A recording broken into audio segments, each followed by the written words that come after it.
Go. All right. So, welcome to Painkiller already, episode 181. Like the rest of the crew, I sucked with my intro. So, I think next week we should go out again. Do you think you we have should? a medical excuse? Next week is my fucking week. You would say that now, wouldn't you?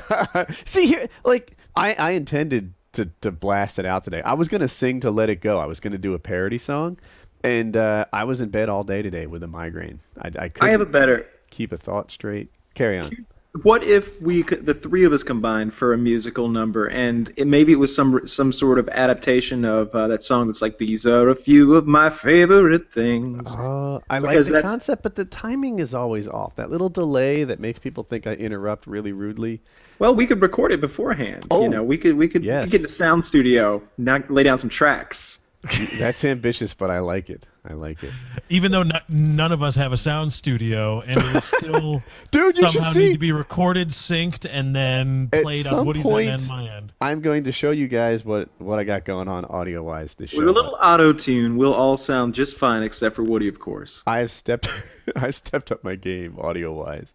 But we have a sponsor this week. Big sponsor. Big fucking sponsor, dollarshaveclub.com/PKA. Totally excited about this. We need you to go there. That is, first of all, that is where we're directing you right now. That's where you need to go to get all this information. It's dollarshaveclub.com/PKA. It's on your screen. You can click on the little Dollar Shave Club thing on the right. You can click a link in the description if the annotation is not set up yet.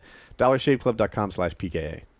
First of all, they've got a really cool website. I like the look of it. I like the feel of it. I'm on there right now. So basically what they do is you pay them a flat fee, and they send you fucking razor blades every month. And you save a ton of money. For $1 a month, you get the Humble Twin Razor. For $6 a month, you get the 4X, a.k.a. the Lover's Blade. And for only $9 a month, shipping and handling included, you get the fucking Executive. It's got like half a dozen blades or something. It's got that smooth strip on top. It's ridiculous. This is legit. When I heard Dollar Shave Club, I somehow thought that the product was going to be like, I don't know, $1-ish. Yeah. But these things are top notch. Now I'm showing I think the $6 and $9 models, but yeah, they're as and you good. get 4 cartridges per month. You can't do better. And this is like my preferred way to buy. I buy batteries from Amazon.com. Why?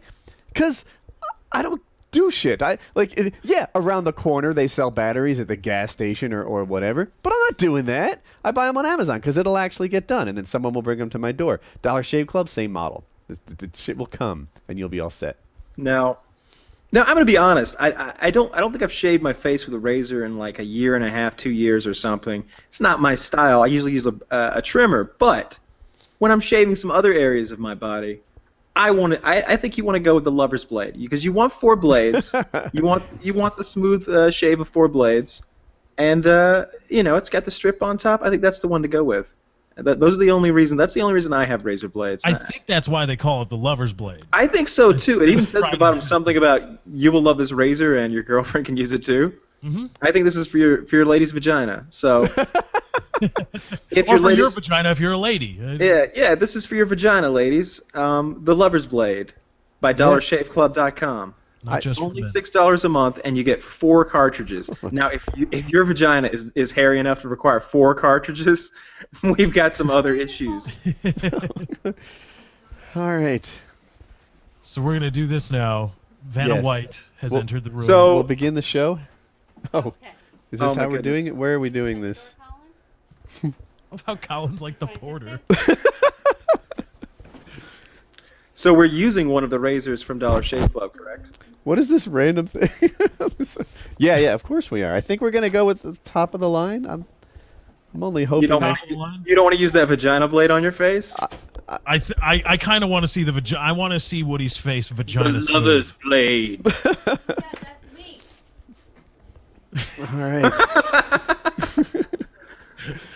And this I is love only that $6 and $9 a month too. What do you spend on razors normally? They're incredibly expensive when you go play for the Roger Federer branded crap. If you get the ones that are on the level of like the Executive, like with multiple blades and the trimming edge and all that stuff, I think they're like $20. You end up paying like $20 a month if you're a regular shaving guy. For shaving? Okay.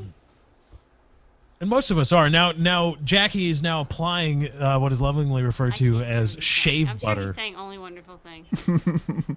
Oh shucks.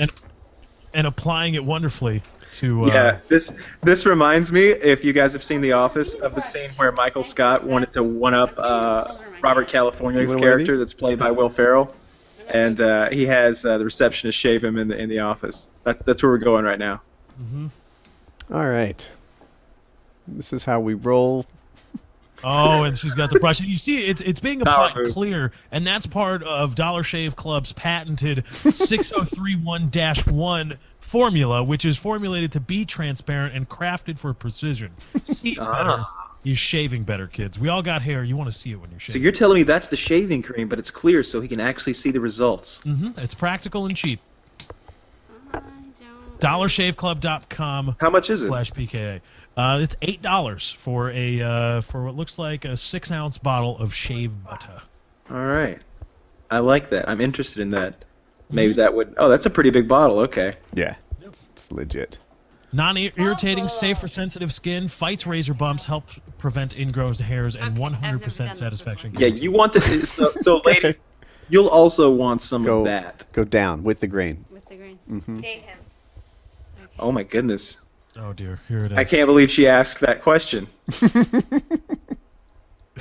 What are you laughing? It's probably not. Woody, remember that scene in Game of Thrones where Theon is shaving Ramsay?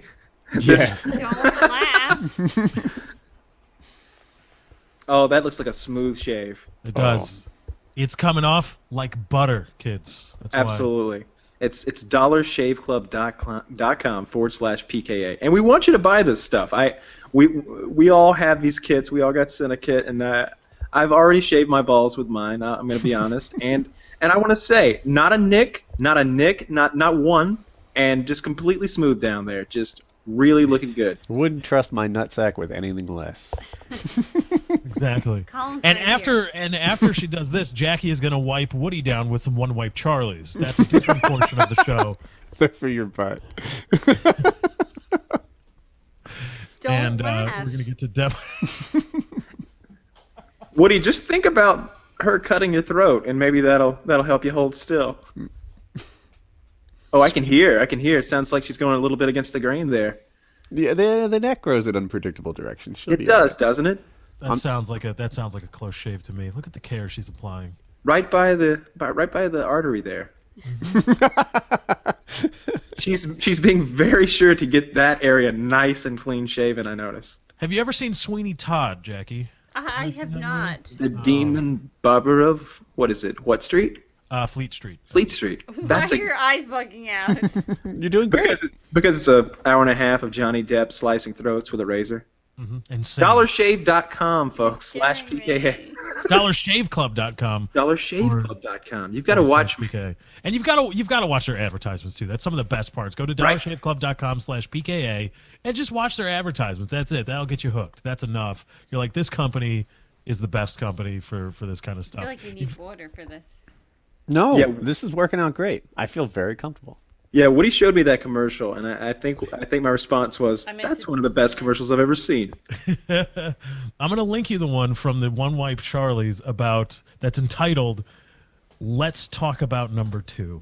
And I recommend this to everybody. DollarShaveClub.com/PKA and find the video entitled "Let's Talk About Number 2." It's fantastic. I wish Woody had like a really hairy back, and we were doing that. That would really be funny. Oh, So look at now that! we're I don't. supposed to go. Oh, I don't see So- any Nah, you'll or be anything. fine. You'll be fine. Just you go could, down.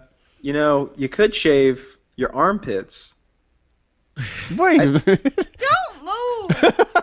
or your arms, or yeah. What if we just shaved Woody's arms? That No. maybe that's Why next don't week, you folks. shave your underarms? Okay. I just feel like that would be the worst ever. Doesn't that get itchy? Don't talk. You'll What, be the fine. underarms or Yeah, shaving like underarms? I've always imagined that if I shaved my See, armpit right hair, it here. would be really itchy under there. You'll be I'd fine. agree. Woody, you've shaved your for swimming, right? Mm-hmm. Let me see. Go ahead, you can say something. What? Yes. What, I'm not following the question. What is it like? Yeah, what's the sensation of when the hair's growing back? Is it itchy? Um, I don't remember the hairs being itchy, but I do know this: when you shave your underarms, you don't realize how that hair has worked as a lubricant for you your whole life. Now all of a sudden, when you sweat, it's kind of like sticky almost, like it's not working out right. So underarm hair is definitely nice. It makes your skin like not rub on skin. Hold It's good. still. And then if you think about the human body, hair exists in place where you might want like a little lubricant. You know, places that rub against each other gets hairy. Hair there. I'm going to take his nose out of hair. He wants to wanna- pick my You nose wanna hair. Get a tweezer and pull the hair? I'd like that. I'd like that a lot. No, don't. Why? Don't put your finger. Don't. This is great. This is all that I hoped it would be. Getting a first-hand demonstration of how awesome it is, how awesome Dollar Shave Club products can be. I gotta say, Woody, you look like a new man already. You know how often do you come along a lady who has not shaved her armpits? It depends I if don't know, you're I in haven't France. Yeah, I haven't been to Europe recently, so. But you know, in normal American day-to-day life, how often do you see that? A couple times in the homeschool club. Right? It's pretty. It's more common than you would think. Like if you go to Whole Foods 2 or 3 times a week, I guarantee you're going to see at least 1 or 2 ladies with just a real mess under there. Maybe a little bit more. Really? Yeah. I don't recall the last time I've seen anything like that. I saw a lady the other day whose armpit hair was like half grown, which I think is even worse. It suggests that at one time she was decent enough to shave her armpits, but she's giving up right now. She's in the middle of a complete, like, her life's in a downward spiral if she's got, like, 2-week-old armpit hair growth. That's how you know. You know, maybe she just couldn't afford any more razors. Maybe she's like, I've had it with these expensive razors at the store. She just needed to be told about Dollar Shave Dollar Club. Shave Club, yeah. You should have done your civic duty. Oh, and share dollarshaveclub.com/PKA. Yeah, we're doing good for the world. You are. One shaved pube at a time. Get yourself out of that downward spiral and shave those armpits, ladies, because that's just not cool for anyone. And How we leg doing? hair too. I've seen women who don't really shave their leg hair, scared. and that just seems terrible. You're doing great. Is there a single cut? No, it's not a single cut. I just don't know how. It's all one big cut. Looks like a great job to me. No, yeah. it looks, Are you done? I think I'm done. All right. How do you feel, Woody, after your first shave with Dollar Shave Club product? Fucking awesome. Do you want to talk, Colin? Colin, what do you think? Did the shave work out well? She worked well. The shave worked out well. All right. Yes, I know. Now, that's it. It looks Look at that microphone technique. I love it. He shaved this shin. I love the huge variety of microphones that Woody has. He can mic his family up in a heartbeat. Yeah, right? You got that plugged in. It's ready to go. You're all done with me? Could be. Oh, this is something new. Here, have a seat, honey. Everyone just looking at your boobs. I was told to just put on what I normally wear. Yeah, that's exactly what I told her. So I went with this. I was like, Oh, look, it's a milk cow. Oh no, it's their dog. Oh, Oh, wow. the whole family's rolling in. Yeah, I told her this. I was like, you just, whatever, get ready. You're gonna be on camera, but put on something normal. And this is what she shows up in. What was I gonna say? Oh, new mic technology. So here's what happened. Someone said something on the subreddit that kind of caught my attention. They said this. They're like, Woody, when Jackie's across the room talking into like my headset mic, they're like, I don't want to take shots at it, but they're like, it reminds me of the Wings days when he would have like impromptu guests just like around the room, poorly mic'd up and etc. And I was like, I need to fix this. So now, at the drop of a hat, I've got this mixer. You can kind of see that big thing underneath the interface is the one with the lights, and then the mixer is that other thing. And I have all these mics, 4 of them actually, that I can just sort of turn on and be ready to go in my main monitor. I think. Okay. So you got a rack. You got like something that would go in a rack in like a radio studio, right? That's what that looked like. I can just see the lost mounting my brackets. video. Uh-oh. What happened? I lost my video. The main screen where I watch you guys all the time is off. I don't know. Oh, the monitor is off, Well, we or can the still Google see you. Hangout crashed? No. I think I think it's working for everyone else, but for me, it's like maybe if I turn the monitor off and on, it'll come back. Well, I've got to say your video quality is as good as I've ever seen it. Well, thanks. Looks But great. Probably because of that brand new shave. I need That's to, probably- I think, plug and unplug the monitor, and this is going to make things a little wacky for... Oh, I can see that it's working. I just can't see you guys. You can't see them right there on the bottom of the screen. I can, but I won't be able to, like, control whose the camera is, because the screen where that exists in the middle, I can't click on it, because it's all black. Well, while you work on that, Play with the. this might be a good Stuff. time to bring Chiz in for a few minutes and talk about our game that we played last night. Can you guys First- invite... That's perfect timing, actually. Yeah, You guys I will, invite him? I will So hit you're Chiz done up with me. with the link. Yes, I could be. Okay, goodbye. Thank you, Jackie. Thank you Oh, very you're much. welcome. You looked beautiful. Thank you, Lefty. Absolutely. Very I don't Vanna mean to be- White. Oh, Creepy thanks uncle. I don't for mean to be tossing me a creepy. bone, Kyle. Wow. I was telling Woody earlier, Right. he was complaining about his headache. He was describing some other symptoms, and I was like, that's mercury poisoning. Jackie's trying to take you out, dude. Now you know the truth. Yeah. And we did some Googling, and I hate to say it, but some people have been contacted. A private investigator has been Okay. hired. I'll be We're looking forward into to it. Okay, I gotta take care of Colin. Goodbye. All right, bye, honey. All right, you can put that with the headset, headphones. All right, we are good to go. Next level audio work here, so that so people understand we do this right. Oh, wait a minute. There's a. Oh no, that's not what that is. I thought I had the video solution fixed. Anyway, yeah. So you please be entertaining while I do tech Yes. stuff. So Lefty, Chiz, and I hopped in a game of Civilization V last night, and we were doing a scenario, and this is all recorded, and it's going up on Lefty's channel, I think, in its entirety, perhaps, right? Yeah, 5.5 Organic- hours. I've rendered the first 5 videos, for about 45 minutes each, all in Okay, glorious and 1080p. I'm not exaggerating when I say this. I think that we were entertaining throughout the entire thing. With there were a few points where we may have zoned out for 30 seconds or something. But for the most part, we told some really. It was almost like a little mini PKA type thing, minus Woody, who was hard at work somewhere. Where it was really funny, and Lefty told a story. I don't know which episode it is, but you should tag that one, like Epic Lefty Story. And it was the best story Lefty has ever told. There was a whole twist at the end, and it was just badass. It was a badass story, and it's on the recording. And the gameplay itself, I thought, was excellent. I won't give it away, but like at the end, everything takes a really shitty turn for me, and I was really, honestly upset for a long time. Chiz told me about it too. He finished. He's like, Kyle was mad.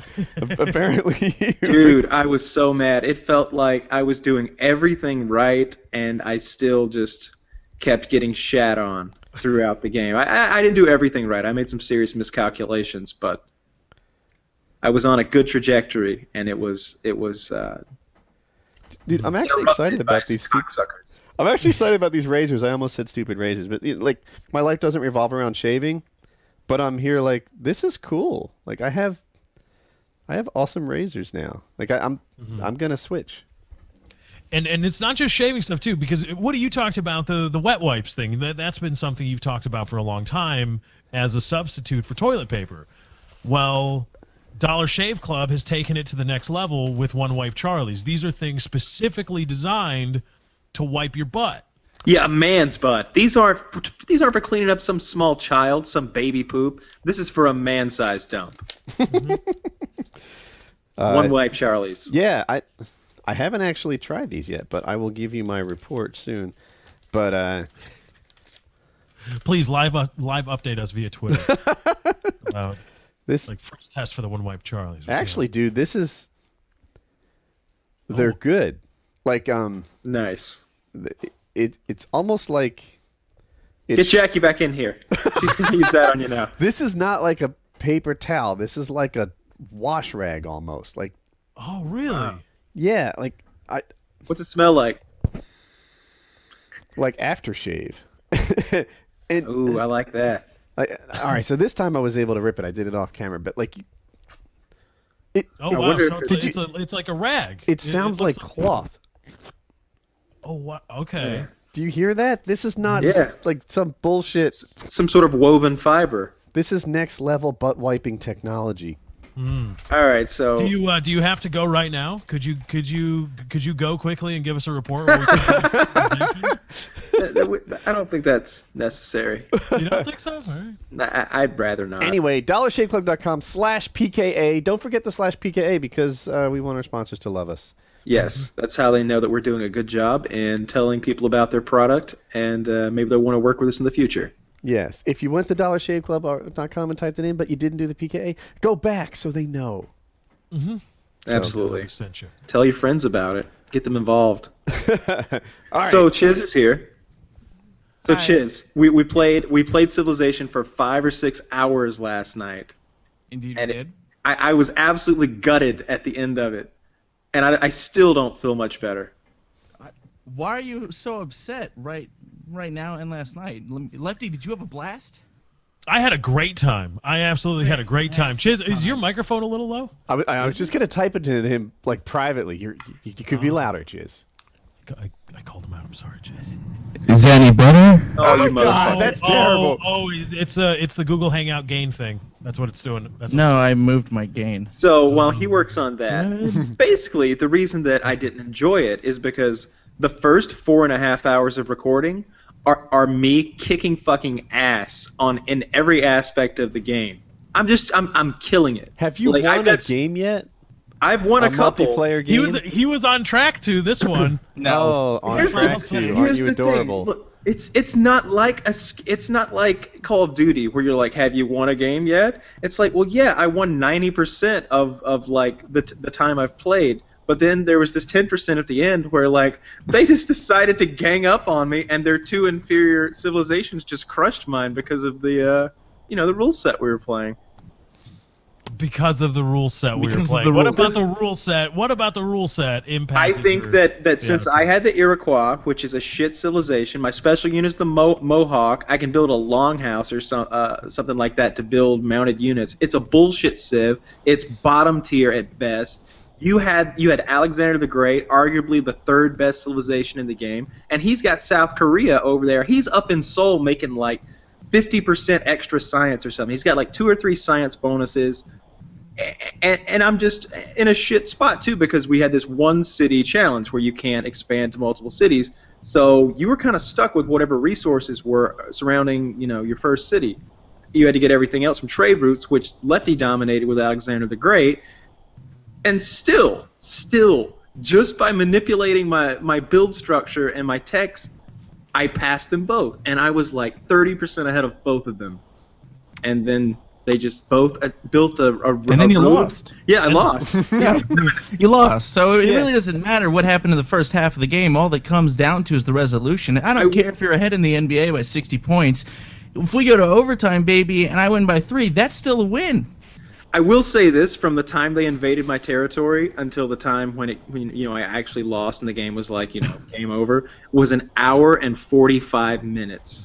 Of It took an pure hour. destruction. And it's just an hour and 45 minutes of me just like with dwindling troops, like shifting production and trying to save what I had left and like rushing things and burning up resources to build a few units here His and there. land was like me at 4:20 p.m. every day. It was just a blazing nonstop, on fire, everything, capital trees city- burning. My capital city was literally like, it was like 30-something citizens when theirs were like 20 citizens.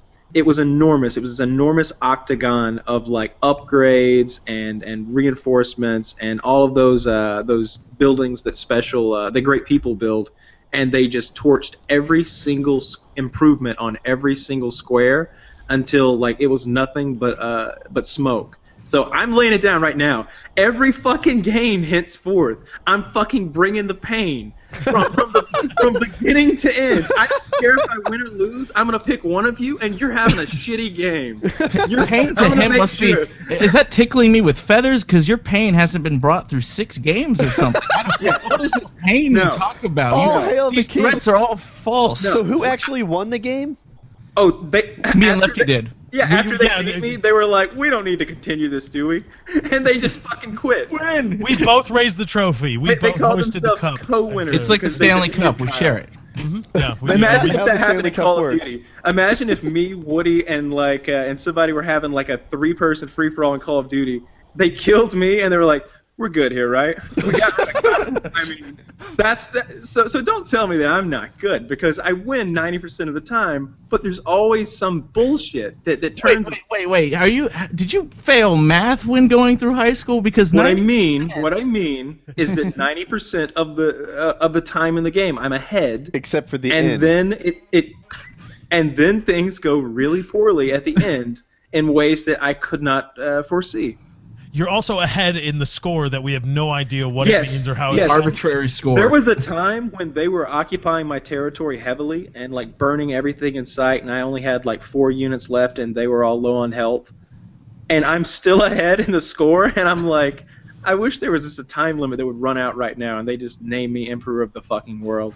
But I've lost a couple of them because I did not understand the cultural victory aspect of the game. I don't know how many hours I have right now. Let me check. Like 120 probably. I've got a few hours.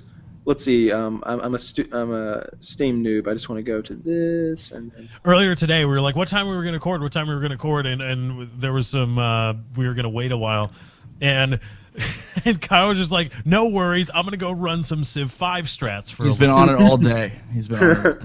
I'm telling you, training, like a training montage. I am training. I've got 90. So I have 96 hours. And when I first got the game, I remember watching a video done by someone who was a supposed expert who had 200 hours. And I'm going to tell you right now, I'm not half an expert at this game. So that guy with 200 hours doesn't know shit, I promise you. A guy with 500 hours still doesn't know shit. I don't think you know your shit in Civilization 5 until you've got 2,500 hours. And when I get that many, I'll probably think it's more like 10,000. Because this game is so complex, and there's so many civilizations and so many different units that you can play 30 games of this thing, which would take you hundreds of hours, and still there's so many aspects of the game that you would still be unfamiliar with. Sometimes when I think about games like that, it makes it. Well, I was going to say it makes it less attractive to me. But Minecraft is that complicated. You don't think it is, but factions and prison games like I'm that. sure it is. Dude, that redstone stuff? It's I don't like even understand. engineering almost. I don't Yeah, understand that's what I was going it, to and say. It's like engineering, like chemistry or something. There are things I haven't figured. I'm at the level now where if you invent something, I can probably figure out why it's doing it, but I'm not an inventor yet. But so I'm contradicting myself, and I catch that. But dude, people are like, hey, you might like World of Warcraft, or you might like Civilizations, you might like this. Like, yeah, I bet I would. I bet those games are amazing, and that's why they're so popular. But I just don't know that I want to put in 2,500 hours. Now, okay, so when I say that, I mean Don't need that many hours to win. Come on. No. You can be a competent player with 100 hours. I think I'm a competent player, and I totally understand the early game. I have a decent understanding of the mid game, and I don't think I know enough about late game to give any advice whatsoever. But I think if you know a lot about early and mid game, most of our engagements haven't lasted to the point where everybody's got bombers and nukes. They usually end sooner. I like that Kyle is like, yeah, I'm really good except for the late game part. The part where I lose every time? It is. That's kind of my weakness. It really is. So I've only lost. There's only been one time that I can remember, correct me guys if I'm wrong, where like you guys have just come and somebody just conquered my city. I think that just happened last night. Most of the losses have been cultural or forfeits, I think. Right, yeah. And when he hit me with that cultural victory, basically he just chose one branch of the game to focus on, and unbeknownst to me, he only had. It's pretty easy to get the cultural victory compared to crossing over to another continent and engaging, a military victory. That's hard. But it's not if somebody comes and starts screwing with you and pillaging your land for no reason. Yeah, you brought on the torture that came last night because you took one night unit and started running through my land, and I'm like, well, fuck you. I'm not even a threat right now. Now me and Lefty are a threat. Let me explain why I've really been losing so many games. Chiz had a speech for Lefty last night. Lefty was being cool with me, and Chiz has this whole speech where he's like almost angry. It's in the recording. He's like, don't you understand, Lefty? He's playing you like a fool. He's playing you like a fool because he knows you're not a threat. He knows you're not a threat, and that I'm the only threat. And if he can, and he's just gonna beat me, and then he's gonna make you his bitch. So join up with me and let's fuck some shit up. And I was like, what the fuck? I was literally trusting Lefty so completely that my troops were out of position, in position to Lefty. They were in position to attack Chiz and defend against Chiz. So Lefty just completely flanks everything and destroyed me. That's how I lost last night.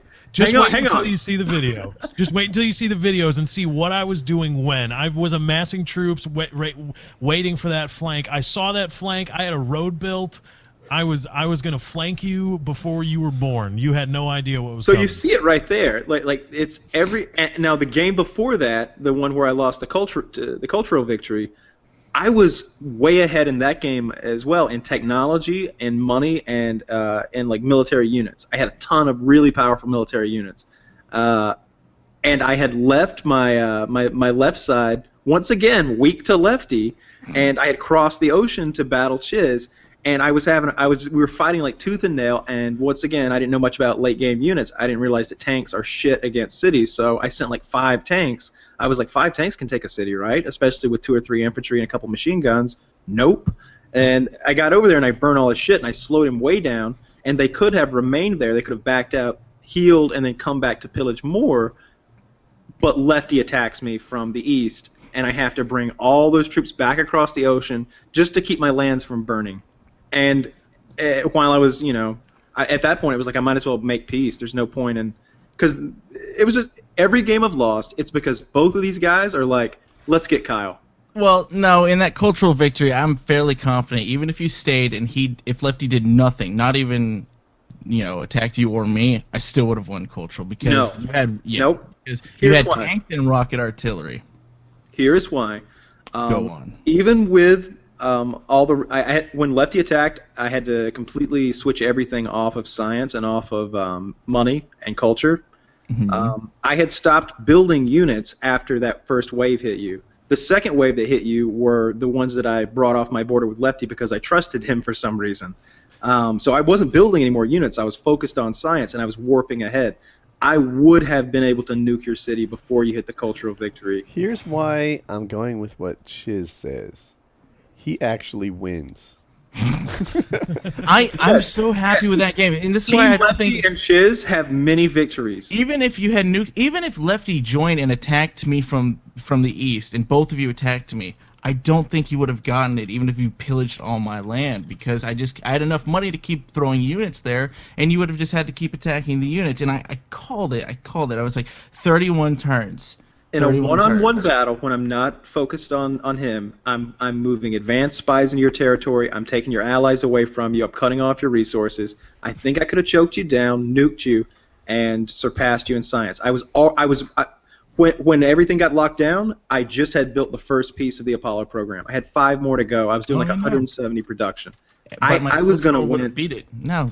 We were both about 30 or 40. You were 30 turns from winning. I was 40 or 50 turns from winning, and I was just better militarily. I think in a one-on-one, which is what we need to play, if it's going to be... I'm fine with Team Chiz and Lefty always attacking my team, but I'd like a partner. I don't think there's a team. I think Lefty just goes where he suits fit. He's like Littlefinger, all right? He's playing the back rooms and whatnot, because Lefty attacked me in that game, too, that we just played. Hey, there was that worker with troops on it. They're building a road right to my doorstep. He claims building to his doorstep. Kyle is 4 hexes above him, and I'm going for Kyle. And it's like he attacks my worker, and then he starts going for me. I'm like, come on, man. And that's when my king speech came out, because it needed to be said.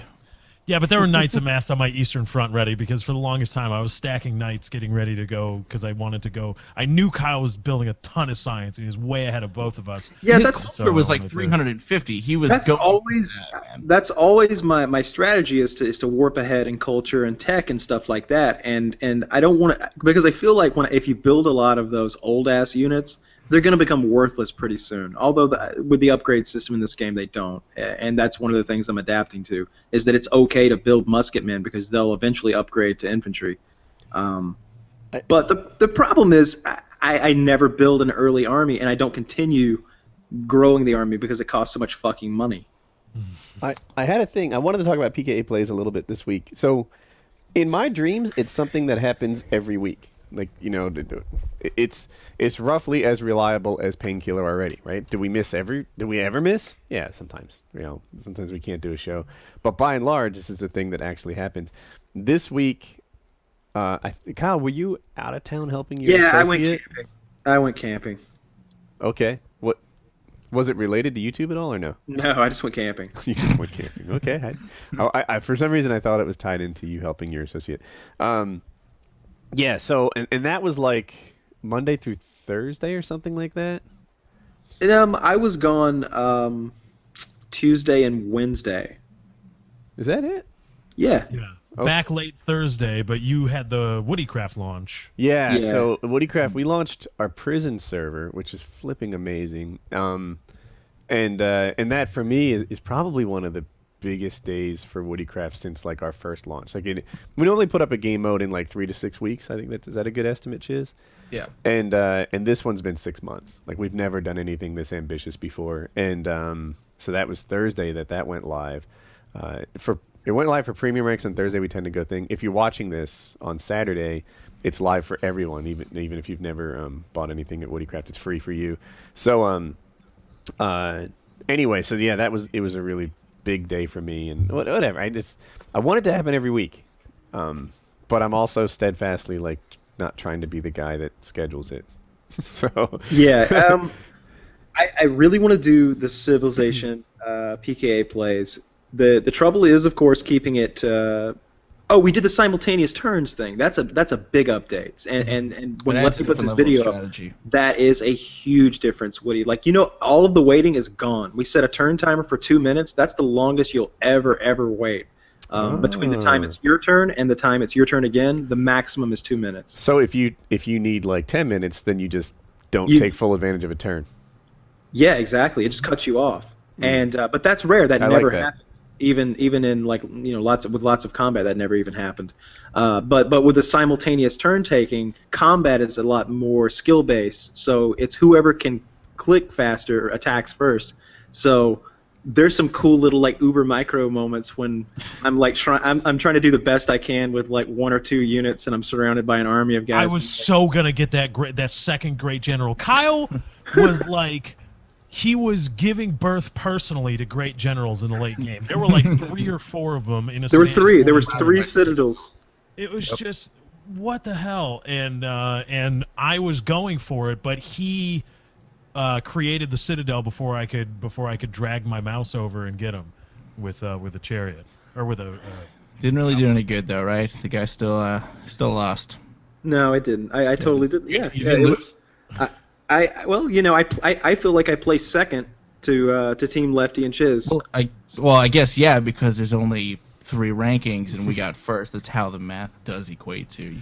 You make it sound like Chiz and I continually gang up on you, but there's only 2 rankings. If anything, he goes into this all the time allied to you, and I feel like you're always picking on me. Yet you still win. I'm just messing with you. I'm just twisting your tail. That's all. No, not you. I'm saying Kyle always goes for me. Like there were knights raping my land for no reason. I think you were more threatening at that point in the game than I was because I just fucked up some buildings and he beat me on some great wonders. And he's running through pillaging shit. And I'm like, all right, I'm just gonna fuck the culture, fuck the science. I'm building units and I'm burning your shit to the ground. And then Lefty said push. I'm telling you, our future games together will have a much different dynamic to them.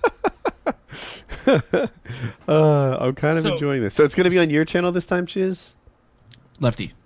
Yeah, it'll be on Lefty channels? It's up. I recorded all of it. I've rendered the first 5 parts, and then I've got an hour and a half to cut up and render. And then, it'll be all on there. 45-minute slugs. You want to watch long-form content? You got it. There it is. Yeah, I'm going to upload some of these too. I definitely am. The next one we do, I'm definitely going to record and upload because it's going to be a great video. Mm-hmm. Well, and we're that's the other caveat I have. I'm not playing any more random Civilization games. That's bullshit. I'm sure each of you have plenty of time to sit down and read through the list of 30 people and weigh the options. And so that then in the future you can say, oh, I want to play with the Egyptians, or I want to play with the Polish or the Chinese, the Japanese. There aren't any unbalanced civs. There are just some that are better for a certain trajectory in the game. Unless they're the Native Americans. Right. Yeah, there are some bad civs. for the type of game that we were playing last Like night. what? We're like the fucking Iroquois. You're so racist.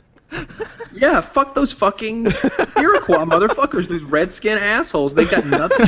Dude, Wow. the Iroquois got stomped the fuck out. Their civilization is gone. They're nothing but casinos now. That is not a real civilization. Give me Poland, give me Egypt, give me Russia, give me China, give me Japan. I think Give I me already said- Persia. I would take Nebuchadnezzar. Anybody. There's a dozen civs I would rather have that I could name, and I could give you reasons. But it gave me the worst possible one. Next time. Now I'm not going to go as far as picking like the super warrior one, but I at least want something like the Polish, the Chinese, or the Japanese. Like I don't want to be Genghis Khan, because he is pretty overpowered at early game war. All right, if that's what it's going to take for you to get a win, I do recall some games where we did pick what civilizations we wanted to play with and still got a big fat W. I remember when the French came and just destroyed you, and you had to nuke your own city just to bat away the first wave of boats I sent. And I remember my navy was so big that they just swallowed yours up like a cyclone. and Is that took the them game to you deep. won? Yeah, That's the 1v1 he won. You know, Oh, the 1v1. United States has a great track record of wars too, and there's one blemish, Vietnam. Okay, I got my one blemish on my I'm not track so record. great at 1v2s. I'm not doing so well in those 1v2s so far. Kyle, when I was dropping nukes on you, I was the Iroquois. I don't remember You that. remember? He's got a point. Yeah, he you know was the those, Iroquois. those big bombs, big boom, lots of radiation. And I stuff? honestly remember nuking you That's 3 such a times in that smooth game when Chiz beat us. Uh-huh. There was that game, but the game Lefty won. He Oh. was the Iroquois, and he dropped nukes. I don't remember. Oh, I remember that very well. Yeah, that was one of my earlier games. I made a huge miscalculation and put my entire army in the water, not knowing just how weak those fucking canoes are, and then Lefty nuked an ocean full of canoes that were just like upgraded high-tech units, like really valuable artillery and stuff, infantry. That was a real mistake. We were beaten soundly that game. Yeah, that was not a fun game. Yeah, and I got really lucky because I'd never been that close to being ahead on the science and tech curve ever since. I don't know what I'm doing wrong. Like, I always feel as though I'm way behind. I don't know if it's I go too far up one branch of the technology tree and I have to backtrack to get more. Like, do you guys take big chunks out of the tech tree in researching, or do you climb up one branch as far as you can go? I before feel it gets almost out of unreasonable? my depth here in giving advice because I know you guys have had more time on Civ 5. But, and I'll just say for people who don't know, I've been playing Civ since the 90s, right? Like when it first came out, version 1. I have a lot of time in the old Civs. I have a lot of time in Civ Rev on the Xbox. Not that much time on Civ 5. But going up too far on one tech tree is a mistake. You're more able to absorb those things in fewer turns than before. Like if something takes, let's say, 4 turns to research now, 30 moves from now, that's going to go from 4 to 2. But something else that takes like 20 turns to research is going to go from 20 to 10. So it's a little better off to kind of get your fundamentals when your technology isn't really churning it out, and to get your like big ticket items when you're more easily able to like afford them. That's my technique anyway. I mean, I'm sure there's a Civ guy out there with his own opinion, but I like to have a strategy early in the game, like what kind of.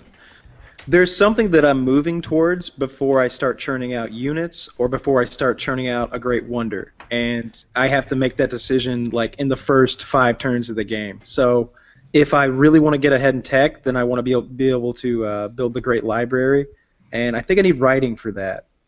So I just make a beeline for writing. The only time I wouldn't do that is if there's some really nice luxury resources near my Civ. Like if there's like 3 squares of gold or something, then I definitely want mining, and then I definitely want to start building some workers to take advantage of it. So there's some situations where you just got to be adaptive. There's no way that I could anyone could print out a strategy guide and be like, follow these steps, and it would work every time. And that's what makes Civ always a different experience, because something that worked this game will completely fail next game. Yeah, I feel like you're better at that than me. Like, I don't know what technology, by memory at least, what technology unlocks what great wonder, because Lefty in that previous game built the great wall, and I was like, oh, I want that. That's one of the first ones I go for if I have it. Yeah, just it's nice. It's got a good bonus on it. And was gonna say something else. Oh, I think that 2-minute timer actually screwed me up. Like that was a really bad game I had. You know, we won, but I was not in a good spot. Like I was just grabbing technologies without reading or picking where I wanted to go on the tree. Yeah, it's easy to get into that mode. You've got to resist the like snatch and grab. Let's get to the next turn thing. It's good to slow down and take note of what your city's doing and make sure that you're still on the right path every now and then. Yeah. But So, Woody, if you can find about 5 hours free throughout the week, I mean, we could do that. That could be the PKA plays. Otherwise, I thought it would be enjoyable if we played the hidden. And Kyle said he tried it out. I've played it. did he ever try it out? Because I saw he was not playing the hidden. He was playing Source SDK 2006, which is a development kit thing. Oh no. I'll play whatever. Yeah. I hope that's not what I did. I did do it at 4 a.m. Right. After that game session. So I was playing a game. I will say that. No, I think it shows you as playing Source SDK base. I don't think it shows up as the hidden. Were you a guy with a knife jumping around a lot, Kyle? Well, I went into like the tutorial mode, so I had like a 5.7 pistol and some weird gun that was shooting blobs, and it was just kind of making me walk through a hallway, and then I got really sleepy, and that's my experience. I don't think you played the hidden. I don't think you played the hidden. All right, we're gonna have to walk you through. All right, well, I played some other really cool games, so let's do that. Yeah. Found this other game where you shoot blobs and you got some cool guns and stuff. If you're interested in that. So anyway, Lefty's channel is going to have, I guess, something along the lines of PKA plays. And for me, I just never want to be the weak link. Like I felt like this time. Well, it just didn't, I was going to throw a particular camper under the bus, and I'm going to try and avoid that. It was totally my fault. I was sitting there and like we were talking about it, and I was like, let's fucking go camping. And in my head, I thought that was going to be like, we'll go tomorrow and like be back the next day, but it turned into a real fucking adventure quickly, and I ended up on a mountain in like North Georgia, like legit camping out and eating from a fire with it for 2 days, and it was just all happened really fast. Did you kill anything? No turtles. No, but I threw a bunch of like bread out, hoping the bears would come because I wanted to see some bears, and they said, they were like, don't put any food, they were like super strict laws about what to do with your food because of the bears, and so I was like throwing ham in the bushes and throwing like a big breaking up loaves of bread and throwing it everywhere, hoping the bears would come. And they never did, so that was kind of a bitch. But I had all these birds in the camp, though, because they were eating all that stuff, so that was kind of cool in the mornings. Don't leave food around, otherwise these bears, which will kill you, will show up. Kyle, I want to see some of those bears. They didn't say they would kill me. They just said that they would, they'll eat your food. And I'm like, okay, well, I got some food they can eat, and I'd like to see some bears. And I had a gun. What could go wrong? I've seen bears, and it's all. Well, you had a gun last time, and the turtle won. I don't know why everyone makes that out to be like a 1v1 between me and the turtle. Okay, like first of all, that turtle could not compete with your doggy. Here's how that scenario ended. Me and the turtle did battle. He ended up shot full of holes on the bottom of a dirtied river. I ended up sick at home. Not confirmed though. We never found the turtle and asked him if he was full of holes. Dude, he was floating like he was done, and then I pumped a couple more in him. The dude was dead. I don't mean to throw stones at Kyle, but I didn't see any. There was a reason turtle. I was up in that elevated position. It's because the turtles are hard to see from the shore. So I shot at a turtle who was on a log, and I think there's video footage of it. I don't know if that camera got ruined or if the footage is I have that footage. Okay. And I'm holding it ransom. It may get uploaded. I think I missed the. Yeah, he was like, yeah, see where this story goes. What do you see if the video comes up or not?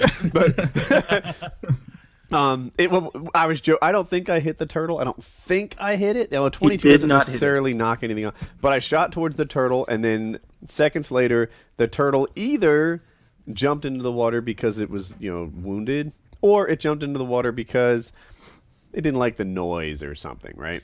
You hit the log it was on, and I don't think it's no fault of yours that it's not that the rifle is inaccurate. It's just those sights are difficult to be precise. It's like the sights are inaccurate. If you're a COD player, you've probably seen the kind of sight before where you have a vertical. Let me put myself on the main camera.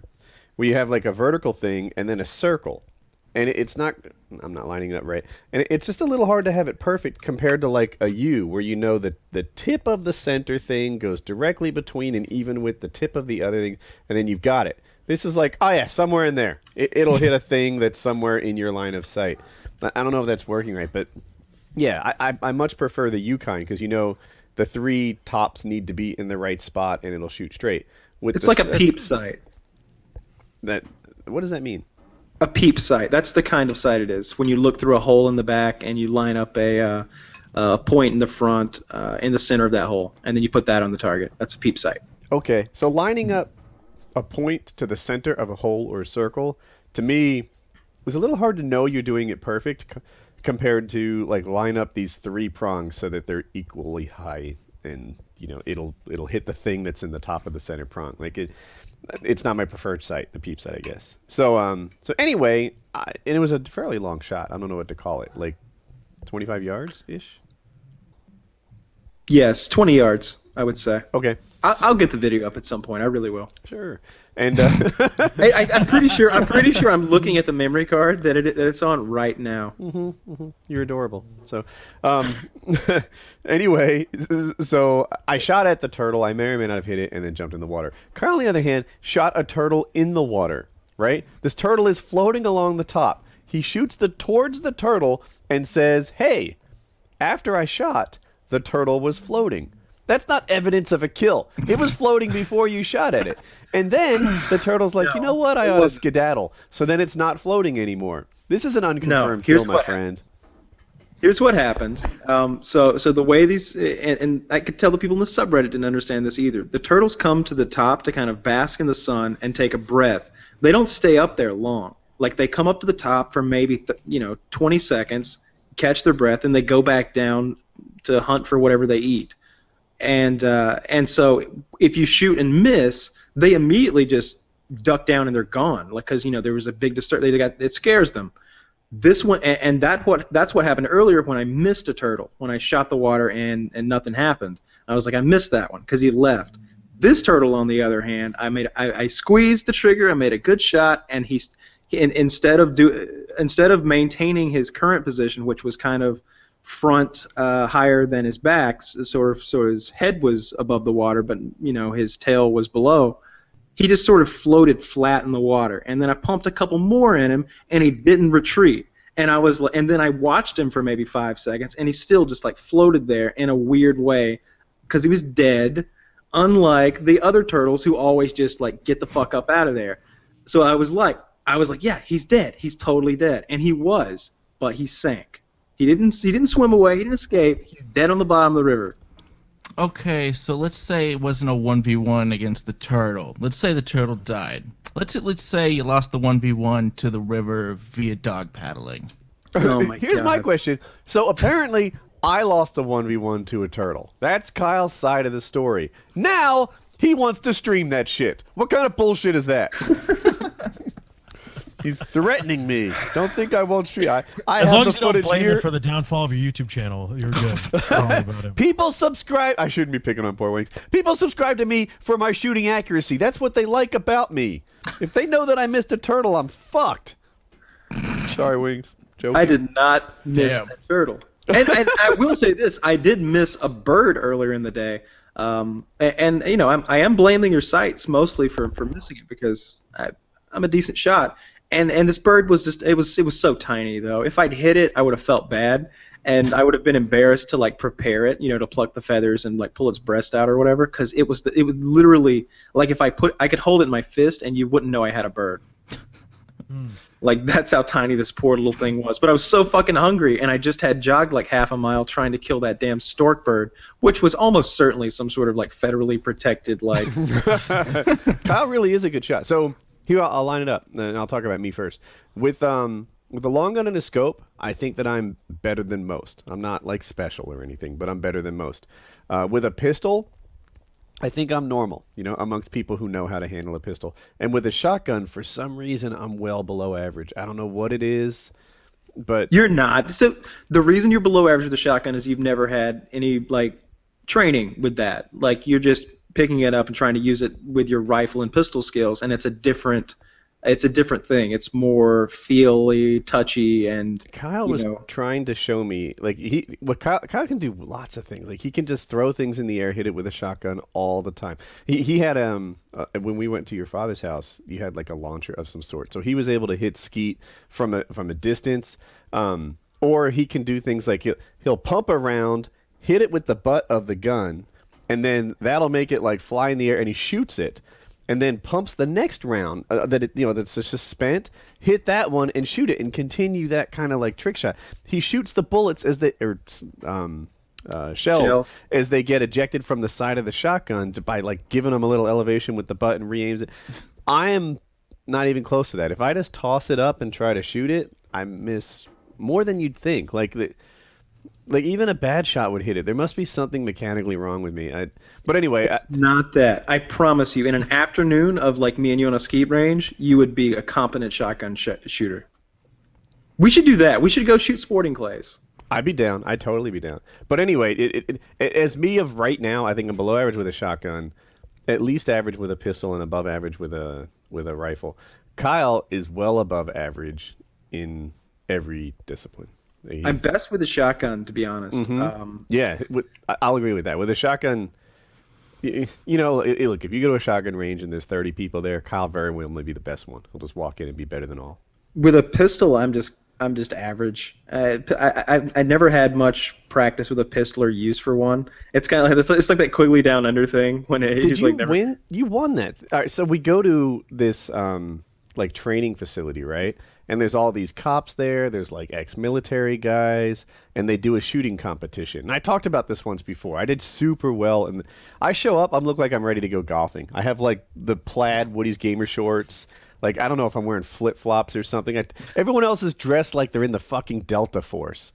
And, they're wearing those like everything's black and like cargo pants and they have Merrills, like guns strapped to their thighs and I show up in like you've seen Woody's Gamer shorts, right? And then we go to shoot and no one's like seen me or talked to me, but I'm fitting in like a fucking Democrat at a gun range. And then the first shot, so I was maybe in the third round of shooters to go 1v1.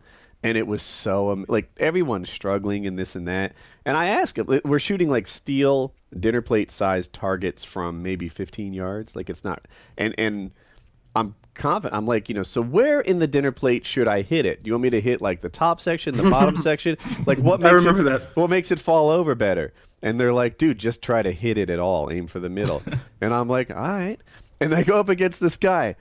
Ping, ping, ping, ping, ping, ping. All 6 dinner plates fall down. I'm the first guy to do anything like that. And it was like, I told you. Like, I didn't do that in the second round. In the second round, I fell to the pressure. But it was cool that I'm still happy to this day that I made, like, that positive first impression on a bunch of strangers dressed in Delta clothes. Did they, like, cheer for you? Or they're like, their jaws dropped open. It was like, holy, like, I don't know. Yeah, you were the first one to clear it cleanly, with no misses. And the thing about it is, it's a race. So Woody has like 5 plates, and then there's a plate in the. Like I have 5 plates, Woody has 5 plates, and then there's a plate in the middle. Oh, so that's it's right. So when I knock down my 5 plates, I can then attack the middle target, which is the winning point. And that's why shooting them cleanly is so important because it's a race. And it's easy to get like flustered and like waste some rounds. But they were using Glocks, so they had 17. No, they didn't. They didn't. They put like 8 rounds in it. That's what I was going to ask. He's right about the clip size. Oh, that's. But there were a couple people who needed like to reload. That was me. Wait, yeah, really? that was me. I had to reload. Yeah. Well, I used my 1911. Yeah. So you only had 7 rounds, but I think the Glock people also had 7 rounds for like 6 targets. Like you couldn't miss much and still be competitive. But didn't you win that whole thing? That's where I was headed with the story. Yeah, Kyle got first place. I did. I may have had the best round, but I wasn't consistent enough to win the whole thing. I think Kyle was. So. I think in the end it was me and Maurice. So I'm just saying, when he says he's average, like, yeah, I'm average. You know, I went to a bunch of fucking Delta Force people and outshot them all. That's normal, right? I feel like I'm average in like the shooting community. Like as far as like normal people who don't have much gun experience, they're just novices. They don't they're not part of the equation. But like if I'm comparing myself against like, competent shooters, I'm pretty poor with a pistol. I'm average at best. With a carbine, I'm much better than average.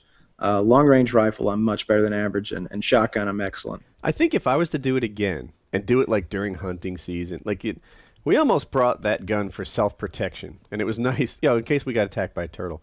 And it was nice in that, like, you could fold it down, it all fit into the butt of the gun, and put it in my backpack, and be kind of discreet about it. If we're going in, like, hunting season, I think I might get something with a scope, because I have a much easier time hitting stuff. Yeah, I agree. And I walked in there thinking that I wouldn't be shooting at anything more than like 10 yards away. I was like, the lines of sight just aren't that big. You go to the woods on the East Coast, you can't see anywhere. There's nothing there. But when you're there and there's like a river and you're shooting across and there's like birds and there were like 100-yard shots to deal with. So iron sights are tough. But yeah, anyway, scopes are good. Can I ask a question as a non-shooter? Yeah. I don't know anything about guns, but how realistic as far as field of vision and lining up the sights, like how realistic are gun or video game iron sights like Call of Duty with the real thing, the actual real thing? Well, in the game, I would describe it as the game is more one-dimensional, whereas actually aiming a gun is more three-dimensional. There's a lot more factors going on than just up and down and left and right, which is all you really have to worry about when you're controlling a video game character. But if you're actually holding the gun, then your fucking arm gets tired. Like that when the guy's holding his breath and like steadying himself in Call of Duty. In real life, you can only do that for a brief moment. When you go completely steady, when you slow your heart rate a little bit, you catch that moment between heartbeats where you're not moving a bit to squeeze off a 1,000-yard round. It's a moment that you have to pick when the gun There's a lot goes more off. ways to hold the gun wrong. Like Kyle says, the idle sway, for me anyway, in real life is a lot worse than it is in holding a gun in the game. And but the other thing that I don't have a lot of fully auto experience, but I handle like the full auto spray a lot worse than I do in video games. In a video game, you can just sort of compensate for it. At the gun range in COD 4, I can put every bullet in like the center of a target, even full auto. At the gun range in real life, full auto, I'm like just trying to keep on the entire body side. Get the children away from Woody during yeah, this period. and I haven't even shot a submachine gun, but I think that even people who are competent with like an Uzi, only the first couple shots go where you point. The rest just go in a general direction. Yeah, and Uzis are real pieces of shit. I don't understand. They get so much. They're in all those movies because they're actually that popular, or they were with the Secret Service and a lot of special forces guys. They would use Uzis, and I still don't. I can't understand it because they're shit. They're really crappy. I guess if you're dealing with somebody who's in the same room as you and you just want to spray a lot of lead, then that's the way to go. I guess that's what it is. So they're infinitely hard to control. They're infamously hard to control. But are they reliable? Yeah.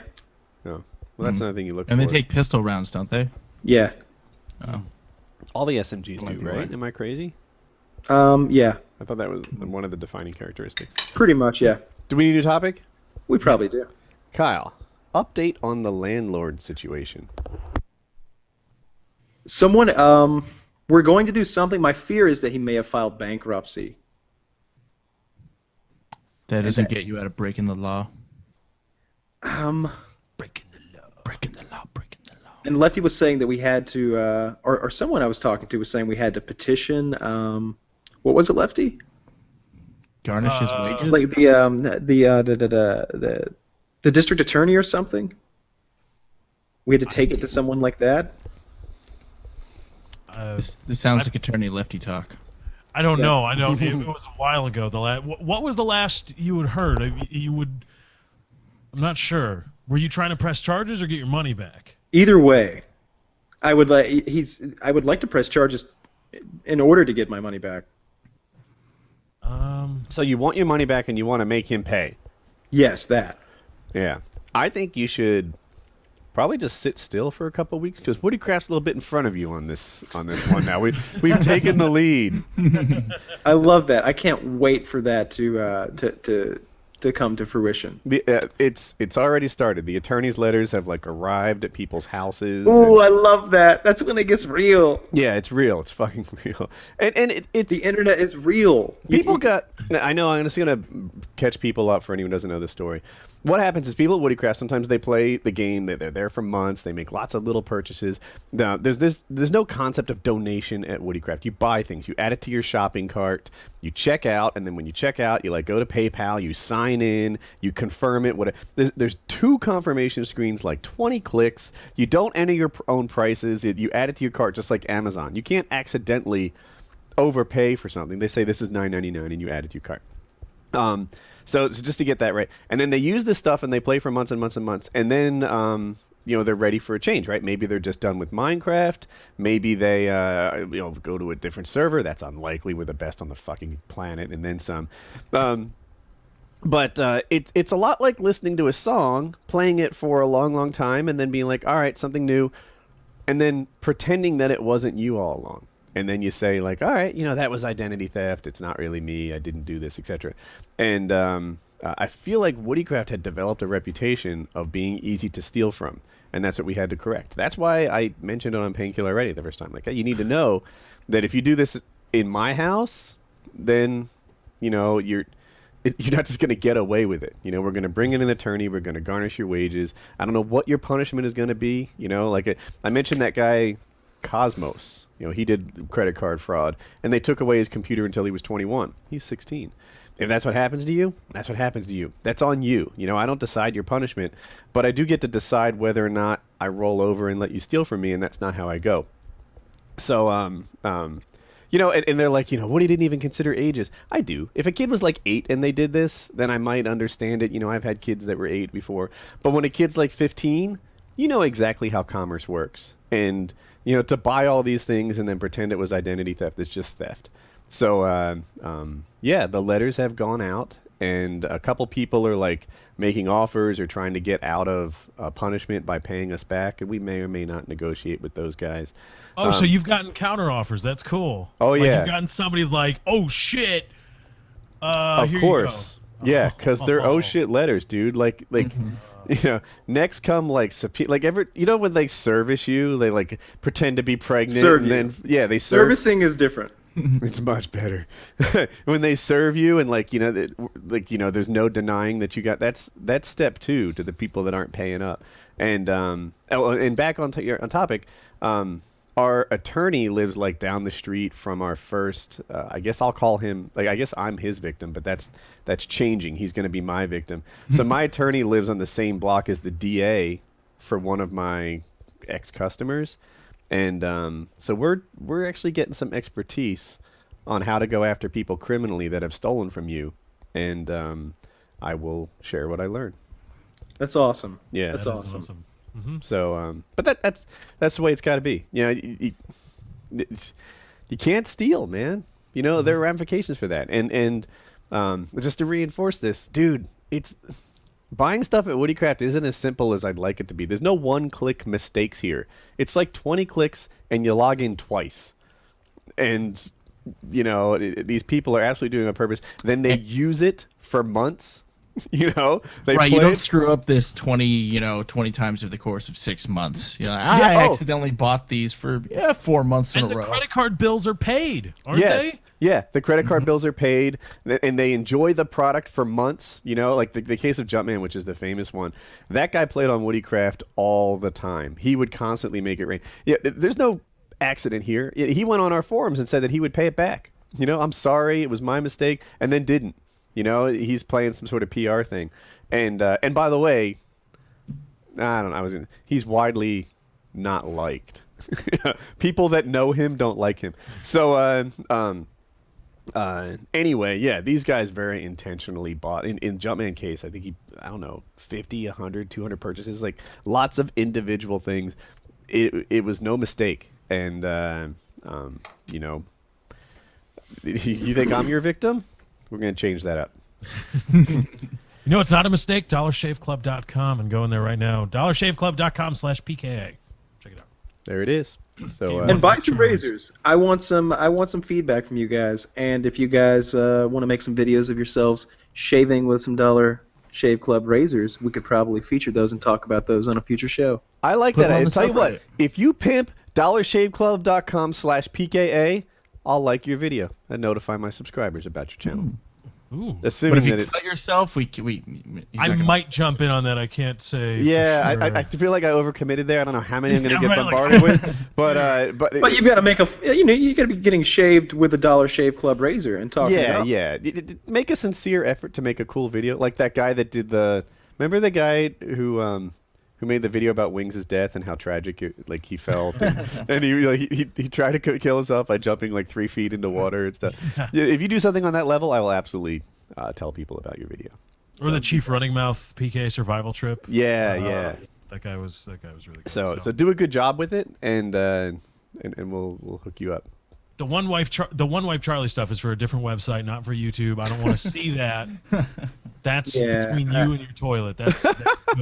Literally. You can send it to me. It's okay. I'll like the video. Yeah, I'll tell you send it to what. Chiz, go ahead. If you pimp one wipe Charlie on RedTube, we might talk. Yeah, send it over to E-fukt. Woody might see it there. Good stuff over there. Good stuff. Right. You know, I tried it. I was about to go snooping around. Woody pimping E-fukt. My curiosity got me. And I was like, I gotta see what this is all about. It's not good. Go ahead. Tell me what your experience was. No, I typed in efukt.com, hit enter, and then immediately closed out the incognito window. I didn't click on anything on the website. I was like, I'm done. Really? I am Yeah, an internet do it. veteran, right? There's not much you can do to, like, really shock me anymore. But E-fukt, man, some of those things you can't get them out of your head. Like, On his deathbed, he will remember that Yeah. penis with the hole I in know it. with the hole in the high heel. His last words Yeah. will be, that poor cock. And then he will fade into the darkness. I sometimes talk about, like, this experience will make you emotionally richer. This shit will bankrupt you in one little corner of your head. You will be emotionally wrecked. And just the blood, like the heel pierces, and then the blood's like, it's. Kyle, is there any kind of porn where you mutilate someone, like put a hole in them or cut them and fuck that injury? There's got to be something like that, right? You would know. That's a line from a Slipknot song. Like, that's one of the opening lines from... Yeah, I'm not aware of anything like that because that's pretty rough. I've seen some stuff where they do some stuff that I would consider personally mutilation to genitals. So, that I've seen like an apparatus in which like the woman's vagina lips were all pierced and then sort of locked together. Like each lip was connected, the ring on the left lip was connected to the ring on the right lip, and then a lock was placed into them both. So Like a the three-ring binder or something? Yeah, it's like a 3-ring vagina binder, basically. I've seen that. I've seen where the guy had these crazy like ball bearings inserted in his cock, like so it was like ribbed for her pleasure. I guess I thought that was pretty. I thought that was pretty gentlemanly of him to. Yeah, what a sweet guy. So he had ball bearings under the skin of his cock. Yeah. And it gave him essentially permanent ribs. Yeah, like it was and they were very evenly placed in a pattern, so that they were like, I have seen that same pattern. I don't think he's doing it right. I'm not an expert on this, but I'll say this: if you look at sex toys, I have to assume that they've evolved into the perfect design for pleasure, right? There's no. And I have seen, I was gonna say this. I've seen that same like ball bearing technology in sex toys. But when you see the leading sellers, the rabbit, that back massager thing with the ball in the end. The rabbit has them. No, it Hitachi. doesn't. It's a smooth little. No, it's small. It has bumps on it. Yeah, it's got those bumps on the shaft, and the shaft rotates and oscillates, and then it's got the other thing that like vibrates on the clit. It's good at what it does. I think there's it's a few incredible at different what it kinds does. of rabbits. I think there's that little small little. Oh, I know what Woody's Yep. talking about. It looks like a suppository, but then there's one that's like it's like a, Lefty's entire. Actually, all of you are right. So the one I was talking about, yeah, it almost does look like a suppository. It's not much bigger than this, and it's smooth on all the sides, almost bullet shaped. It's like the size of a large bullet. And I thought that was for the rabbit, but now that I Google it, I see that there is another thing called the rabbit. It has its own Wikipedia page, and It's that good. So I guess that's the other rabbit. I don't know. And it, like you said, it has ball bearings on it. In my head, where I was going with this is that the common tools are usually smooth and actually much smaller than the penis. But so I thought maybe this guy was doing it wrong, but I don't know. There's some other things in there too. It's not as long, but the clitoral stimulation of it is pretty damn good. There's a lot of I've noticed on Motherless especially.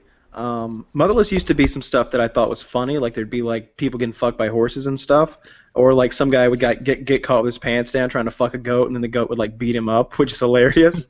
But then all of a sudden they got rid of all that stuff because I guess it's illegal to try to fuck a goat and then get your ass kicked, and they started uploading a lot of scat porn. And I've got to say, if there's one thing that I just can't get into one bit, like I don't even want to see it, or like even the thumbnails themselves, I find them repulsive. Because the thumbnail will be so hardcore, dude. It will be a person. Remember when Arnold Schwarzenegger covered himself in mud in Predator to conceal himself? It looks like these women were being attacked by the Predator, and they were like, "Quick, honey, shit all over me."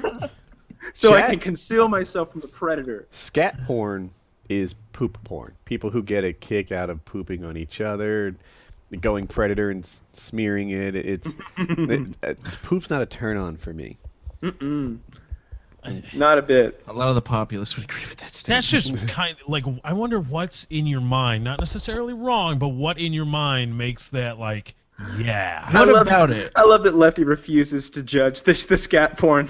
Well, Not that I'm saying it's wrong. Well, because if you start down that road, then you start getting into deviant sexual behavior, and if you go down that road, eventually you arrive at homosexuality is deviant sexual activity, and that's not right. And I don't want to even start down that path, so I'm not going to judge you for what you like sexually, but I just want to know what the fuck is wrong with your brain. Feels a little judgy.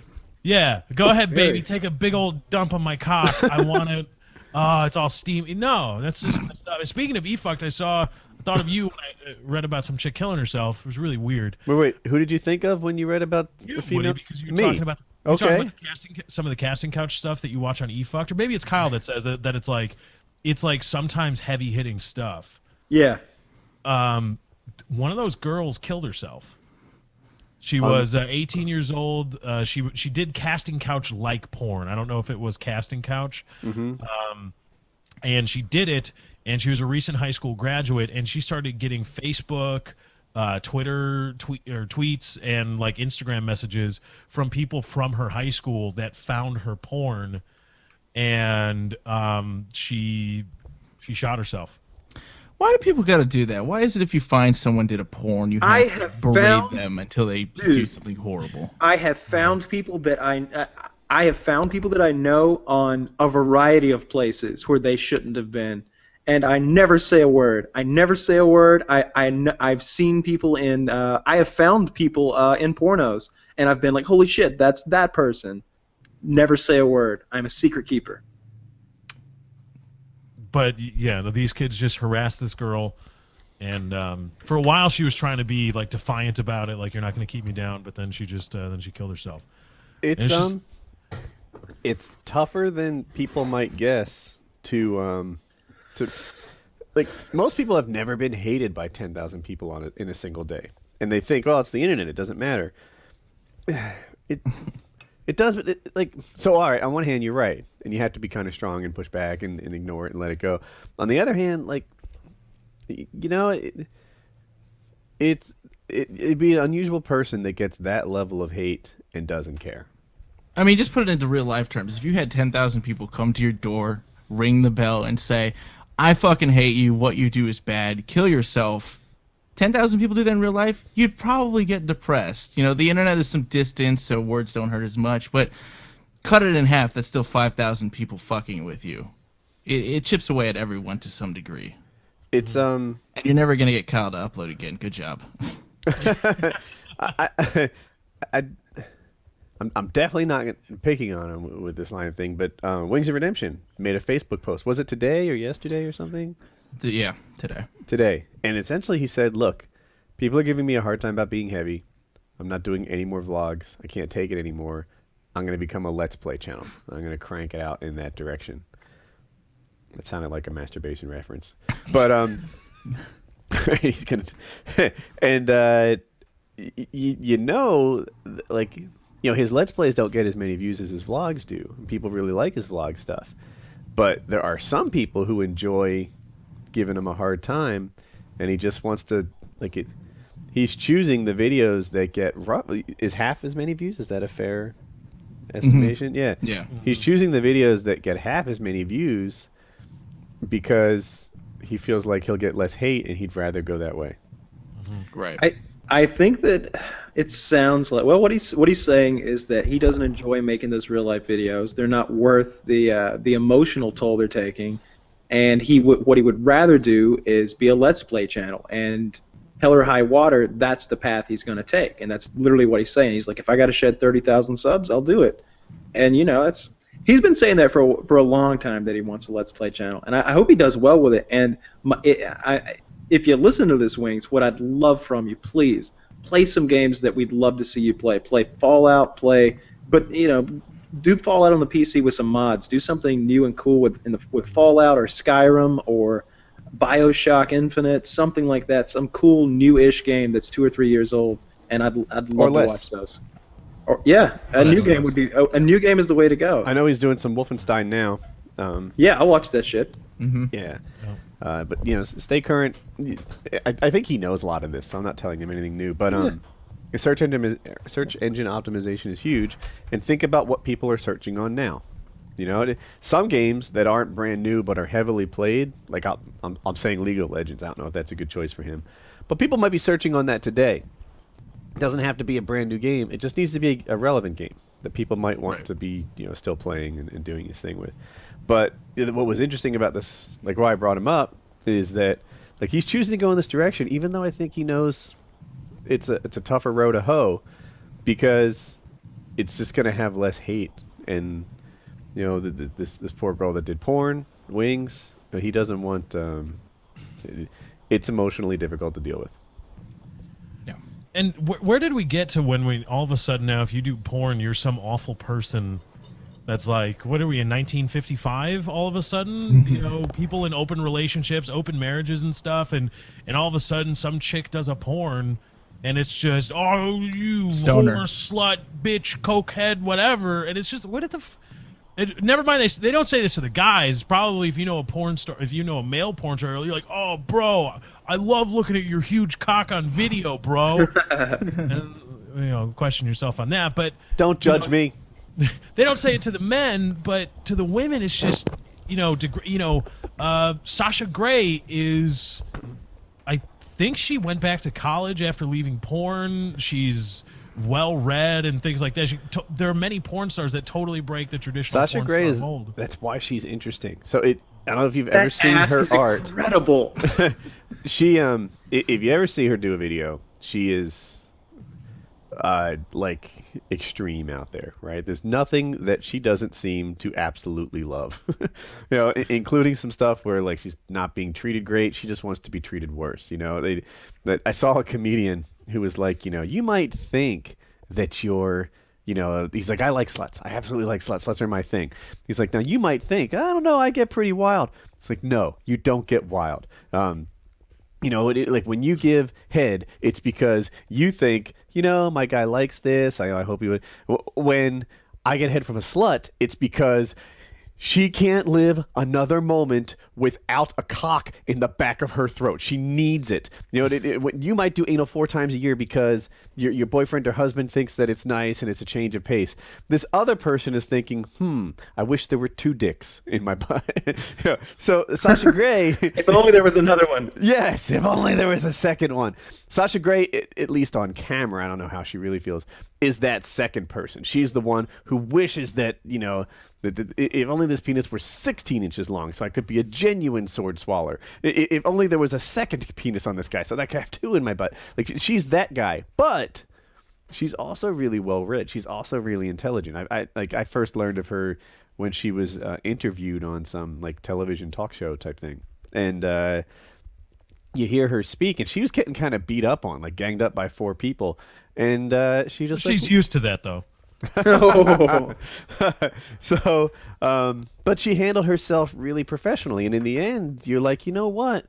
All these people attacking her, all these people who were kind of like giving her a hard time and judging her, actually seem to have a lot less class than she does. Even though she's the one who wishes she could be a genuine male sword swallower, she seems to be like, you know, she's handling herself with class. She had good posture, you know, like it's hard to describe what class really is, but you know, that's what's interesting about Sasha Grey. She is Nancy Reagan in public and Sasha Grey in the bedroom. Really great ass. That's all I care about. See, I don't think I could. I mean, oh, hi, Mom. Ever date a porn star? I don't think I could ever do it. It's just not like. I don't like. It's not me either. Yeah, I'm the same way. I respect it, but I don't like that I and any other dude or girl or transvestite thing can watch you taking poundings from huge cocks all over the joint. You know? I'm not a big fan of it. Transvestite thing. Oh, yeah, I know the transvestite thing. They get down, don't they? But you call it a thing. Yeah, that I think is a little offensive, but I was going to let it go. What do you call them? What do you call them? He, she? They don't like that. They're transgender. I just don't think the thing is the right way to go. That's an object. I was going to say something else. It? Oh shit! Oh gosh. Well, I don't know. We need new pronouns for this. Why not just transvestite or transgender, whichever one they prefer nowadays? I don't even know. I did find out recently that tranny is not something that they like. offensive. Yeah, it's not. That's a no-no. Remember when I called that? Remember when we were talking to those trannies? They didn't like it. I've forgotten that actually. So they were looking through so I had a YouTube channel before WoodyCraft, or I'm sorry, WoodysGamertag, and they were looking at all my old comments, which thankfully were just as I described them, like encouraging and, you know, like supportive of the people that I watched and fanned. And but if you go back far enough, it's not even about gaming; it's about off-road vehicles. And they're like, Woody's first comment ever was about trannies. And they're like, Woody, that's not nice. I don't like being called that, etc. But it was about trannies. It was about the S10 transmission needing more oil when you climb rocks. It wasn't mean. It was you know, educational. Can we do Game of Thrones talk? Yes, let's do Game of Thrones talk. I have another topic. All right, my topic is it can go anytime. Game of Thrones talk. So we found out. Okay. On the PKA subreddit, there were a lot of people, book readers actually, who enjoyed our hypothesizing about what was going to happen next, because we're show watchers and we're only as current as the show. Yeah, I read that as well. So let's see how this goes. I'm kind of curious. Anyway, yeah, Kyle, you were leading in. Okay, so we got to see who the contestants are going to be in the fight, and it is Gregor Clegane, the mountain that rides. Yep. Who they've recast 3 times now, and now they've picked a 25-year-old actor, the second strongest man in the world, and a really young-looking guy who is supposedly the older brother of the Hound. So really shitty casting, if you ask me. They could have CGI'd some like rougher, tougher-looking actor to be a giant, and I would have enjoyed it much more than this actual giant who looks, I don't know, like a teddy bear. Wait, you think he looks like a teddy bear?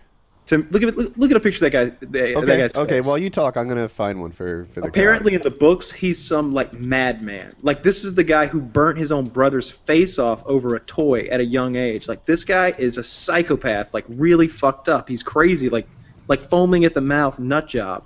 And they've made him look, like a big teddy bear, if you ask me. Now, given when they showed him to us, he was bashing these poorly armed soldiers into pulp with his enormous sword that's the size of a person.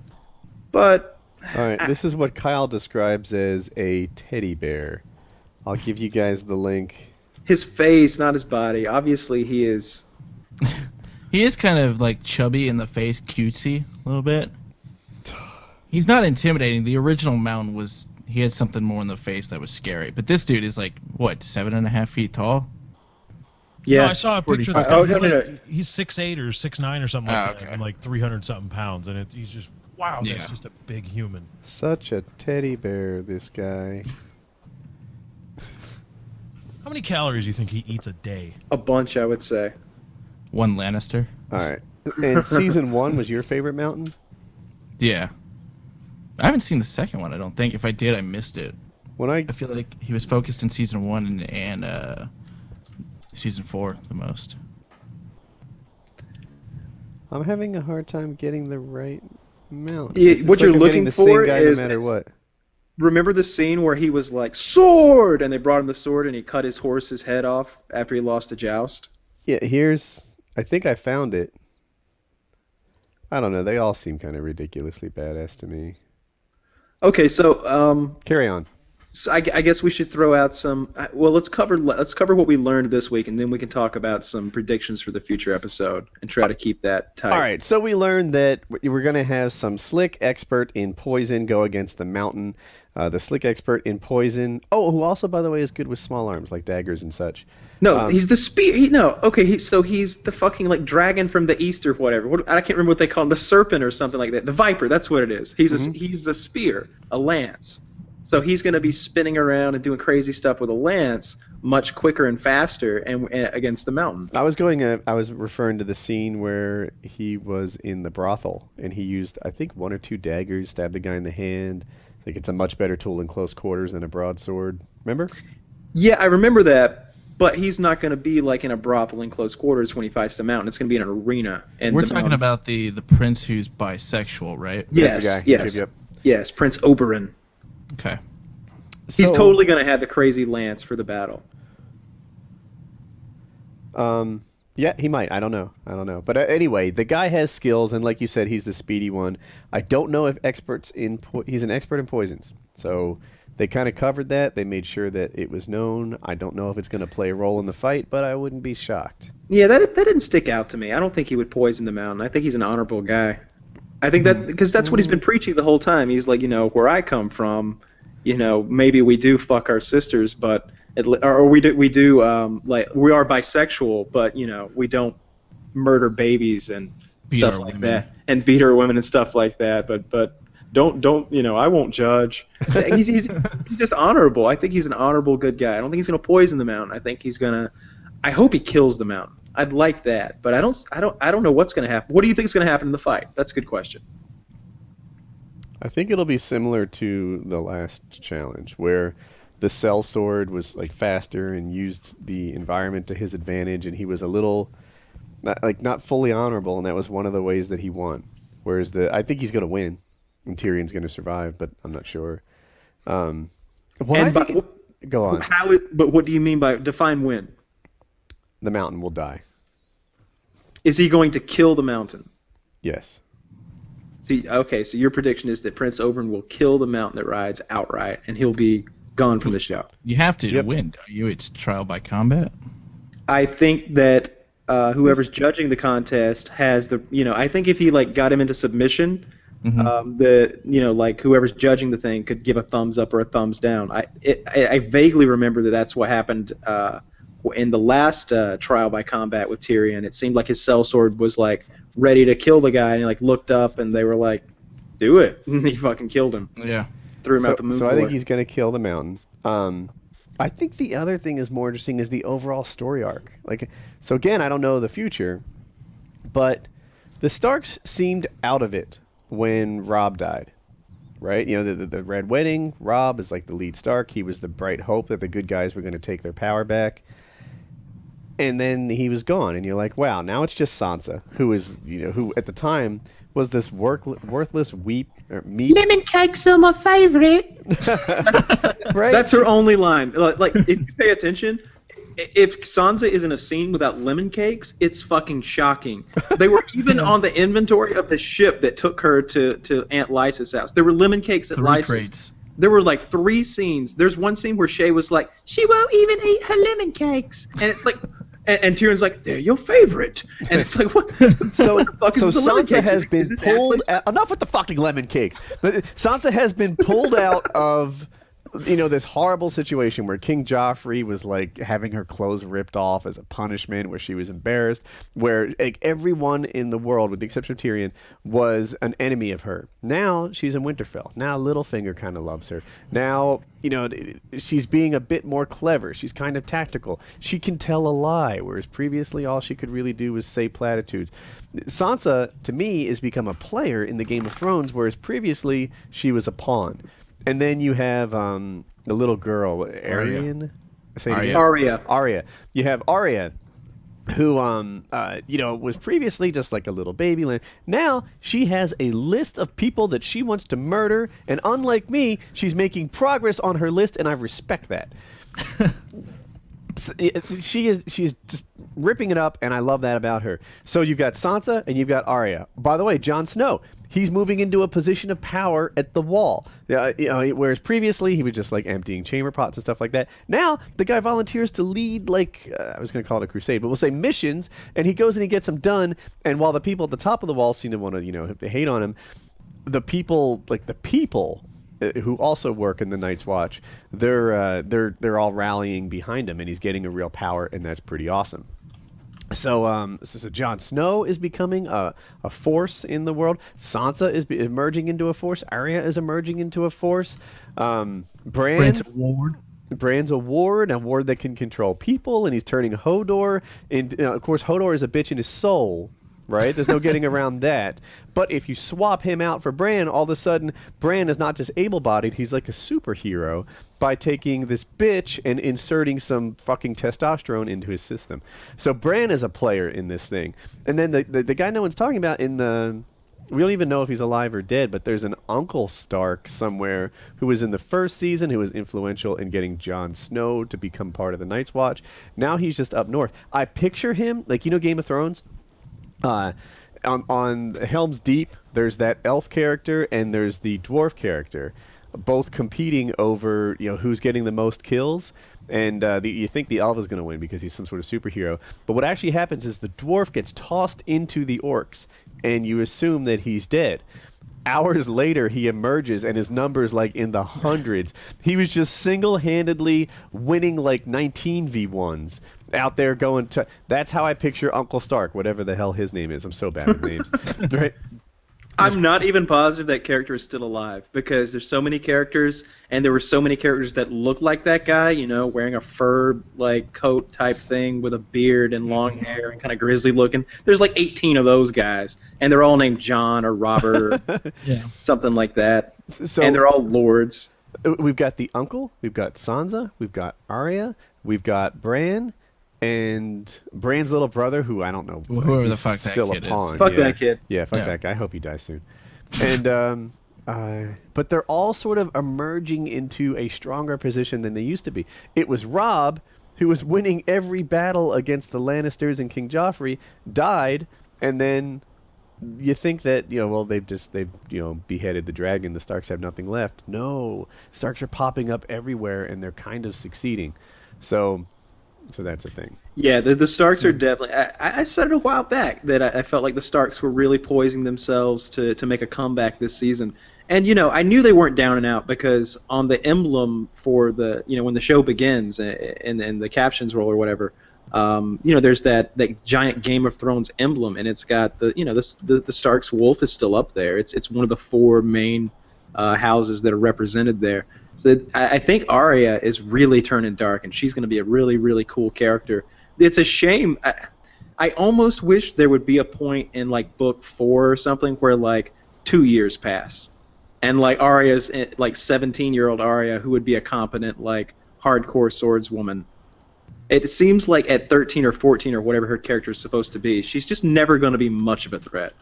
Yeah, and her sword is, it's a needle, like she calls it. That's a little. She needs to get past that. I think she could become a badass. Like, I could totally see Arya, like, I don't know, having some poisoned blades or something and doing some crazy stuff. But she's got to get, like, faster and sneakier if she's going to. It was like the Hound told her, he's like, she tried to stab him and her sword just kind of bent. And he like, slaps her and he's like, I don't know, I think he was talking about his brother. We wear armor. We wear armor. He's like when they fought, he won because he had fucking armor on and a big fucking sword. Yeah.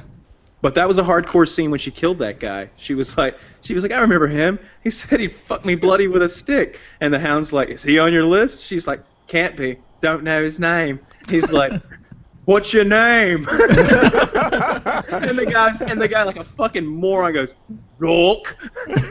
She immediately stabs him in the heart. And you just imagine the Hound, like, it was like such a setup. Like, it was just like a setup for a punchline. He was like, what's your name? Immediately. That was a great scene. Game of Thrones, man, pretty good show. It's a wonderful show. I'm a big fan of the show. I saw that IMDb, they did a ranking of the top shows that are on TV right now. Number 1, Cosmos with Neil deGrasse Tyson at a 9.5 out of 10. Okay. And number 2 is Game of Thrones. Is that by viewership though, or somebody rating it? It's the IMDb rating system, whatever that may be. Cosmos is on Fox and HBO's a premium network. They were ranked, That's like I pretty said, good for HBO though. Like, that's fantastic. Yeah, I think I don't recall the rest of the list. I kind of wish I had. I'll pull it up. But I totally agree with that list. And those are my 2 favorite shows too. So I kind of felt like I had it confirmed that I had good taste in TV when I saw that. And of course, like, there were a few of your favorites that you're like, oh yeah, that definitely should be there. I'm looking for it. I've been considering reading the books. The Game of Thrones books. That'd be better for you because I've said it numerous times. This show has so much throat cutting that you will not watch it. You don't like Sweeney Todd, Dude. You know what? So I read Lord of the Rings, those 3 books. Mm-hmm. Oh my God, they move slow. And they're action-filled books, but the descriptive language he used. Like, I remember there's a scene, I forget which book it is, where they go and they fight a spider in the dark. He spends 2 entire pages describing just how dark it is. It's dark. It's darkety dark. It's so dark you can't see your hand in front of your face. It's dark. As the people walk, they can't see where they're placing their feet. They're hearing each other. They don't know if they're alone or in a group because it's so darkety dark. It's so dark. It's night out. There's no stars in the skies. There's no moon in the skies. It's so dark. There's no darkness. They're outside, but it looks like they're inside because it's darkety dark. And I'm like, motherfucker. Tell a story. I get it. It's dark. You need to spend pages on this, and that kind of detail for me doesn't just paint a picture; it delays the story. I don't need that. Let me rock it. I get it. It's dark. If you had spent a quarter page emphasizing how dark it was, that would have been more than enough for me. Mm-hmm. But they quadrupled it, and it was a pain in the ass. I don't know. I need some guidance on the books then, because You can listen to the audiobooks. They're like 45 hours long. Dude, I went to buy the audiobooks. I was like, all right, I'm going on a trip. I'm going to get the audiobooks. We're going to give this a go. And then it was like, what? 45? I'll get 5 hours into this thing and barely scratch the surface. I drive Hope to school. It takes 30, 40 minutes every day? That's like a year-long endeavor. 4 or 5 days a week at 30 minutes a pop. Oh my God, 45 hours is a huge thing. I'm like, is there an abridged version? That's what I need. No, you gotta do it all or nothing. We need Sparks Notes. A book report. Yeah, what happened to Cliff Notes? They're dead? They got passed or something? No, I think they're still around. I still see them around. at Barnes & Noble, I think. I wonder what the internet did to Barnes & Noble book reports and stuff. What Barnes & Noble? Well, I never thought of a physical book for Cliff Notes or Spark Notes. I always did it online. Oh yeah, no, they've got Cliff Notes for you go to Barnes & Noble and usually there's a there's a Cliff Notes rack, and it's all local high school summer reading. Like any book you could think of that would be on a high school like Common Core syllabus, they got the Cliff Notes for it. And it's just like, you know, I get that everybody's got to have a hustle, but when you are so blatantly encouraging kids like, hey, you're supposed to read this, you know, probably bullshit classical novel, but basically cheat on it so that you don't have to read it. I get the value of reading a book. I hated Catcher in the Rye. It was fuck Holden Caulfield, that bastard. Fuck him. But I read it, and I was like, okay. I read and loved The Great Who did you want to Gatsby. kill afterwards? Who did you want to kill after you read it? What do you mean? The Catch in the Rye. I don't know. I don't remember. You don't get that? You know, all the people that read Catch in the Rye and then go try to assassinate someone? Oh, that's right. Oh, yeah. John Lennon, Ronald Reagan, you know. I think there's more things they have in common besides Catcher in the Rye. They probably also like scat porn or something. But you know, just read the books. Catcher in the Rye was the video games blame before video games. I'm interested in the books. I'm really into the show right now. I think I'll get into the books as soon as this season ends because there's going to be a long down period. How many pages? You said you have the first book, Kyle, right? Didn't you? Yes, I do. I don't know how many pages it is. It's hamburger thick. Like, are we talking That's not a lot. like fluffy bun hamburger or like McDonald's? It's double not a Big cheeseburger? Mac. It's a McDonald's double cheeseburger maybe, but definitely not a Big Mac. Oh, that's not bad at all. No. Yeah, let's call it 500 pages if I had to guess. Okay. I used to like Tom Clancy novels. But with, it's like, pretty small. 1300. It's pretty small print now that I think. I don't know. It's in my bag somewhere. I started reading it on a trip when I was on an airplane, and I haven't picked it back up since. But I liked what I read. Are we done with Game of Thrones talk? If you want more, you can go to my Civilization 5-hour playthrough because There's a Chiz and lot Kyle actually in certainly launch into. Yeah, we talked a lot of Civ. All right. Do you want a whole new topic? Sure. Okay. If your number one wish comes true, what happens? Oh, it's the lottery, right? Yeah. That's the one because Really, first of all, asshole? not Because my only son will start talking. okay. Yeah. I'm just teasing. I didn't mean to hurt feelings. Or Lefty would be to walk again. That's got to be a given, right? You know. No, I'd rather be rich than walking. Dude, he wins that lottery and get his bionic legs finally. Yeah, right. It'd be like Oscar Kick the Pistorius. shit out of anyone. Exactly. Maybe not exactly like Oscar Pistorius. No, I'd kill my girlfriend too. Try to get away with it. What a wacko! That trial's still going. They're doing something where they do like a 30-day observatory period to make sure he's competent for trial, and they're doing that in the middle of at the end of the trial. It's just And absurd. the prosecution wants it. The prosecution says we want to make sure he's sane. South Africa's fucked, man. That's some weird shit. Weird legal and there's system no down jury. there. It's totally up to the judge. Yeah. Yeah, I believe you've killed your wife. Or, He's been crying the entire trial, like out loud, and vomiting so much that they stopped removing him from the courtroom. They just brought in a bucket and were like, "We'll just have to deal with the vomiting."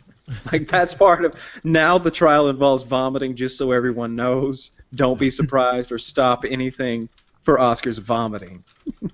Yeah, it's because he realizes that all the drinking and all the partying where he would get incredibly rageful, and he was like some kind of gun nut. Like if whatever constitutes being a gun nut in South Africa, that was him. He had one pistol. He had one gun. He had Yeah. 7 bullets. He was like he was apparently like really big on guns, and he would get very violent with people and stuff. And now he realizes it's all over because you definitely got caught killing your girlfriend. Oh, I thought she was a burglar in my bathroom, and I shot like 4 times. Yeah, it's really an insane defense. We'll see. I'm mildly interested in it. Like I hear updates on the radio occasionally. I haven't been really paying attention to it. So back to the wishes thing. Yeah, back to the wishes though. Yeah, man. I would pick the power to time travel. That's what I want. That's my wish, to go back in time. Because I can get a lot of things done if I can do that. I can change life decisions. I can get the money I want, the wealth, not just the jackpot one time. A lot of things with the power of time travel. Very true. You stole that one right out of my mouth. I was honestly about to say that. I swear to God. But that is the perfect answer to almost any one of these questions. It's time travel because it's so powerful. Time travel lets you do anything you want. You can succeed at anything with the knowledge that you could gain from the future, or the knowledge that you could take back to the past. You would be the best at everything. And it really wouldn't matter what your area, whatever your area of expertise is, that's what you'd want to focus on. Like if you knew a lot about agriculture, I'm sure you could somehow turn your knowledge of agriculture to millions of billions of dollars if with the knowledge of the future. Yep. Anything. It's always the best answer. Yeah. Money, happiness, all of that. I'm trying to think something other than just those kind of materialistic things. Some Well, no, wish. I also said like life decisions. Like if I could, I'd choose to go.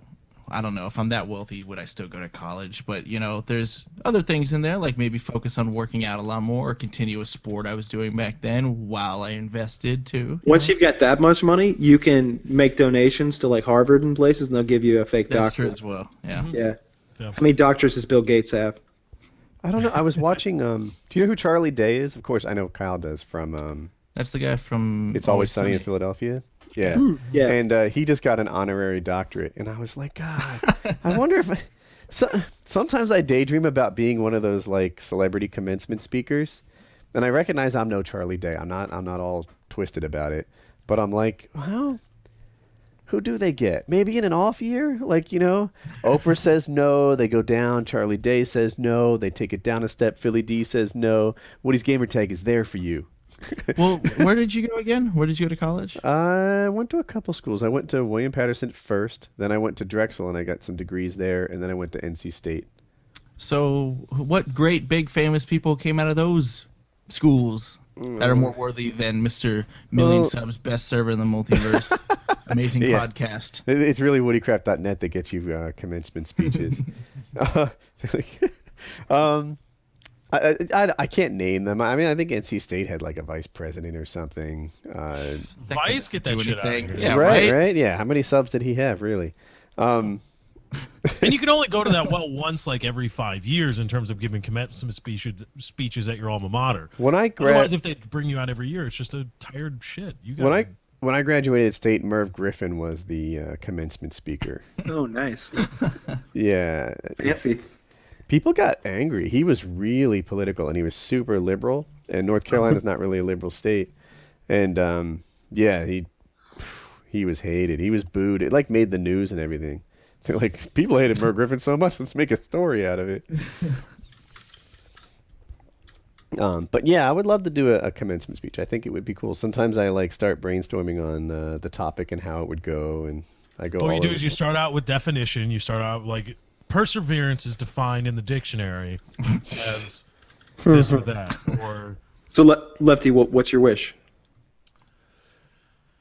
I don't.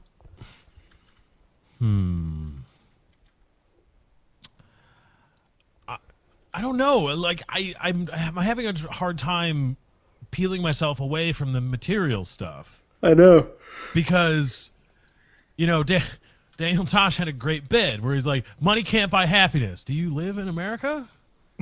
Yeah. Like, there's a lot of things I could do with winning the lotto, and I've got it planned out. You take the lump sum payment, and then you pay the taxes on it, on that lump sum, and then you've got, I don't know, what's the jackpot you win? 300 million? So you get about 150, 140. Sometimes it's $500 million. Yeah. Yeah, but when you get lump sum, you're probably going to get close to half.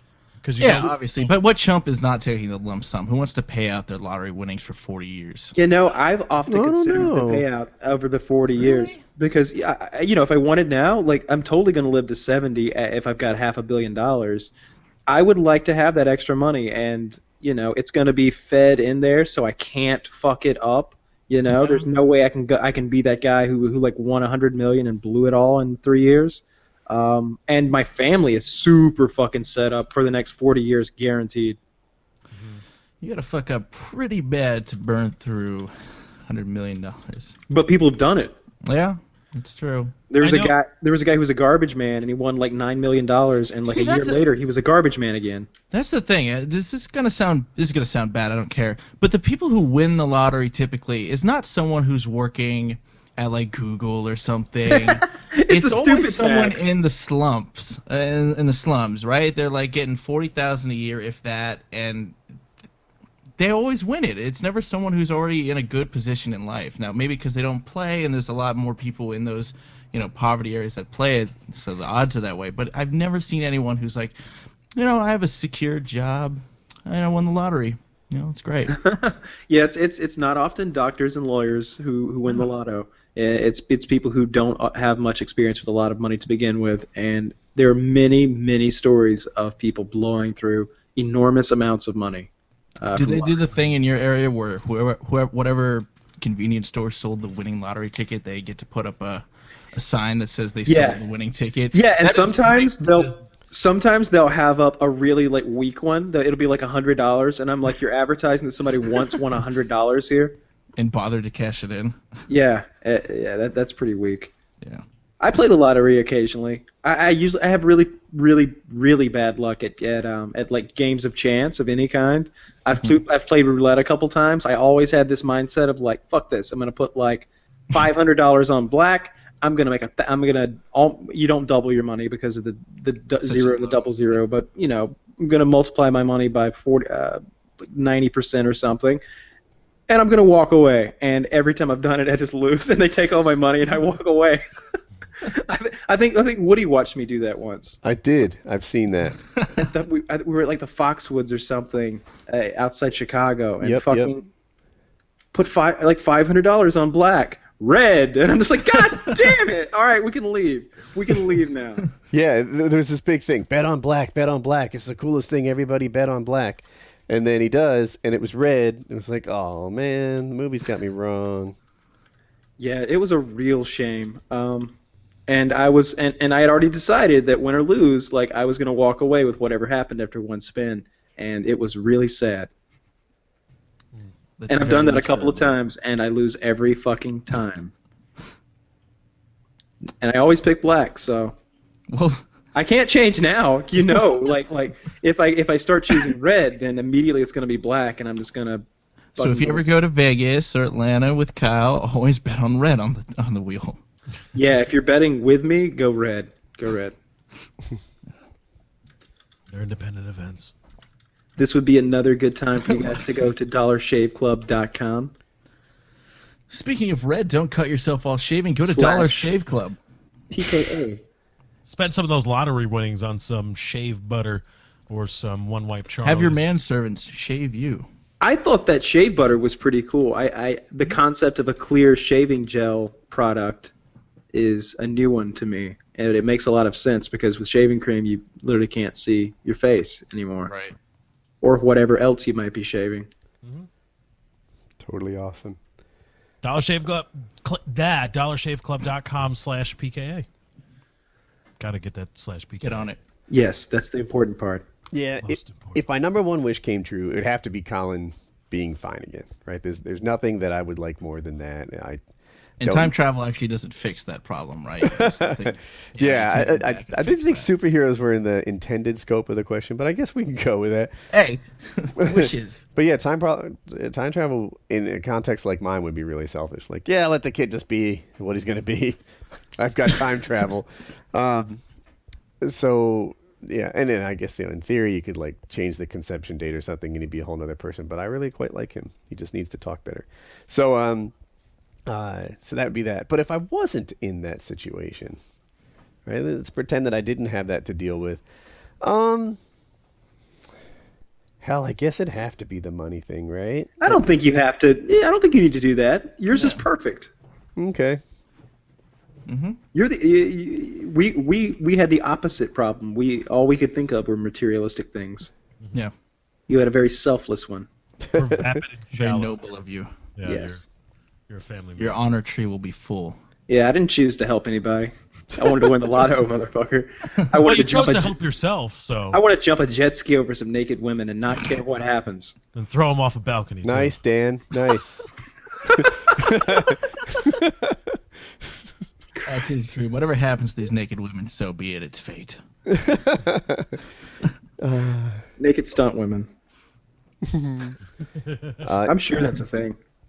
I bet. Do you guys need a whole new topic? Sure. What is the most likely trigger that will start World War III? Running out of the world running out of petroleum. Petroleum, huh? Yeah, if China doesn't have enough, they're going to have to expand into neighboring countries, and that's going to spark something off. And then Russia will, it'll be backing China. It has tons of oil, and I think I think in exchange for oil going to China, China's going to help them in what they really want to do, and that's taking as much land as they can and starting in the USSR. And the United States will of course get drawn into that. It's hard to say what would happen with South America, but that's what's going to happen. You're just not sure when? 25 years tops. Really? Okay, I can see that. 25 years. That or maybe we're always just a hair away from some idiot accidentally nuking somebody or accidentally releasing some plague. There's so many close calls that I read about on Reddit in the Today I Learned section. There was a nuke that we accidentally dropped on some small town in North Carolina, and only because there was a low voltage sensor on it did it not actually go off or something.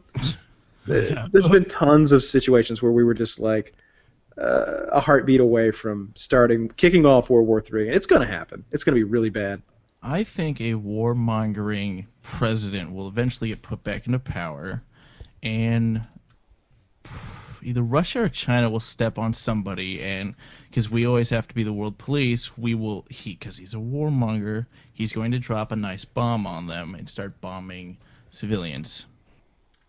That would be interesting. The oil one seems more likely, but I feel like we've had bad presidents in the past with that kind of mentality, and we haven't had one of those in a while. I guess but see, this is different. So when they talk about the oil, that Bush wanted the oil, everybody makes it. You get the mental picture that George Bush literally was sending oil pumping crews over there and pumping out billions of gallons of it and then bringing it back to North America. Right. That's not what it is. What he was doing was securing that resource for the global oil economy, which he's only affected, which all countries are affected by, and he's looking after the United States. He wasn't saying that oil should belong to the United States. He was saying that oil should be free to flow throughout the world. I'm not saying that makes what he did right or wronger, but that's what he was doing. What I'm talking about is countries are running out of oil. There's riots in the street because there's no oil for their cars. There's gridlock. It looks bad. It's an oil shortage that's really affecting the economy because the shipping lanes are drying up. Those transfer trucks aren't showing up at Walmart full of goods for a month. Stuff like that starts happening, and the military there's a small supply of oil.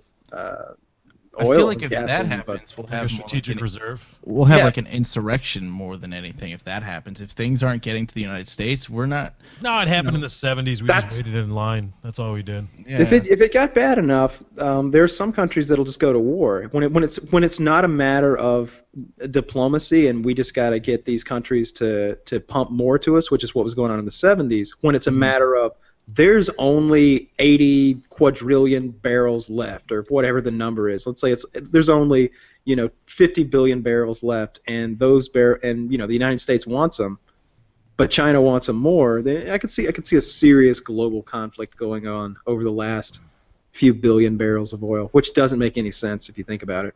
And you said 25 years. You don't think we'll be sustained on anything else besides oil in 25 years? I don't think China will. But, all right, so that's changed a little. So China might go to war with someone that has oil still, but do you think we would get involved at that point still? We don't really care if China gets into a fight with Russia. I don't know if China... I think we would care about the spread of communism throughout Southeast Asia in a way that we haven't seen in 70 years. We would see puppet dictators getting thrown up. We'd see all of our little Asian comrades, Taiwan, Japan, all those little islands through there getting thrown under the red banner of China. China is scary. And and the United States is scary as fuck. Like I never want to. Everyone talks about China being scary and this massive army they have, but that's just not how wars are fought anymore. Right. The United States military is terrifying. It's absolutely terrifying. One of our aircraft carriers brings more firepower than some other country's entire air forces. Like there's more planes on one of our aircraft carriers than some countries have. It's scary. Yeah. I think either Pakistan, India, or Iran, one of those places, either, I don't know, they accidentally drop a nuke, or they go nuclear because, I don't know, they saw a woman driving a car again or something, and they just absolutely fucking mad with these women driving cars. I think one of them, I don't think they have the greatest control over their nuclear stockpile, and in that region, if one goes off, they're probably all going off. That, or the Hamas leader was talking about the only peace will come through ethnic cleansing.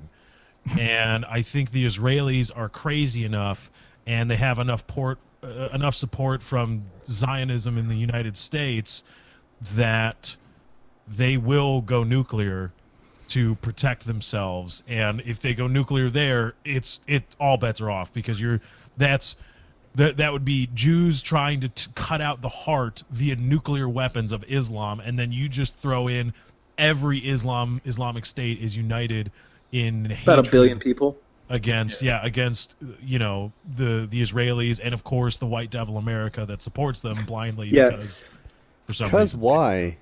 The thing about it is, whenever we sum up like how many of the potential bad guys there are, it often comes to the number 1 billion. There's 1 billion Chinese. There's 1 billion Indians. There's just so many there's so many hotbeds like that around the world where it could kick off. There's all kinds of unrest in South America with Venezuela and all those little countries. But then there's, like you said, Israel. That's where the World War III has almost started half a dozen times in the last 25 years or so. Like, it's constantly right on the edge of something. They're in a prolonged war there, basically. Rocket attacks and shit all the time. They keep doing it. They're like, no, fuck you too. We're gonna kill you guys too. Like, stop it. And then you've got North Korea, who, I mean, that guy just strikes me as being an absolute wacko. And he's got a huge army, and he's got some weapons, because the Chinese and the Russians supply him with weapons, and the Iranians as well. But the worst he can do, right, is attack South Korea, and although we would go to defend them, I don't think that would inspire World War III. I think China would back away from that kind of involvement. I would like to think that, I would like to think that they would. I would like to think that. I could definitely see some, like, posturing by them. I mean, they already did it right. How long ago? A year ago, when they were strutting around and stuff, and China's like, we're not, go ahead and sanction them. We're not involved in this. Well, the deal is nuking something. Like, I'm not quite sure about that. Well, okay, Hiroshima seems to be back on its feet. I don't hear about the current nuclear fallout of Hiroshima. If we were to nuke, like, Seattle or something, of course, we probably wouldn't do that, but if Seattle were to get nuked, could we not clean that place up and use it again? We could, but are you gonna let them nuke us and do nothing? Because then we look weak. That's the problem. So here's the problem. So if it's, I wasn't suggesting if it were I'm American, bitch. They touch us. we drop so many nukes on their fucking ass, that entire sandy place that did it turns to glass. You will never grow another thing. We're drawing all the Muhammads after that. We will turn your subcontinent into glass, and then we will salt it so nothing ever fucking grows there again. You're gonna salt the glass? We're gonna salt the glass just in case for all I know, they start becoming some fucking dairy farm and deliver milk in that glass. No, bitch. The cows will have nothing to eat. The grass won't glow because we've salted the glass. And they were going to wait for you to open up some sort of novelty glass sculpture. Wait for your economy to recover, and then we're going to nuke that. We will just keep nuking you. So here's the problem with the fallout with nukes. Dropping one nuke, like the Hiroshima situation, the fallout's not a big deal. The fallout is a big deal for, like, a couple of days in the future. If the winds are just right, and if enough dust were to get kicked up because the weapon exploded too close to ground level, which is what happened in one of the cases, I don't remember which bomb, then there's a lot more dust and actual quote-unquote fallout thrown in the atmosphere. it can get caught in global winds and it can make some minor effects, but it doesn't ruin the world. We tested tons of nukes in the Bikini Atoll. The Russians tested tons of nukes up into Siberia. Lots of them. The problem is if there's a global thermonuclear war, that's a big deal. If we send 1,000 nukes one way, they send 1,000 the other way, and there are thousands of these things. Mhm. If thousands of them go off, then we ruin the world.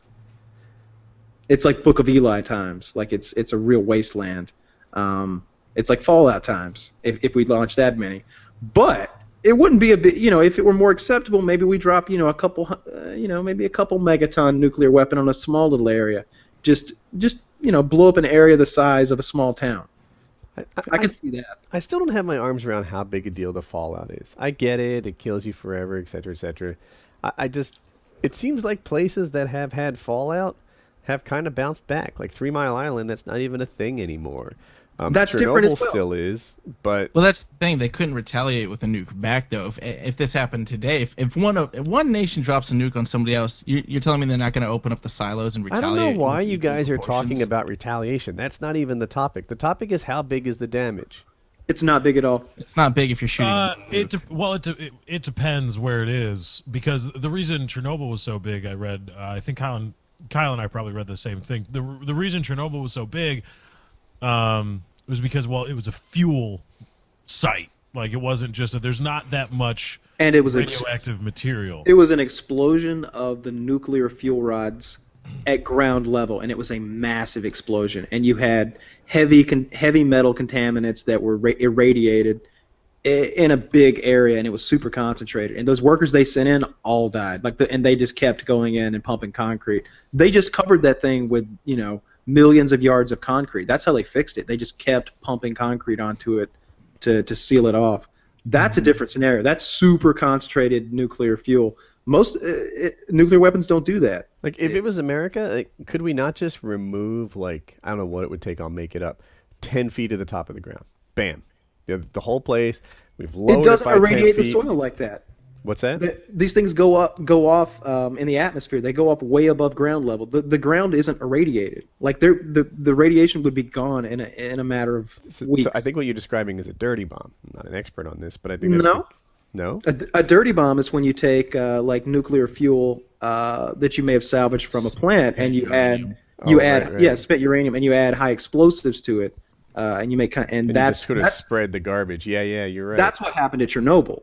That really irradiates an area, and in that scenario, maybe they do have to remove 10 feet of the ground earth, and maybe that's a solution. But that's like raising a city to the ground. Mm-hmm. But with an actual a nuclear missile, an ICBM, those things go off above the city to be more effective. There's a very dialed-in altitude at which they go off to maximize their effectiveness. World War III. Nuclear war talk. A fascist regime is going to get a nuke from Israel, smuggle it into America via vending machine. They're gonna set it off. God, that was We're gonna such think a it's shitty Russia. movie. Really? I like that movie. No, because the book was so much better. I thought than it was the really movie. clever until I realized it wasn't new. I was like, yeah, tell me more. Chiz has got a knack for this. Nah, the Sum of All Fears. It's got Morgan Freeman and what's his name in it? The new Ben Batman. Yeah, it's a Ben good Affleck. movie. No, it's not. It was If you read the almost, book, it's an awful movie, because in the book they're originally Middle Eastern, which makes it so much more believable. But they didn't want to. This was after September 11th. I believe it was after September 11th. It was like 2001 when it came out. They didn't want to rile up the Middle East, so all of a sudden, oh my God, Nazis are back. And it was just so contrived. It's like, no, have the balls to be like, yes, this could happen, because if you hire German engineers, German physicists who have worked on this kind of stuff, or Russian or whatever, yeah, they can do that. It can happen. It won't work, and they didn't explain it well enough in the movie that it turned into a dirty bomb. There was a whole bunch of really cool stuff that happened in the book that just wasn't covered in the movie. Plus, Your topic? Ben Affleck as Jack Ryan is awful. I like Ben Affleck. Oh, by the way, the United States has an estimated 7,650 nuclear warheads. Russia has 8,400. China has about 250. When is this versus? Yeah, China apparently only has 250, and then it's just hundreds from there. 90 France has, here, like, one, 300 right? there. But those 15,000 combined that the United States and Russia have would ruin the planet. You'd destroy the world, yeah. Yeah. Several times over. Everyone would be gone. We'd be living in Matrix times. No, we'd be living in Fallout times. No, I'm pretty sure the atmosphere would be fucked at that point. When those Fallout times come, you guys are really going to be wishing that DollarShaveClub.com was still around. You're going to have to be shaving with So, all dollarshaveclub.com/PKA. Yeah, check You're them not out. gonna not gonna have any of that shave butter. You're gonna be using cat oil. But use the /PKA if you've gone there and you didn't type /PKA. Go again. Let them know that you came from here. That that I would like it if PKA started moving towards like bigger name brand sponsors and away from channels looking to grow. Not that we don't love you guys, but I think it'd be neat if our next sponsor was like Nvidia, and then the sponsor after that was like everything Microsoft. with PKA recently. You're stepping it up a notch, right? PKA Plays, PKA Adventures, the show moving on up, baby. Now you're talking. Yeah, I like it. yeah. So anyway, yeah, dollarshaveclub.com/PKA. If you buy something, Dr. Chiz hands out hand jobs. I'm just saying. Damn straight, but you gotta have video proof on the subreddit. You handies because you wrote it in text. All right, this is the. No, he still will, but he won't enjoy it as much. Depends what your flair is. All right, wait, now, hold on a second. So people fuss at Dr. Chiz. Tell me this shit's not funny. This is fitting and great. Nah, I'm the weasel. I'm a horrible person. I like the people that did the Game of Thrones, like what character is the PKA person, and they gave me a Littlefinger, conniving in the back room and whatnot. I saw that too. Was my character good? I have no idea what that's all about. Who'd you get again? I have no idea. I think he got Brant a couple times, which totally. Oh, because he doesn't have control of his legs. He's a cripple. Oh, okay. Yeah. But you can take over people. You get benefits too. Mm-hmm. Hodor bitch, but not when you. I vote control. Chiz for replacement, and comment section just turned to cancer immediately. Blame me for what he said. Hey, back off. You shouldn't have made those sorry, that's videos. what he's I saying. take the Profit blame from it. around That's here. what he's saying. God, the guy weasels into my spot too. No, you shouldn't have tried to profit from that whole thing. Why'd you need 2 videos? Why 2? Yes. Oh my God. Why couldn't you have just made 1 hour and 20-minute long video? Because you tried to double your views. You I was trying to literally double my views. you made singles of dollars off that bullshit. I bet you went made to a strip club. I made zeros of dollars. There's no ads on the. You're still terrible. I don't care that You're still you an didn't awful make person. any money and that you just wanted to set the record straight because there was Still an awful misinformation out there. The real core takeaway is you're a weasel. I'm a weasel. I also throw babies from ledges. I do a lot of things in my spare hours. All right. So, Kyle, I just did you came. wanna- Yeah, I just came across this news story. I want to talk about these people who had the worst fucking bus ride of all time. This is from the Siberian Times. Apparently, a packed minibus full of people was quickly filled with boiling water when a geyser erupted from a manhole cover after a steam pipe exploded. It shot 50 feet into the air and quickly filled the bus with boiling water. There were a lot of the people were severely burned and sustained life-threatening injuries. Oh, wow. Siberia? Fucking Siberia. That's what they're dealing with today. What a shitty day. At least they're disinfected. Oh my god. Who the hell has these pipes under the ground full I've of heard of high-pressure it. boiling water? Come on. Do we have those here? I want to say, in New York City, where's all that steam coming from? We must have high-pressure boiling I think water. that's the sewers. No, we gotta have. I've never heard of high-pressure steam. in some places. But Yeah. You know, what no? manhole cover? This Yeah, is like like the homeless people put blankets over the steam vents from like Con Edison or something like that, and it keeps them warm. Yeah. Lefty, you're from Chicago. Do they have that there? Yeah. There's definite. There's heat vents, not steam. Right, that could be But- hot shit because Chicago's so cold. I mean, Right, but there's like you walk over large patches of grating where there's definite an upward movement. But Yeah, it's not hot shit. It'll blow your skirt up. and it's warm. It's nice. Yeah. Are you familiar with that personally? Blow your Don't skirt judge up? me. Whatever. You got a catwalk every now and then. That's why he uses Dollar Shave Club, so he can wear those skirts. DollarShaveClub.com/PKA. You think his face is smooth? You should see his thighs. I actually liked getting shaven. Like that was pretty cool. So I went to, there's a subreddit called Wicked Edge. Are you guys familiar with it at all? Yes. They're like shaving hobbyists. Like they really like their old school shavers. Some of them use the straight edges from like, the old school barber days. A lot of them use something in between, which is use a flat razor blade, but it almost looks like a safety blade, which is what everyone uses. And that's the one I got. I thought maybe it would take less skill than that's just straight edge. Looks like I'd ruin myself or something. So I got the other. It looks scary.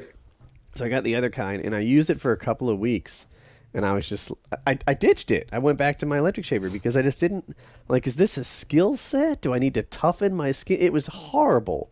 It was horrible. And I bought high-end blades. I bought the perfect like shaving soap thing, and I'm like, I don't know what these people are talking about. Like this, I am like injuring myself with this bullshit shaver. And then Dollar Shave Club comes along, and I'm like, wow, this is actually nice. It's just doing everything it's supposed to do. Like there's a reason the entire population went on to shavers like they sell at dollarshaveclub.com/PKA. It's better. So easy a wife could do it. Ooh, I like it. As she feeds him grapes. So, yeah, she's a good one. She's a keeper. Anyway, I hope so at this point. Yeah, right? I've been with her for a while. I think we've been married for 18 years, and we met 22 years ago. So that's like... More than half your life. Yes. Yeah, we passed the halfway point. It's a little late in the game to be like, I'm just not feeling it anymore. This trial is over. Yeah. We tried things out, and it just didn't work out. The lease has run up. I have to trade Jackie, you I've in. compiled a list of grievances that I would like you to address. Oh, hey, when is Hope gonna play this game of Civilization against me? Because we talked about that before. She's headed into finals for her first year of high school, and I think it ends. I have June 10th in my head, but I'm not positive. Mm-hmm. So all right. Yeah. It's okay. That gives Kyle more time to practice. Oh my God, I'm gonna be so much better by after every game. I'm like, I know it's in like my head. they say, I'm you learn more from your losses than your victories, right? So Kyle's he's a freaking Bobby Fischer of Civ by now. Here, you know? Yeah. I feel like I have learned a lot. Kyle has more losses than the rest of the crew put together. That's it's because not like I said playing prior in a game I'm 2v1. going for a cultural victory, and then the next game I did in fact get a cultural victory. It's not like I did that. 34 moves away, he called his shot Babe Ruth style and then hit it. Right? It's easy to. The game calculates it for you. It's basic math. It's you act Does like it throw in like, the variables of you burning my land down? Does it account for that? It doesn't count the variable of you teaming up with Lefty to do a 2v1 in which you usually come away with the victory. If anyone is like manipulating Lefty, it's you. Why am I completely devoid of free will in all these Well, scenarios? because you kind of fall behind in Never most been games, inside Lefty. with the exception of the first game we ever played. You really haven't been in an area of power, and I blame Kyle for that. That fuck up there. Lefty, I feel like the one hole in Lefty's game is that he tries to be a jack of all trades, and I feel like you can only really focus on like three things at a time, and I feel like his and I think that's why we get a little bit better than him. But it's not like we're light years better. That's rarely the case.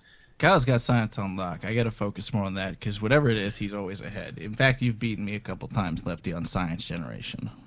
That's true. I'm trying to steal stuff a lot. That's true. That game was awful. He was so far ahead. It was scary. He had nukes. Yeah. He had nukes. Yeah. Well, I got lucky. I got lucky, but I'll be back in greater numbers. We've got to get Woody involved with this thing and have some fun because I would like it if maybe it was a 2v2 instead of a 2v1.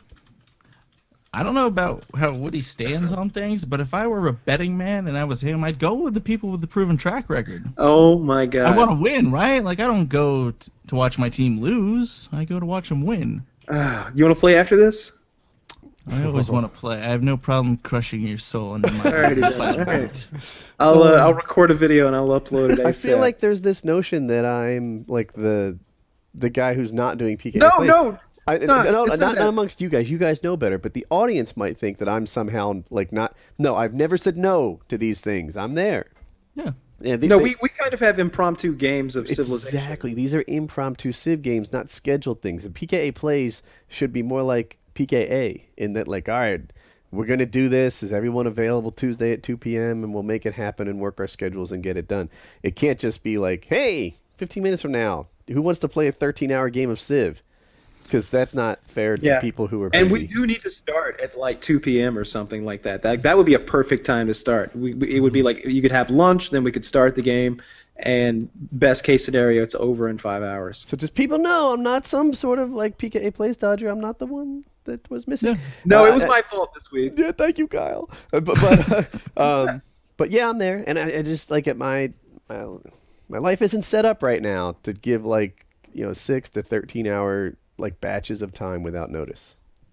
Yeah, but I just want to reiterate that I still feel like I am the best Civilization player in the group, by far, by like leaps and bounds, honestly, and that I have been defeated time and time again by bullshit alliances and little like quirks in the game. But that's part of the game, isn't it? Those are part of the. That's like people I've that never cry about understood this PvP. whole. This is civilization, right? This isn't like diplomacy 101 where we all agree we do not fight. We do not ally with another person. We focus on our own little capital here, and then we go against each other. We line up our red coats and fight. That the last 2 games in a row, it has been Chiz and Lefty versus Kyle.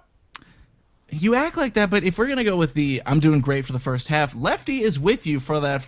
A lot of these games, which is why I give my speech to get the man on the right team, because he's with you a lot of the time, and that frustrates me. And I'm always, because I'm really friendly with him. I'm happy to give him resources. I'm happy to make deals with him, and then he just really comes and rapes and pillages my lands. And I've got to tell you, the next time we play, it's just not going to go like that. You know why you guys always are in wonderment of how much gold I have in my bank? Go on. It's because I know that if I'm going to be behind stuff, then I am going to need to, at the drop of a hat, field an army and go march to do something. And that's why when I see that Kyle is off fighting Chiz, well, my only shot at victory is going to be military. I create my military and I go fight somebody who's got their own military halfway around the world, and I say hello. And by the way, who these alliances you do kind of have with Kyle on time? Has he ever given you at the drop of a hat 500 gold to better your chances? It was 600 actually. The fight? Sorry, I gave you 600 gold, more than half of what I had at the time. I could have. I've never Did you guys actually hear that? allied myself with Kyle. Like think about what he just said right there. Like they made an alliance in which he gave 600 gold to Lefty because I was getting too far ahead in some way. Because it's teamwork. It's civilization. Exactly. It's 2 versus 1. That's what I'm getting at. You were friends with those good city-states. You had a lot of problem when they were You fucking with Chiz. Alexander the Great. Uh-huh. You had Listen. I couldn't compete with your influence over them. Had Washington not also been an asshole, you would have been his friend, and that was still a player. You wanted uranium. So I'm just saying, if anyone's going the friend way, Oh, if Washington in our gave me that game, uranium, that would have been over quickly. it would have been a different game. I wouldn't have said it would have been over quickly. A nuke only does so much to the city. Yeah, but like I could have built 10. Like I was just I had 8 cities. They were fully loaded. You know, that's like saying if I could fly, I'd be the most Exactly. awesome You person beat me. in the world. You beat me soundly that game. Only now do I fully understand the cultural victory, even though it's quite simple. But you've got to do those 4 branches of And you say it's cultural easy, stuff. but if you attack me, 5. if you attack someone, it's not easy because it fucks you up because you're not building an army most of the time. You're building buildings and wonders and stuff like that. Yeah. And no one fucked with me for that first one I got. No one fucked with me. I had 2 city-states or 2 cities. You guys are like, why you only have 2 cities? I'm like, don't you worry about it. These are not the cities you are looking for. Because it's better for a cultural victory. The fewer cities you have, the less culture is required to get each tenant of the cultural tree. Mm-hmm. And you had 2 cities kind of sequestered to themselves, and they just kept pumping out buildings and culture. And I don't think nobody knew that you were going to win within 170 turns or whatever it was. That was a real shame. So now I understand that, and I feel like it's difficult to combat that without. I just don't feel like I could score a diplomatic victory in multiplayer. Diplomatic or cultural? Diplomatic. I think you could. We just need to turn down the number of city-states. You said there was 8 in that last game. There's 12. Oh. Yeah, there was a lot. That's a lot was of the standard. city-states. That's crazy. I like city-states. I like working those relationships. You get some cool shit. Yeah, and sometimes not so much cool shit. But yeah, we'll play again sometime soon. Maybe tonight if you're up for it. And I'm looking. I like the even when I lose, I really enjoy the game. It's a fun game. I like it. It's my new favorite game, and I may do something where I play with some of the subscribers from the subreddit or something like that. Like do like a because you could put how many multiplayer people could you have in a game? 6. It's got to be more than that, right? I thought it was like 12 or something insane. I know you can do 6. I don't know if there's more than that. If you can do 6 though on some of those maps, that's not enough people. Some of those maps are huge. Yeah, the PKA subreddit should schedule some sort of a tournament and find your however many best players, and we could maybe play with them sometime. I will anyway. Oh. I'd like to talk to somebody who is outside of our group who has some experience in the game and maybe has some pointers. Well, that's funny, right? Because when this first started, like 4 weeks ago, they're like, I have 500 hours in the game. Like, wow, that's amazing. Kyle has a fifth of that, That's that's not the wisdom. Yeah, that's I said that earlier. I don't know if you were here that like I don't know how much experience you need at this game to master it, to be considered like to be like, yep, I know every facet of the game from top to bottom, inside and out. I know the correct build structures, all the strategies. I know how to move units. I understand the terrain, the territory, the specialists, the special people. I understand all kinds of warfare, everything diplomatic, cultural. I've won all the victories on the 8 different difficulty levels with all 30 civilizations, and I've done the mods. I've played as Kim Jong-un. Like, I've done it all. Like, that takes a lot of goddamn time. Yeah. Mm-hmm. And you can play as Kim Jong-un, and your uranium resources are doubled. There's a mod you can download for that. That was pretty cool.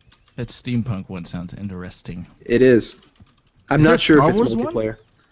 No. I feel like there's got to be a Star Wars. Should be. That would sound cool. Great, like Tatooine or no, it'd be Mos Eisley and Ewoks. yeah. Dozens of There's Ewoks. not a lot of city names. And the upgrade to Chewbacca's. Upgrades are Chewbacca. Yeah, those are your early game melee units. There's the Game of Thrones mod, but it's just broken. It doesn't work. I tried loading it. It always just crashes. And I read the reviews on it, and apparently it worked at one point, and then they changed it a little bit, and now it just doesn't work, and they haven't fixed it since.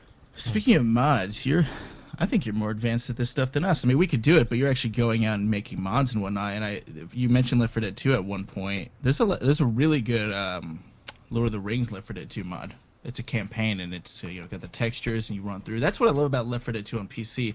You can just play new maps, new campaigns. It keeps the game alive. That's interesting. And it's another reason why I'm really starting to enjoy the PC gaming.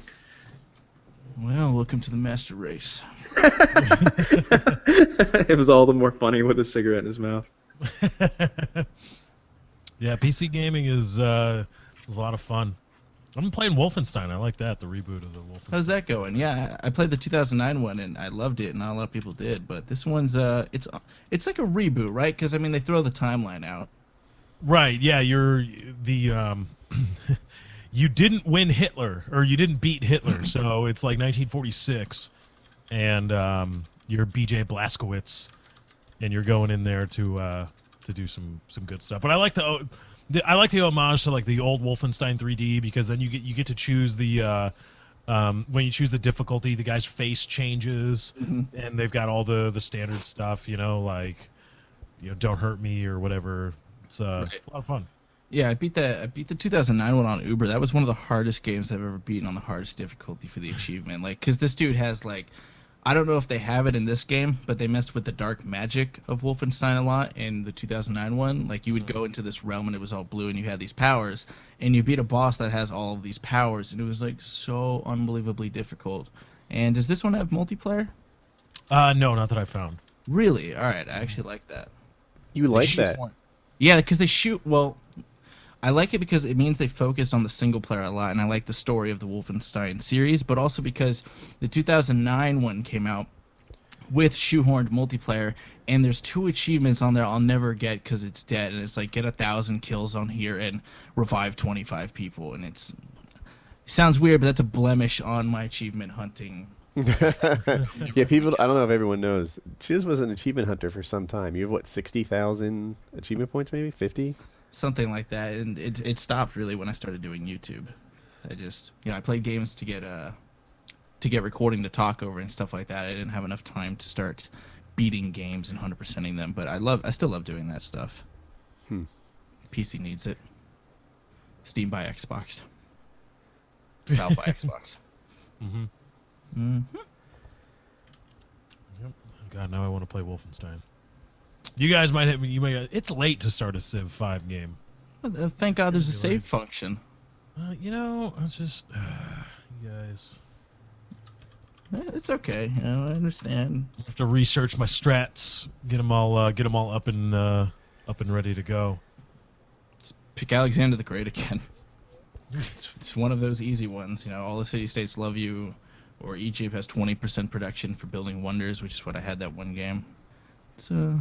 Yeah, that fucked me when you guys had 20%, because I had the Iroquois, and you guys had the 20% boost in building wonders, and I was getting beat soundly on everything. I could not build a wonder. Yeah, it's a little unfair. You just beat everything. Oh well. We'll play again soon. Damn straight. Set it up, leader. Lock in the time and date. Yes. Oh leader, yeah, please. I thought you were talking to me. Oh yeah. I was talking to He you. is talking to you. I know. Yeah, I know. Well, Yeah. do He we is our want to leader. set it? We Mike want to Hump. set an exact time. We've got to. Okay, so I don't want to speak for Woody because I don't know. No, you just say it. He'll say yes or no, and then we'll move on to the next one. That's how you do it, man. Monday afternoon, Yes. Time. 2:00 Central. Wait, are we scheduling things? Yes. What Are you in the happened to cave? you? Are you in a the different? Batcave. Did you? Why are you so far from your mic? I'm You're because taking a shit, aren't you? with this crazy long arm and this crazy microphone. Oh, we get to talk about your new microphone. Did he get a new mic? Yeah. Well, Kitty had it. stole Now a he's new using mic. it, yeah. Yeah, I recovered my microphone. It's the Rode Podcaster, and I've got like that long spring-loaded arm that puts Boom it in arm. my face. Yeah, the boom arm and pop filter and So It's- why does he sound so bad right now, Lefty? because I'm fucking bent over like trying to do something. Like I'm like rearranging my area. I just went and got a glass of water and I'm just kind of tidying up. So I'm like my arm's not extended. All right, well, let's let Lefty set. That's what he was doing, was setting a date for the Civ 5 thing. Then we'll get to mic talk, because you love it. You got a new mic. It's got to be talked about. Woody got some new tech, too. Yeah. I might set up some more tech while we're Monday early afternoon. Kyle, how does that work? How does your Monday look? Come on, So- Batman. There we go. If Sorry, I I have a was- choice, I'll take Tuesday because I know I said yes to Monday and I want to stick by that. I want to be the guy that's never said no, which is where I feel like I am right now. But Monday is good for me. Tuesday would actually be bad for me.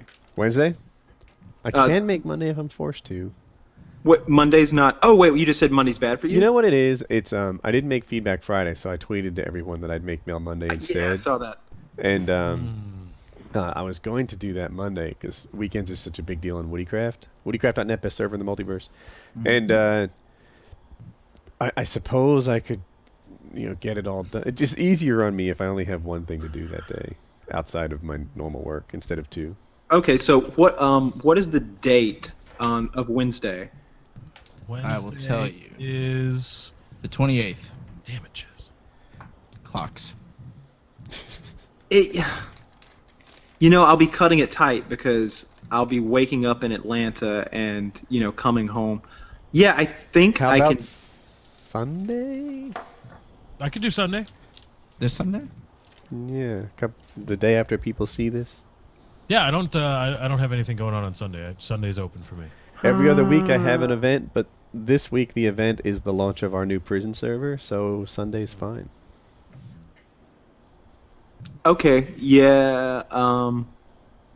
I think I can do Sunday. I'll find out for sure tomorrow, but as of right now, I'm pretty solid on Sunday. What time Sunday? Should we do this? Are people going to DDoS us, like, at Wait, are 11 we gonna- a.m. Eastern time on Sunday? And then all of a sudden we'll be like Yeah, I mean, we can disconnected. straighten it We'll speak in code. We can straighten it out right after the show, I guess. But we'll do it one of those days, Sunday or Wednesday or something like that. We can use the Wrath of Khan code. What's that? I don't know.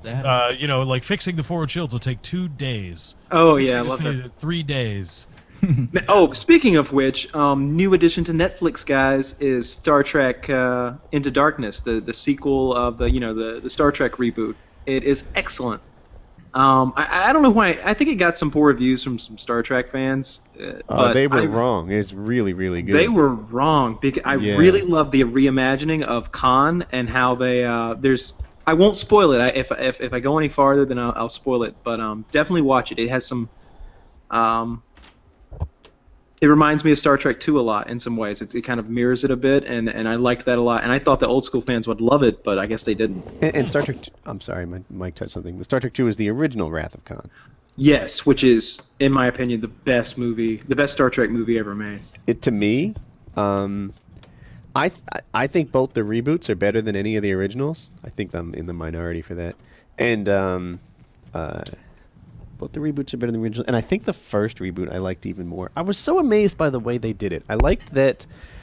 So when you do a reboot, you can either kind of ignore canon and just hope that everyone goes along with you, or like you can do what Star Trek did, which as a sci-fi has extra options, and make it like a world edit type thing. Like, these guys went back in time, they redid this one little thing, and now of course the whole time parallel has been altered, and they get to revisit some of the old stuff, but they get to do it in their new way because they just reset it back, and we get to do this again.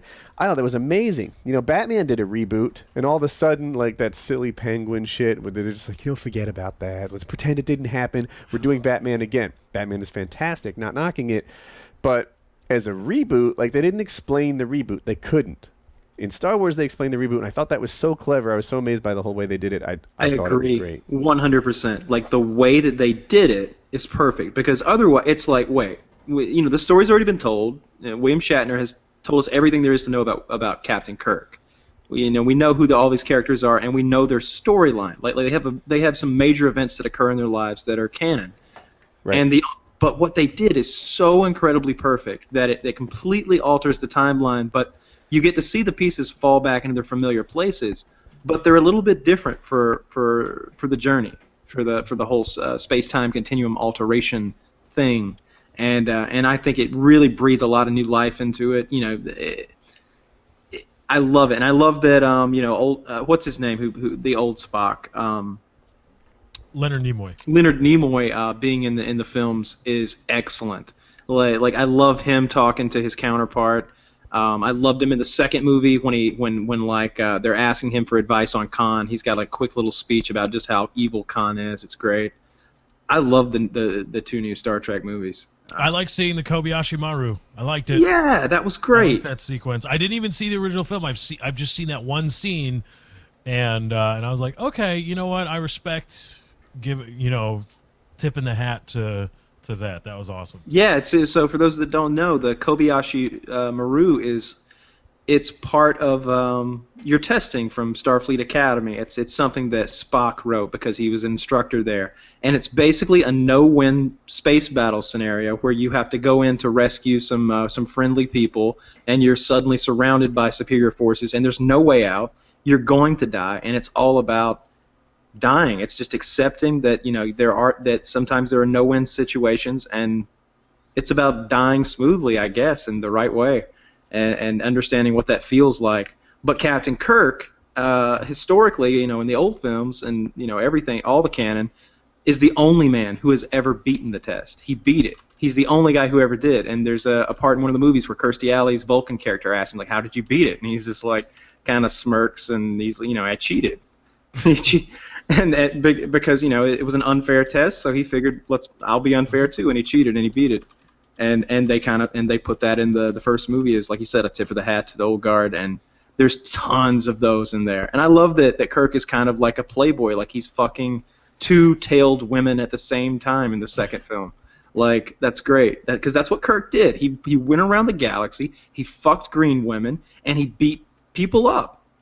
Double-fisted, like... I love those. Thank you. Yes, those. The karate chops to like the sternum.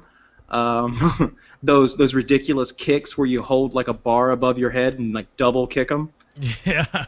Lots of like rolling around on the ground. The fights were terrible, but I love the fights in the new films, and they basically continue and make a joke of it, of the fact that Kirk isn't a great fighter. He just likes to fight. Like, he's always getting his ass kicked. He loses like three-quarters of the fights he gets in the movies. Almost every single time he loses his fights, and he usually gets his ass really fucking kicked. I like the way the phasers work. Something about all the past phasers made them seem like remote controls, and like, there wasn't any user feedback. Like I'm just imagining how cold it would feel to fire a weapon that was just a laser that just went ee and something got hit with it. It doesn't look good on film and it doesn't feel right. But the way their weapons kind of reciprocate, like there's like a bolt mechanism, makes it seem much more believable. Like, it's actually firing something, whatever the fuck it is. Right. Mm-hmm. So yeah. I guess I should give them all a chance. I haven't seen either of them. Oh man, you guys are missing out. They really are top tier films in my opinion. Like the actors. They're not gonna do a third now, right? Because they pissed off. No, they are gonna do Abrams. They did piss off J.J. Abrams, and some people in the subreddit were like, "No, he's not doing it because he's doing the Star Wars film." Exactly. Yeah. He was like, "No, I don't have time for your shit because your fans are fucking with me too much. It's too much heartache. I'm gonna go make this other film." So they're having to get somebody else to do the third one. Gotcha. Yeah, I'll probably go and watch them. And you don't need any of the back lore? No, that's the best part. It's a whole new reimagining. The characters it's cast so... I feel like the casting on the new Star Trek series is perfect. Like, that guy they've got is Scotty, that British comedian from the Shaun of the Dead movie. Simon, he's so perfect for Scotty. Mr. Sulu, you got that dude from... Harold and Kumar Go to White Castle. I think he's excellently cast and he's great. Captain Kirk is perfect. I think that guy's perfect for him. He's got the look. He's got the swagger. And then what's his name is Spock. I can't remember his name, but he was Sylar back in the day on Heroes on NBC.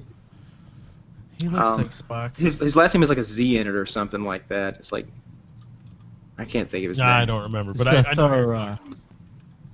He's an excellent Spock, whatever his fucking name is. And Uhura's hot, and she's well cast.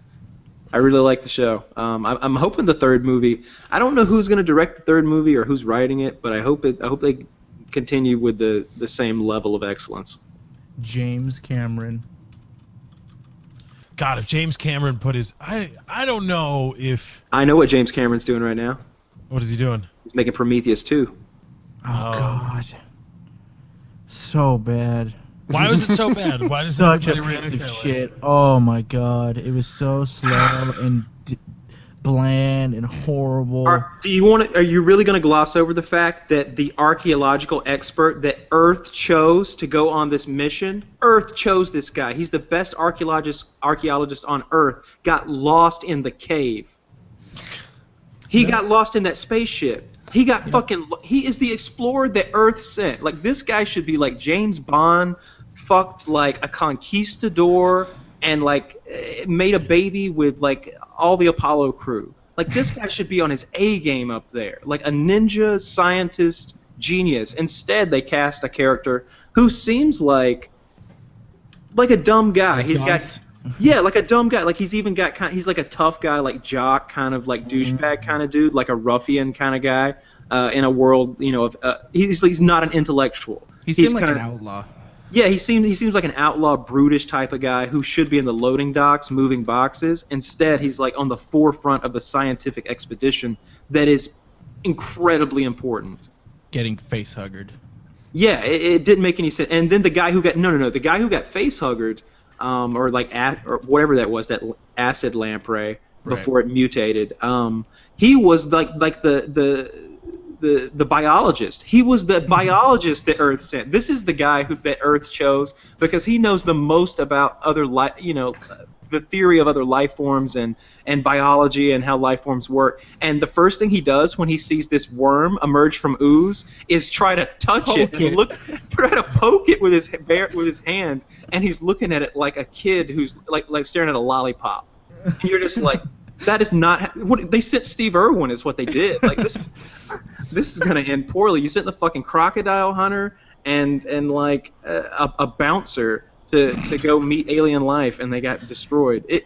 It was that part of the movie alone didn't make any sense. That auto dock sequence where that thing removed that alien from that woman with like no programming, like it thought it was moving a tumor, but instead it did a C-section and then stapled her up, and then she ran, not just ran, but sprinted for her life. She outran what's her name's character, the captain or whatever the fuck she was. Yeah. She was some high-ranking officer bitch. Who plays her though? It's that really hot chick that Catherine. No. From Avengers, she's Jennifer. No. Shit. We're terrible at names. The Avengers, Scarlett Johansson? Yeah, Scarlett Johansson. No. Doesn't she play the captain? The blonde hair pulled back. I don't know. I'm almost positive. Charlize Theron? Yes, Charlize Theron. Yeah, it is. You're absolutely right. Equally hot, I feel. She's wonderful. Same level. And I liked the first officer, that black guy. He was well cast, and he's good in everything he does. He was in Pacific Rim. He's great in everything, really. He always does the same kind of character, but I really like it, and I like it when I see him. But it was just bad, man. I agree with you, it was bad. There were big chunks of it that just didn't seem like that's the way it would go, Like knowing how, the premise, it's a massive corporation, and this one guy who is infinitely rich wants to live forever, and he thinks that by going to the source of human life, these aliens can maybe prolong his life. And when you know that this guy is infinitely rich, and that he should have assembled the greatest exploratory A-team that you could even imagine, and then you see these bumbling assholes who don't understand the concepts of teamwork, it's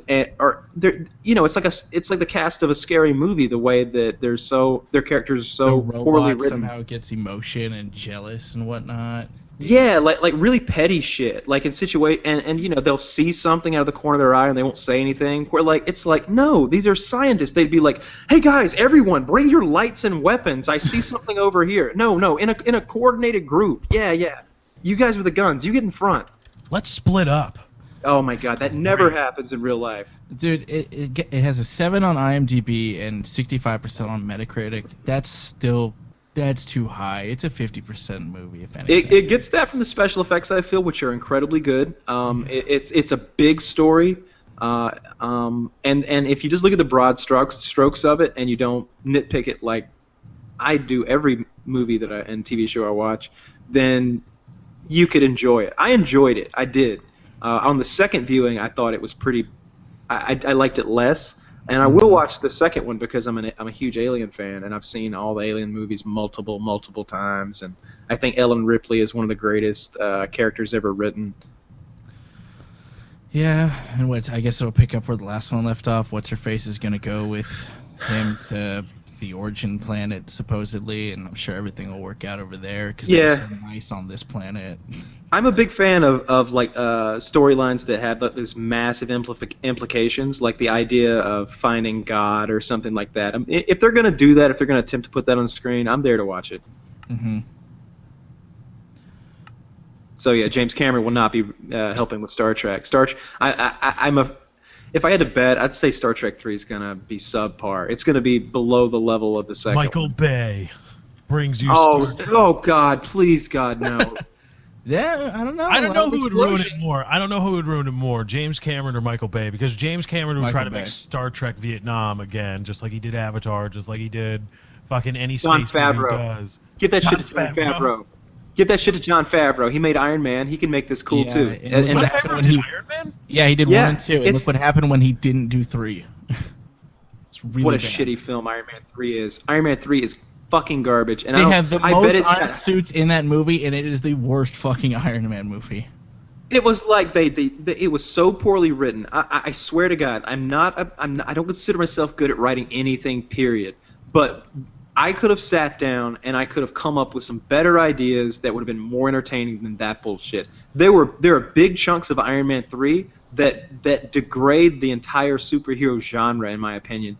The part where Robert Downey Jr. doesn't have a suit, Which for is like some an reason, hour of the movie. like an hour of the movie. It's more of a, it's absurd. There's a long period of time where Robert Downey Jr. is just the star of the show instead of Iron Man, and that's a problem because he's great, but that's not what I came to see. And even though he's got these like 35 backup suits, he spends an hour of the show like, you know, weakened and just his regular self. So what's his solution when he knows where the headquarters of the evil guys are? The headquarters of the evil terrorist organization run by, what's his name?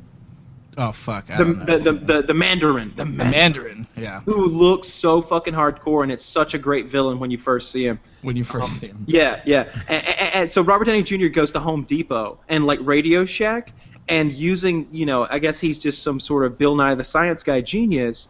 He assembles these weapons, these like bootleg Home Alone style weapons. Like one of them was literally like Christmas ornaments that exploded or something. And he infiltrates the terrorist like headquarters, taking guys out with like a homemade zap gun and stuff. And I'm like, hey, billionaire genius, why don't you go buy a fucking gun? Because those are the perfect man-killing devices. Like that's what they're best at. Like why don't you go buy a pistol for like $500 instead of spending hours and hours soldering? Oh, and that's the other thing. He's a billionaire. He should have been pulling strings. Why didn't he call the fucking cops? Like, what is this shit? Why was it that the worst suit he ever had was the one he kept using and putting back together with glue and duct tape? Right? He had like 30 other ones that were godlike. It's like Not just it godlike, breaks and dude. self-destructs and shit. It's a horrible suit, and he's using it throughout the entire movie. I don't think he puts on other ones because he's moving between them because his main one fucking breaks again. That was them blowing their load big time with the Iron Man lore. So the deal with those suits is each of them is a special suit to do a special thing. One of those suits, what he built to fight the Hulk. Correction, that one that you see that everyone thought was the Hulk Smasher is in fact not the Hulk Smasher. And I'm getting What nerdy, is it? but I've never read a comic. It's just some other big suit. They don't really talk about it, but they've shown what the Hulk Smasher looks like for. I think he fights him in one of the Avengers movies coming up, and it is the size of the Hulk in his full form. It is fucking massive. It's Okay, a but huge building like thing. As poor as Iron Man 3 is, I think they drew one that they thought, and they called it the Hulk Smasher. I'm sure they've got a more cool version since it's majorly featured in a film. But they blew their load with that because all of those were specialized. That they're like each of those represents like a storyline in the comic books that's supposed to be explored, and they just blew them all They blew away them up. in the air.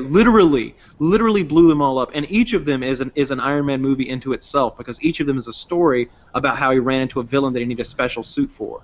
It's just. The whole thing with Pepper like getting mutated, the whole thing with Guy Pearce's character, that villain, that was shit. When you found out, spoiler, I don't give a shit. It's a trash movie. When you found out that the Mandarin was just some old actor, A joke, a face. the Mandarin is an actual villain from Iron Man's lore. It'd be like Yeah. them saying that the Joker turned out that he was a puppet, that he wasn't a real villain, that he was just an actor. Right. It's a slap in the face. It's shit. I can't name you anything. I can't think of anything in Iron Man 3 that I enjoyed. I like watching Robert Downey Jr. to be cool and slick on camera, and I liked him with that kid for about 20% of it, but that was it. I really thought it's a 4 out of 10. Yeah, the Iron Man aspect of the show was non-existent / bad. Yeah, crap. And one more little hole in your fucking plot, Iron Man 3. When you've got the president and what's the other suit? The Death Machine or War Machine? When you've got, I don't know if that's the name of the suit or the name of the guy when he's in it or his nickname or whatever, but when the president is in it, it's completely inoperable. But when Rhodey hops in, it's go time again. This is a Death Machine. So they had their hostage. They put their hostage in the most powerful weapon they possessed. And hung him up. And hung him and suspended him in his super suit. His suit is called the War Machine.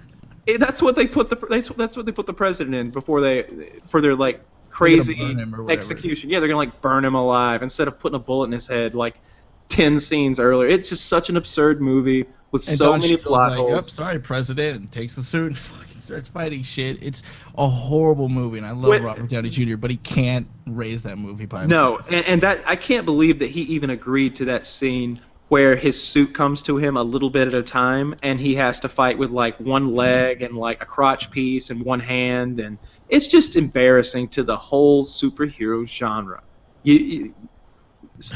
Movies like that are how we end up getting Green Lantern style movies and Daredevil and Elektra and trash B-level action hero films. You didn't like Daredevil? Come on now.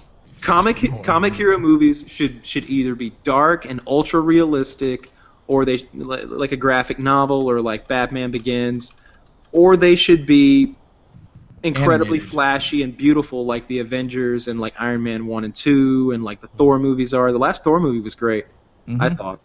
Yeah.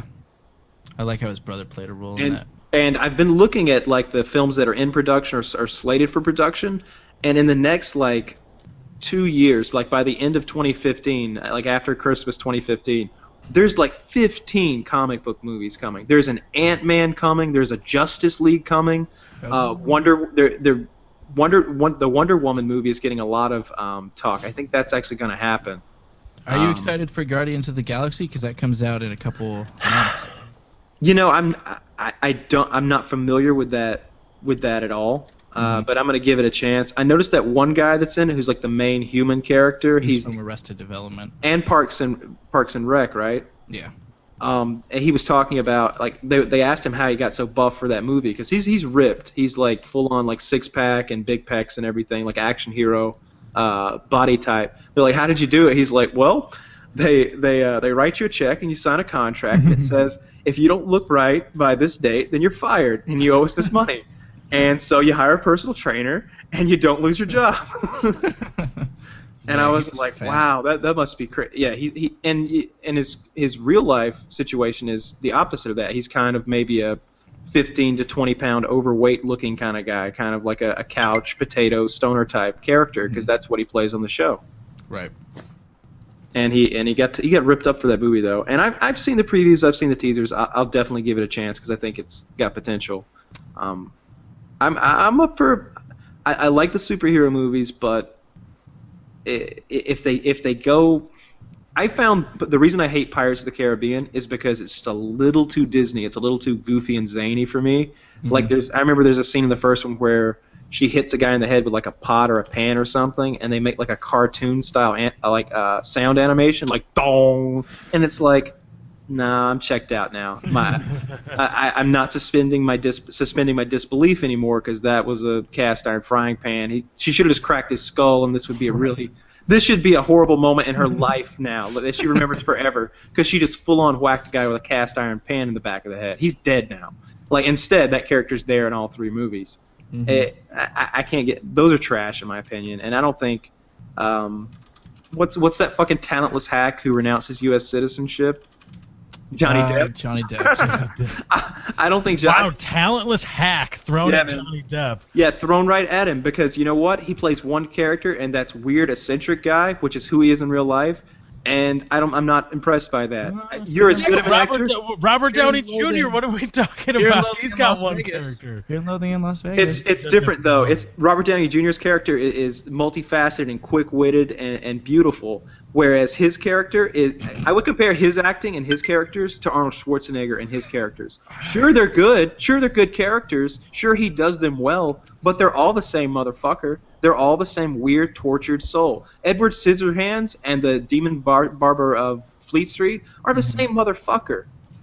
All you got to do is swap those characters out. Like put Edward Scissorhands in there and make him shave people and start cutting throats, and take the Demon Barber and put him in Edward Scissorhands' position. Same thing, same movie. They're interchangeable.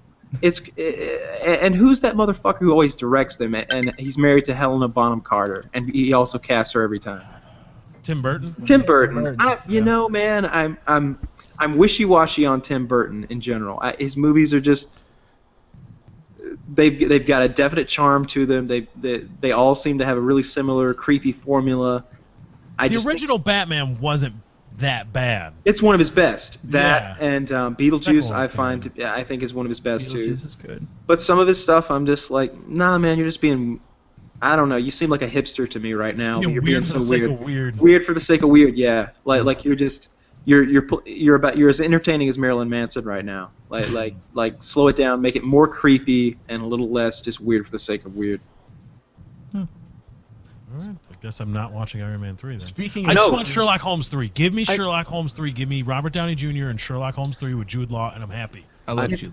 By the way, I'm sorry I'm kind of checked out a little bit. You guys have been covering for me. I'm dealing with emergencies and... No, it's cool. Yeah. No, it's cool. Yeah, I'm really pumped for. I want the Sherlock 3. I think the Sherlock movies are on par with the Iron Man movies. They are, in my opinion. I love the Sherlock Holmes character and how Robert Downey Jr. portrays him. Which I think I just like Robert Downey Jr. Can we talk about old movies for a bit? Yeah. Yeah. Not black and white. Does anyone else think that, like... Okay. I won't say that movies are steadily getting better and that every... Oh, we're not going to do this again, are we? Every turn we take is the right turn, right? And I will admit some things are just over CGI'd. I didn't like Gravity. I thought as a story, it didn't hold up. Maybe if I saw it in 3D, I would be blinded to that. In 3D, you're so fearful for her character, and it seems so real. It's a better experience. 3D is important in that film. If I've ever seen a film that it's important in, it's Gravity. Okay. But I would argue that something like Gravity, that relies so much on CGI and visual effects, for me, isn't a turn in the right direction. It's not great. On the other hand, I feel like acting has gotten better. I get suspended in the disbelief. If you watch, Wings had me watch an old movie called Lifeboat. Did you guys see that? Yeah. No. It was good. No. I thought it held up mostly, but it wasn't the kind of powerful performances that we get out of who played Walter White. It's an acting style. Bryan It's an acting Cranston. style. I think that's what we're seeing, because it seemed like for a while there was still a little bit of that stage acting style in their screen presence. It was like, they weren't speaking naturally; they were speaking like movie stars speak. John Wayne.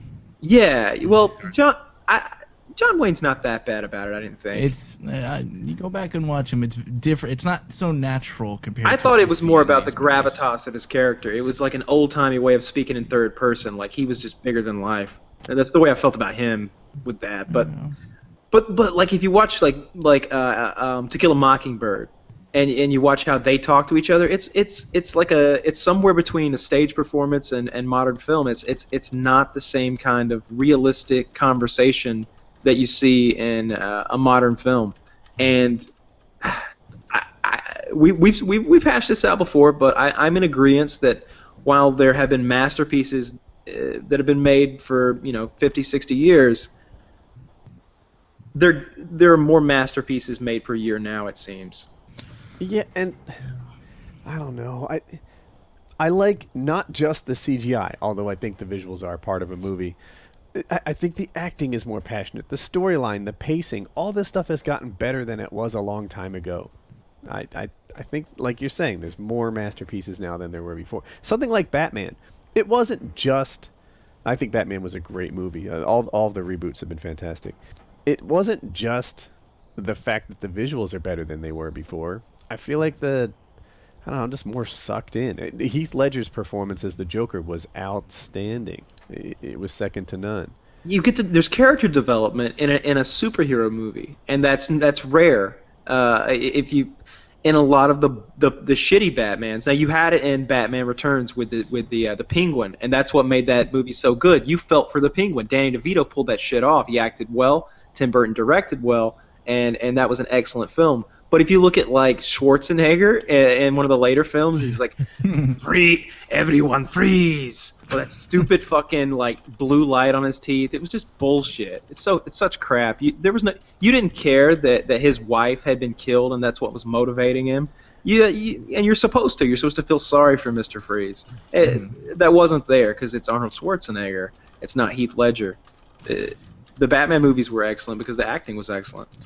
Yeah, I think I'm a big movie snob more than I think anyone here. Like if I see 2000 the year is like my bar. If it's older than that, it's hard to get me to watch it. If all of you said go watch this, I'd probably go watch it. Maybe not if it was black and white, but like Have you seen Go Uh, on. there's a few. There, Like I like Ferris Bueller's Day Off. That's an 80s movie. I like a lot of 80s movies too, but I wouldn't go back and watch Ghostbusters right now. Granted, I liked it and it was a classic, but like I wouldn't go back and watch it. Whereas Snatch, I'll watch that once a week, you know? And that's 2000, 2001.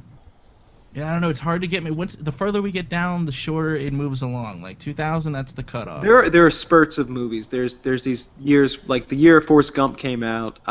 There were like 3 or 4. If you could pull up the Oscars from the year Forrest Gump won, it was like 4 of the greatest movies, you know, squeezed in that one year. It was like that, and maybe Shawshank Redemption, perhaps, and a couple of movies that were on that caliber. And that happens every now and then. That hasn't happened lately. But, you know, there just seems like there's a lot of big, epic stories being told. And with the modern CGI, the worlds get so much bigger. In the new Star Trek, all right, so in Star Trek in the past, whenever they show the engine room, it's really close up. They're showing you like one panel at a time, because how do you show a fucking, you know, how do you show the engine of a starship? Like how does this thing actually work? You've got to show the science behind it because it's Star Trek. So they just, you know, they shoot it tight. They show consoles. They show the warp core occasionally, but it's just kind of this big glowing thing.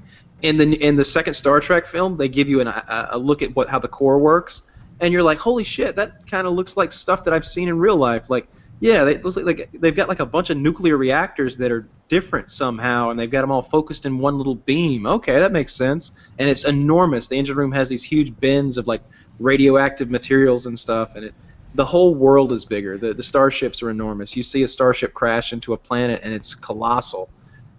Movies are just more entertaining now. Like they just couldn't do the. It's not that the talent wasn't there. Perhaps it's just the technology wasn't there to really paint the picture of the enormous epic stories that are there to be told.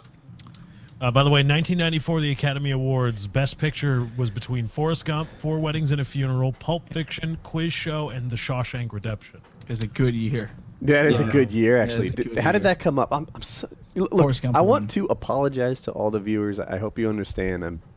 There's I'm buzzers and lights going off. Yeah, there's buzzers and lights going off. Red text everywhere. I'm dealing with what for me is a personal tragedy. So it's just WoodyCraft stuff. But I normally don't do this.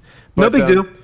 Yeah, thanks, Kyle. Oh, we were Talk. just we were talking about Why did '94 come up? Oh, just Well, I because was it was talking 20 about years how ago. occasionally there are like years where there are spurts of like great films right with each other, and it's like if these films would have won Oscars in any of the surrounding years, but because they're up against, you know, Pulp Fiction had to go up against Forrest Gump and Shawshank Redemption, so it didn't get an Oscar. And I was just pointing out that happens every now and then. That it's not a steady pace. There are years that are just better than others with movies.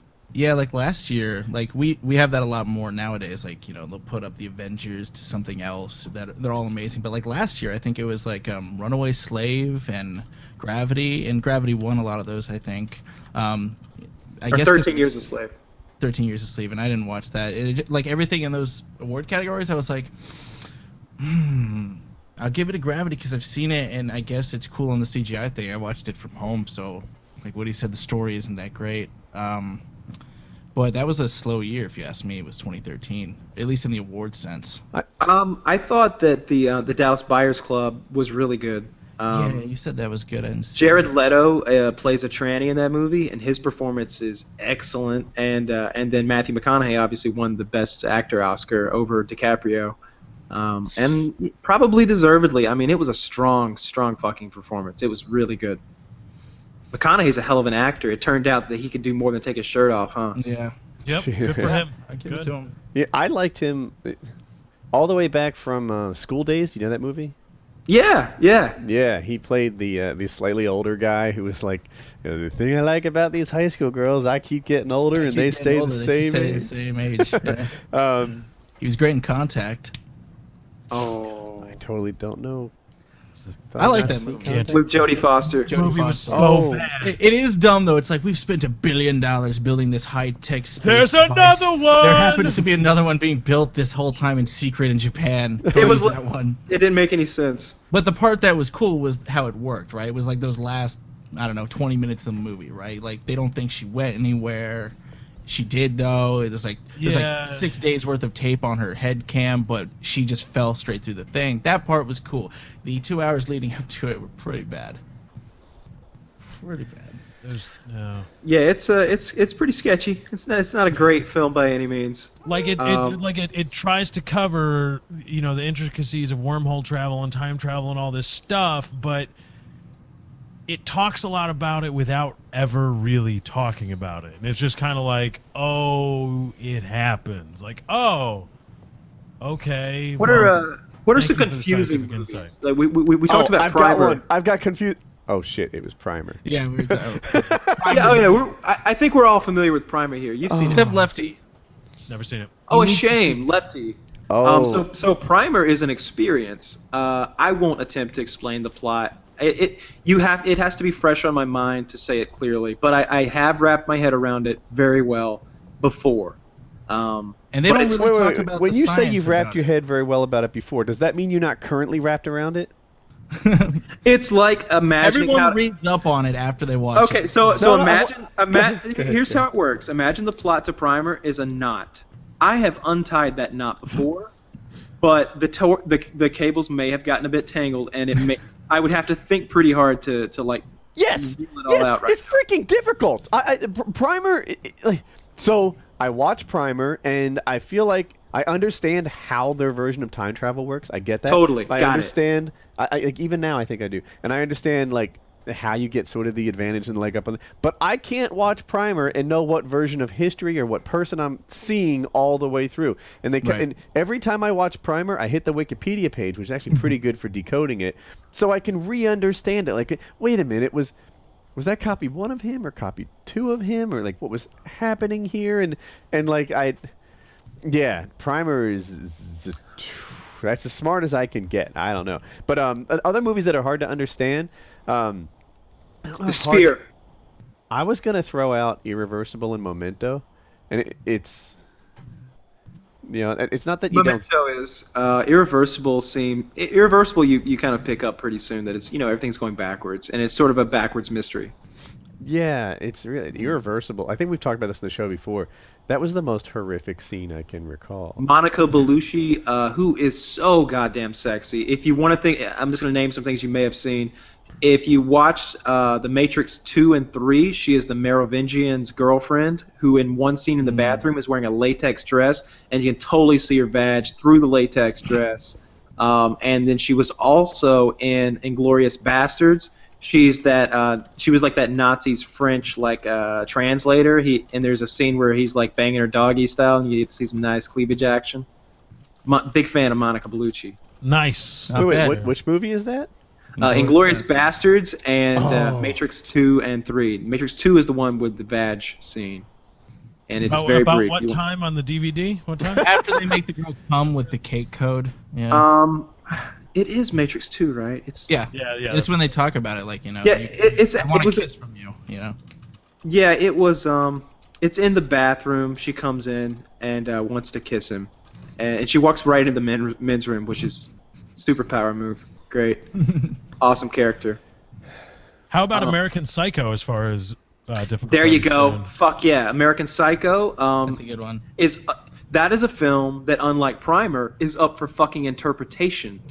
Okay, I've read up on that one a few times, and I've watched it 3 times, and what's actual reality is up for interpretation in American Psycho. There are some people who believe that only a few of the murders actually occurred. There are some people who believe none of the murders actually occurred. There are some people who believe there's a vast conspiracy by the elites in society to conceal the murders, and it's just sort of a satire on sort of elitist society.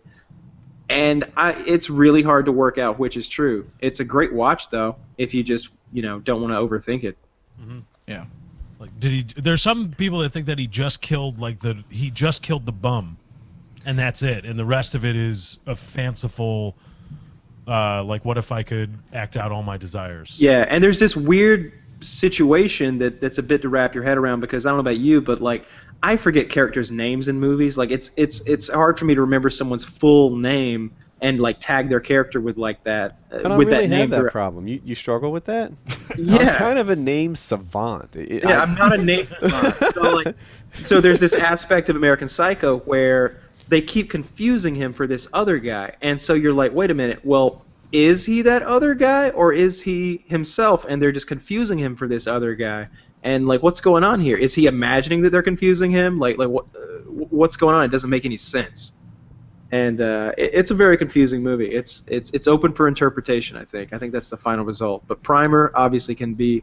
It's a puzzle that can be solved. Primer's number one because there's not a single human alive that'll watch that the first time through and follow it all the way. It will not happen. So, have you seen Sphere? It's got Sharon Stone, I think Samuel L. Jackson, and I'm failing on the guy's name. Hoffman? Dustin Hoffman. Thank you. Yeah. No. It's. I would say it's a B movie. I would count it. You know, it's definitely worth watching. It's on the same level as like. Event Horizon, if you've ever seen that. Mm-hmm. Donnie Darko. Donnie Darko's. I don't recommend that one. But it's not that great of a movie. I thought it was just. Oh, we're still. I'm sorry. We are talking about. Yeah, it's confusing. Yeah, Donnie Darko. Yeah, it's definitely a confusing movie. It's pretty weird. Weird. But again, one of those that's like Too weird, good. like, you know, here's your bunch of interpretations on what. I'm gonna be honest. I had a hard time watching that movie without being filled with absolute terror every time that rabbit made an appearance. Rabbit. Yep. It's Nope. fucking Fuck scary. that. Fuck that. Fuck that. Like- entire, no. Like, there's a few images that I just can't handle. Like, one of them is like aliens. Like when they show like actual like alien beings, like gray aliens with big eyes. Like that shit Independence terrifies Day me. aliens. No, that doesn't scare me at all. I'm talking about like the kind of like the gray aliens with the big black eyes, with the skinny limbs, and that are naked and come and torture you and shit. Like in I know I've seen the ones you're talking about that aren't in cartoons. I just can't think of a movie. like the X-Files aliens. Yes, there you go. Like those kind, or like Fire in the Sky aliens, which I watched as a kid, and filled me with such goddamn terror that if I thought about it hard enough right now, I might even cry. That's how scared I am of aliens and demons, because those are the two things that I think there's a chance could actually exist. And all right, so let's get real. Aliens and demons. Aliens look. exist. Look, all right, so I'm not saying that that I believe the aliens and demons exist. I don't. Aliens do. Okay, I believe there's alien life, but I don't. I'm talking about intelligent gray aliens who come down, might abduct me, and do some horrible tests to me. Probes, because that's what they always do. Finger in the butt. You know. I don't know You what they're know, gonna do. Maybe I they're might doing like some a sort of probe. genetic modification. Have you ever been probed? Maybe they're trying to turn us into some sort of slave race. Through the butt. No, there's some sort of mental, tampering. Who knows? And right to the brain is through the butt. You know, it all. Look, mixes I'm together. not. There's no better route to know what I'm thinking than through my bottom. Look, I'm just saying. There is a small chance that those could exist because they haven't been disproved. Like on the other hand, something like Hellraiser or like Freddy Krueger, Jason, that's all like made up zombies, mutants, all that stuff, all those monsters, they're just made up. A guy invented that. The aliens and the demons are most likely the same thing. However, there's a little bit of like on the aliens is like, well, we don't know enough about the universe to say absolutely no, there's no way that this isn't going on. Sure that like 99% of the time it's a crazy, but who's to say occasionally some aliens don't come down and fuck with some people? Because there's been some occurrences that were hard to explain. I don't know. It's a thin line to say, all right, Freddy, these things, totally bullshit. But the thing that we also have never seen or can disprove totally could be real. If I'm just saying this, if you had to say which one of these things do you think is more likely to exist? How do you know one of the aliens isn't a dream killer? What if the aliens are Freddy's? That's absurd. Like, you're getting off topic right now. How is that That's just absurd? absurd. No, that's absurd. That's absurd. Oh, come on. Fucking absurd, Chiz. All right. How dare Let I it go. combine false things together? There have What been aliens are. So I've watched a few movies, few movies about like aliens that were really scary. One of them was The Fourth Kind. That one really got to me. That's a pretty scary movie. It really got to me. If you want to be terrified, watch The Fourth Kind and watch Fire in the Sky. And there's one more. I can't remember the name of it, but the premise is that weird stuff is going on in this guy's house, so he installs cameras like Paranormal Activity style, and it's aliens instead of demons. They're coming to take his kid, and they're like this. They're the super scary kind of aliens that I'm talking about, whose like technology is so overwhelming that like door locks don't work, and like you can't, you're paralyzed, and guns don't fire, and like they can pause time and shit like that. That's the kind of scary, horrible thing that I'm afraid of. That and demons, because there is that once again, I can't be definitely sure that there are not demons and angels and all that stuff. That stuff could exist. It might. I don't think it does, but it could, and I'm not positive it doesn't. But what if one of these demons was Freddy? Because some people What if one of interpret the Freddy as a demon. You're saying what if one of these demons was a child molester who got burned by a bunch of parents in a fictional film? I'm just saying, with the same abilities, a demon that comes into your dreams and kills you that way. That Well, sounds pretty demon-like to me. It seems to me that demons Or Jason. sort of You can't kill Jason. Could you kill a demon?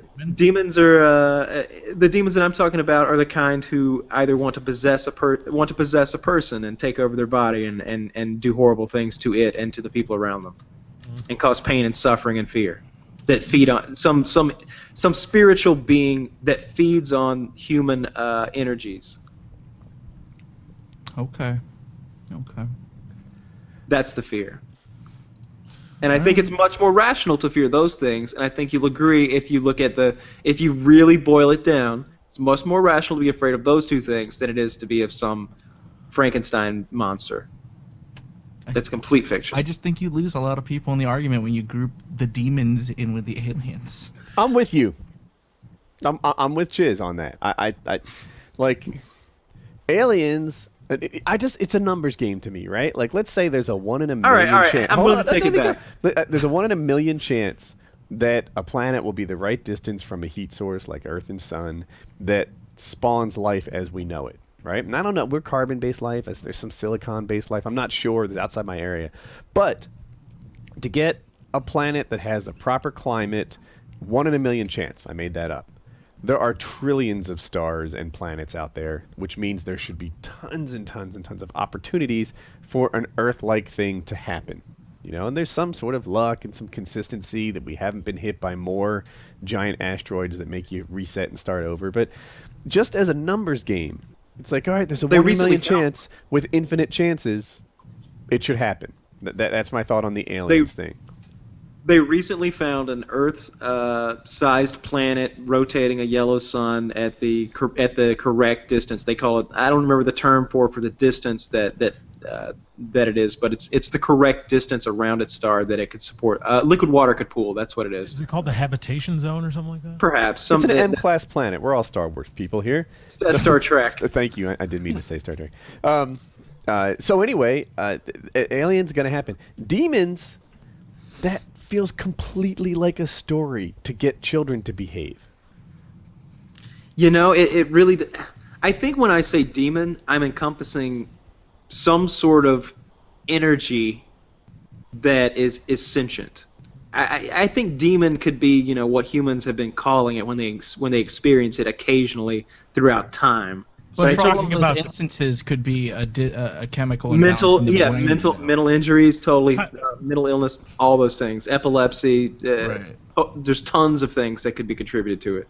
Kyle's talking about the Q. He's talking about Q.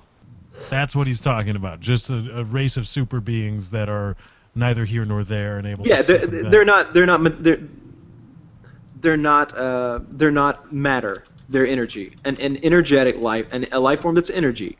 And I don't know that I just think that is a possibility, and I think it's a lower possibility, a much lower possibility than even aliens.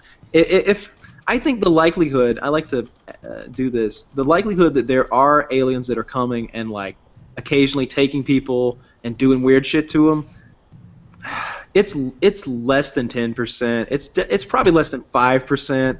It's probably 3% if I had to like lay a number on it. That's a lot higher than I would think. Really, 3% is pretty. So let's say is how pretty many? low. Let's say how many instances of people seeing something they can't explain and they think it's a UFO. What is that? Like what? 100 people? Oh, I believe. No, I don't believe that. I believe hardly any of those are legit. So you think because- just undetected things that there's no proof or video of? You think that stealthily, you think there's a 3% chance people are being taken? There's definitely a 3% chance that aliens have been here, like intelligent life. I think that is a possibility because the universe is so old. There's only been human life on this planet for a couple 100 million years, but the universe is 5.5 billion years old. Life could have been going for much, much longer than it's been going on this planet. There could have been. Earth has suffered some really tumultuous die-outs, like 4 or 5 mass extinctions. If those hadn't happened, So you're saying not even 3% of just our time here, but just the life of the planet.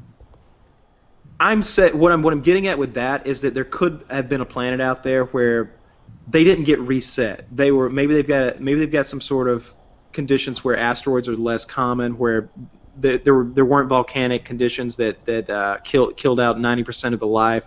They just, whatever the original life form was, didn't get cut off. Its evolution didn't stop. It just became the most intelligent being on the planet like us, and then it kept evolving for millions and hundreds of millions of more years. Imagine what humans would be like in 100 million years. It wasn't that long ago when we were. It was a few hundred years ago, and we were infants. Mm-hmm. Give us in 100 million years, we better be able to make it to another star like it's no sweat. But you said there was a 5, 10, 3% chance that aliens In the back of my head, I feel like the likelihood that I am in at least some infinitesimal amount of danger of being attacked by aliens. I put that at about 3% that I will be attacked by aliens. I put zombies at about 0.05%. Really? Zombies are possible. Dude, zombies are more likely than aliens. Right. Just all right, and let's throw out the zombie bullshit of undead people, but just the Crazies. Rabies is the interpretation for World War Z type thing. That 28 days. An infection type thing where people are not themselves anymore and are biting and killing people like animals. All right. Yeah. That seems a lot higher. Just a disease getting out there than aliens, I think.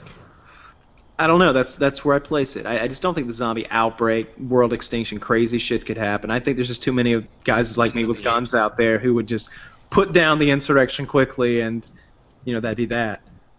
There's just a lot of firepower in the United States. I will say zombies will have a hard time in the U.S. Hard fucking time. Woody's gonna pull that AC unit out, and he's gonna massacre every zombie that's within sight. Like it's a hobby. People say, what are you worried about? Some survival situation? Why do you need guns? I have been prepping for zombies since the get-go. That's my jam right there. If we get... Dude, I can headshot people down my cul-de-sac all day. Zombies. Zombies. Yeah, zombies, not people. Are they on the list? All right, then zombies. Don't judge. Yeah, dude, I just finished solving my big problem. Anyway, yeah. Zombies, man, I'm down for that. I'm down for okay, so 2 questions for you, Woody. A, do you believe that there are aliens? Yes, but I don't think they've been here. Okay. Do you believe I guess it's more than 2 now. Do you believe that there are intelligent life forms like on our level maybe even or better somewhere out there? Yes, but on our level, I'm glad you threw that in there. What we're doing now, roaming with either chemical or combustion engines, is weak sauce compared to what we need to do to go light years away. Right? I don't know how it happens. I don't know if this wormhole thing that you see in sci-fi is based on real science or some sort of universe folding technology that allows you. Imagine you're traveling across paper, and obviously this is a long distance, but if you can somehow fold I'm folding my checks. I should grab some other piece of paper. That's Netflix.com/Woody shit right here. But if we could somehow, I'm gonna put myself on the main screen. If we could somehow take this distance that we need to travel and fold it like that, and then all of a sudden we have a limited number, distance to cover, then that kind of tech is way beyond where we are right now. So yes, I definitely think there are people, and the reason we haven't seen them is because neither side has the kind of tech it takes to travel that kind of distance. Yeah. So the technology that you're talking about, Woody, you're almost exactly right. But if you hold the piece of paper up one more time, I know exactly how this thing is supposed to work. All right, I crinkled it a bit, but work with me. So imagine that your spaceship is in the middle of that piece of paper, and the distance from the middle of that piece of paper to halfway to the edge of it is 1,000 light years. Okay. What you're trying to do is make where you are, your starship, so incredibly heavy that if you imagine space like a piece of paper, gravity becomes so heavy that it gets deformed and deformed until it folds in two. So now the dot in the middle is much closer to where it was before. It's a tiny different distance it has to travel. Wouldn't you just put something? You'd want a spaceship here and in the middle, and then do that? No, you can skip. Yeah, you're bringing it to you. Yeah, you're folding. You're eliminating distance as a factor. Well, but that'll never work. That'll be that's way out of grasp. Yeah, I don't know how you gather that much material like that. And it's I guess once you get heavy enough, you start gathering the material on its own. No, you have to create artificial gravity. You have to create some sort of fusion, nuclear generated artificial gravity well. So essentially magnets. It's Event Horizon. That if you watch Event Horizon, it's a horror movie about what happens when you do that, and what they do is not only do they fold space, but they also drift into another alternate universe, and they bring something back with them, and it's sort of like a horror space movie. It's pretty good. You could just use energy, right? Because energy equals mass times speed of light squared. Mm-hmm. But I think what's much more likely is like some sort of cryostasis, like freezing people and sending them on 3-year journeys. That'll get us around our current. Get us around the solar system, get us out to the moons of Jupiter, and find out if something's alive out there. That's so find out something's alive on Titan. Something silicon-based, baby. If I were the king of the world, the main focus right now, I swear to God, the main focus, like what we would be pumping trillions of dollars into, would be getting to Titan and finding out what's going on there. Titan is one of Jupiter's moons, and it's basically a big ball of ice. And there's heat in the core, which has created a liquid ocean beneath that icy crust. So there's warm liquid water on this planet, and it's a giant black ocean. And our oceans are black, when you go down to a certain depth. And life forms live there. They survive off volcanic vents and stuff in horrible, harsh, incredibly terrible environments. High heat, low, freezing cold, all kinds of pressures. There's totally life there if you ask me, and we should go find it. It's got hydrocarbon lakes too, right? Should bring some of that shit back. That really interests me. The idea of space mining. That is going to be such a crazy new frontier for human beings when it becomes a thing. When it becomes financially feasible to say, fly out to the Oort cloud and grab an asteroid that's 100 tons of gold and bring it back. But that's the thing. It'd be cool to mine real things that we need, like hydrogen and helium, which we're running out of. But just for this purpose of getting more gold and diamonds. I said gold because that's the thing. I was gonna bring that up anyway because a lot of people bring up the space mining asteroid part, and it's always like there's so many cool minerals and stuff. It's like they're pretty, but we need things like helium and argon. Yeah, but gold works for science. Gold for conductors and stuff like that. I mean, it plays a role.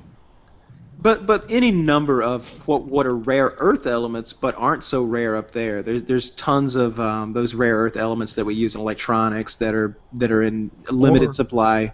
We go down into the core where there's little holes filled with giant amethysts. Yeah, that's cool, right? I love the idea. I was watching Cosmos the other day, and there was some scenario where they were talking about a diamond that was so enormous that I couldn't even wrap my head around how big it was, and it's just cool to know there are things like that out there in the universe. I love Cosmos, man. That is my.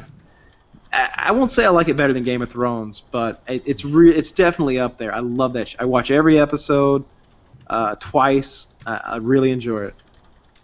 That's a really cool show. I was joking about the amethyst thing. I didn't know that was real. I was taking a jab at the core.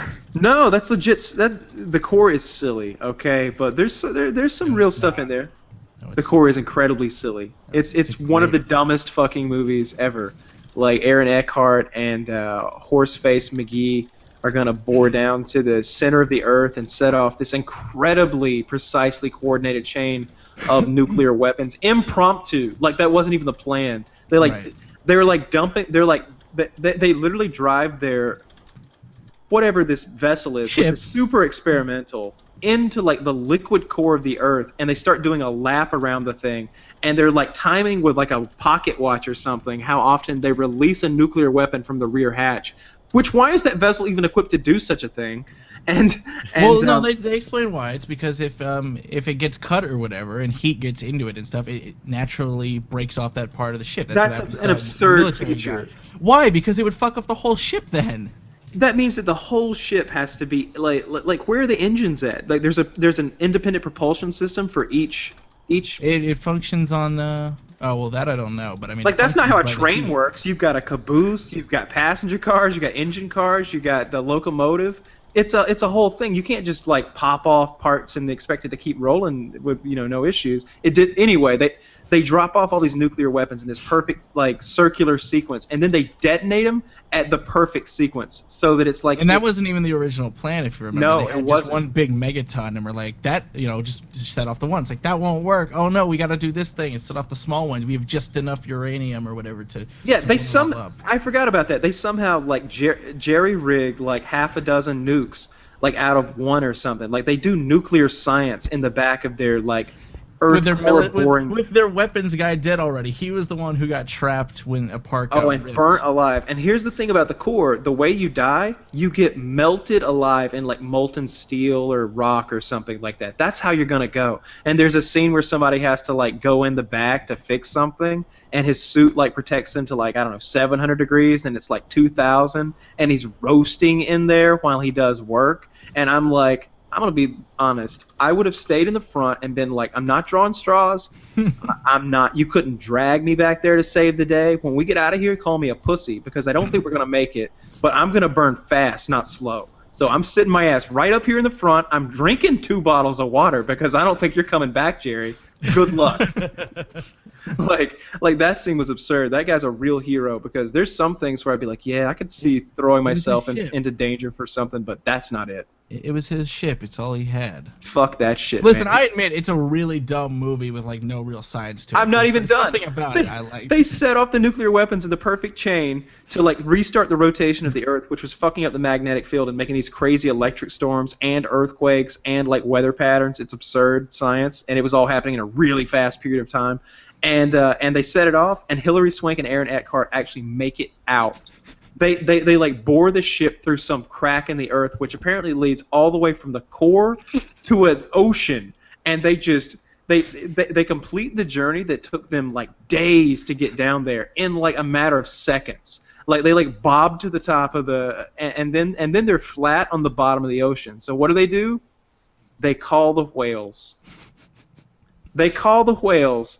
So that the Navy will see the whales somehow out in the middle of the Pacific and say, oh, I bet Aaron Eckhart and Horseface McGee are down there at the bottom of the goddamn ocean. All right, but they knew they were in this general area because they lost contact there, right? And the rat guy, the computer nerd, figured out, oh, the whales with the song, they can ping it. They call the whales to them. It made sense that hey, there's a bunch of whales and he put 2 and 2 together. Aaron Eckhart should have died 5 minutes into that thing because he had some sort of Earth ship that used lasers to carve its way through the Earth, and it would have burnt up and exploded immediately. And it was the most absurd, shitty movie ever. So bad. Aaron Eckhart is such a he's great as Two-Face.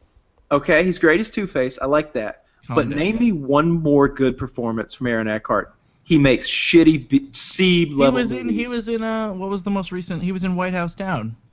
Bad. It's bad. Smoking. That's a good one for him. There you go. He's I actually like him. I think he makes a lot of shit movies. He just made that I, Frankenstein movie where he's like a buff Frankenstein, and I heard him on the Stern show, and Stern was like, so if this thing makes a lot of money, I guess you're going to be thinking, I'm getting a lot of scripts now, a lot of people are talking to me, I'm moving up in the world, but if it bombs, you kind of slide back down the ladder a few rungs, huh? And he was like, well, I don't like to think about that stuff, and I'm like, dude, you're making a movie called, and this is before it came out, I was like, you're making a movie about Frankenstein in the future, and like modern day, who's like ripped and muscular and like an action hero fighting like some sort of like werewolves or something. This movie is gonna bomb so hard, dude. I could have told you that from the beginning. Just the premise alone, I knew it was gonna be shit. That you can't make that into a good movie. That's such crap, and it was. It's crap. I bet if you look at its, let me see what its Rotten Tomatoes is. He was in Any Given Sunday, and he was pretty good there as the offensive coordinator. Supporting role. He's okay at that. He can do a supporting role if you surround him with good people, and he's not going to stand out anything, and he's not afraid to make a shit movie that we all know is a shit movie. Yeah, I got. Yeah. Oh, by the way, he was in Chiz. It was Olympus Has Fallen, not White House Down. Sorry, yeah. Yeah, interchangeable movies. No. The one with Channing Tatum was fucking horrible. Agreed. That was really bad. Hold on, there's a sequel coming. London Has Fallen. No. Now I can't back it. Why? Why is that a sequel? They didn't do a sequel to Primer, and they left it off with that. It's in pre-production right now, slated for 2015. That's so fucking. I can't say. Well, look, when you're and you hit once every 7 or 8 years, But he's not gonna be the president of fucking UK. Yes, he is. He's Benjamin Asher. He's reprising. I don't know his role. if I'm gonna be loved or hated for this, but do we need a topic to get off a movie talk? One second. I have one more question. Okay. Would anyone like to take a guess as to what the tomato meter rating is for I, Frankenstein? 27. 19. Oh, and if you go 1. high, you lose. That's just right. I'm gonna say 1, Bob. 1. Lefty wins. 4% on Rotten Tomatoes. 4%. Wow. Hey, look up the core. Yeah. Okay. Yeah. That's actually a great one to look up. The core. Okay. So, what do you guys think the core scored? 36. I will say it is quite okay. 36. Woody? Oh, I see. You went last time. Did you just? All right, fine. I'm gonna say 1, Bob. 2. That's actually Chiz wins. It's 41%. Chiz was within. Oh, look at that. See, it's an F, but not a bottom line. You didn't attend class F. I just thought it was a good range of numbers to have. Yeah, you had a lot. Okay, I want to find another Aaron Eckhart movie. Thank you for smoking. Thank you for smoking. Oh, I kind of liked that. That's a good movie. I'll go first and call it a 67. Damn, that's a good 83. Number. I'm gonna give it a 76. Lefty wins, 86%. It was an excellent movie. I've seen it, and I do think he did a good job there. Okay. Battle Los Angeles. You may remember this was the movie. This was supposed to be this epic, badass movie. The trailers were great. Alien invasion of Los Angeles, and they had a great soundtrack, really intense music, lots of slow-mo explosions. Suck dick. 21 is a horrible movie. 35.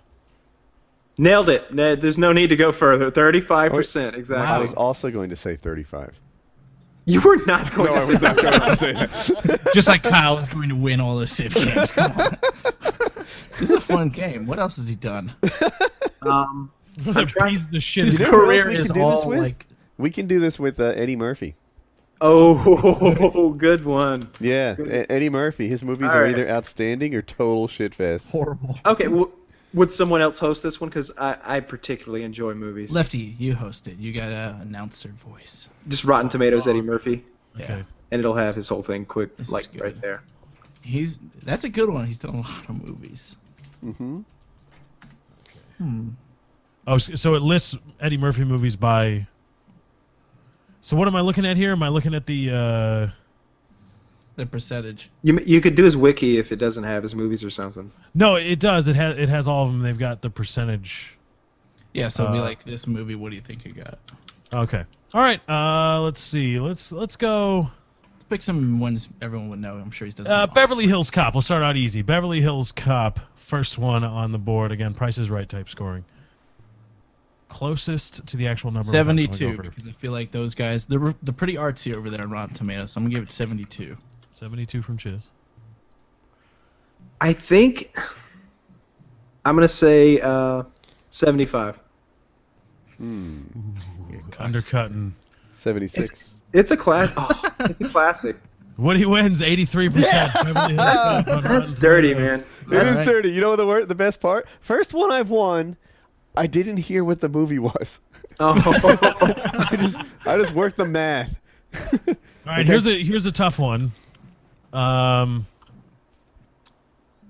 Nutty Professor. Oh. That one's gonna be high. Tomatoes. Reverse order.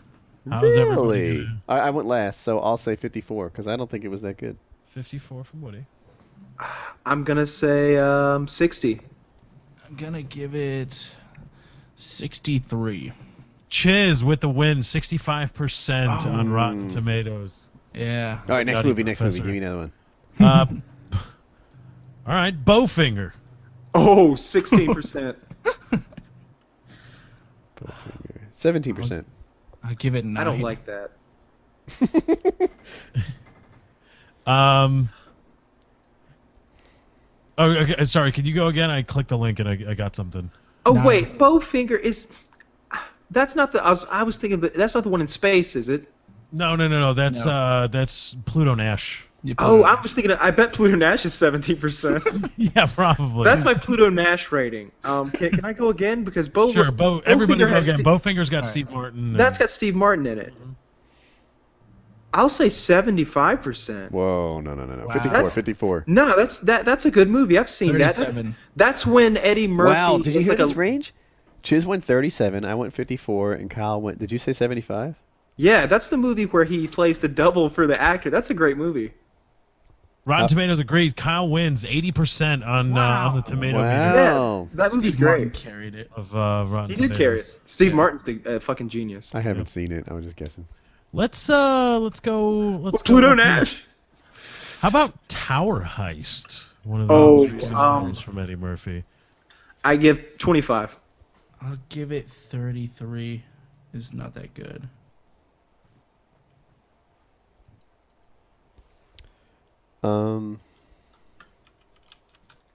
That's the one that had Ben Stiller in it, right? Yeah, I'm going to yeah, take a Robert. risk here. 1. Chiz, 68% on the tomato Oh, meter, what? Rotten Tomatoes. Wow, really? Apparently some Really people high. did. I want to get one more in it before we move on. I've always liked this movie, and I'm kind of... I Spy. Oh, I knew you were gonna say that. I knew you were gonna say that movie. I don't know what that movie is. It's got what's his face in it? The blonde guy with the hair. Owen Wilson. Owen Wilson. Yeah, he's a boxer and he's brought into the spy game. Oh my god. Fucking 1%. I'm 25. I'm giving it a 60. Ooh.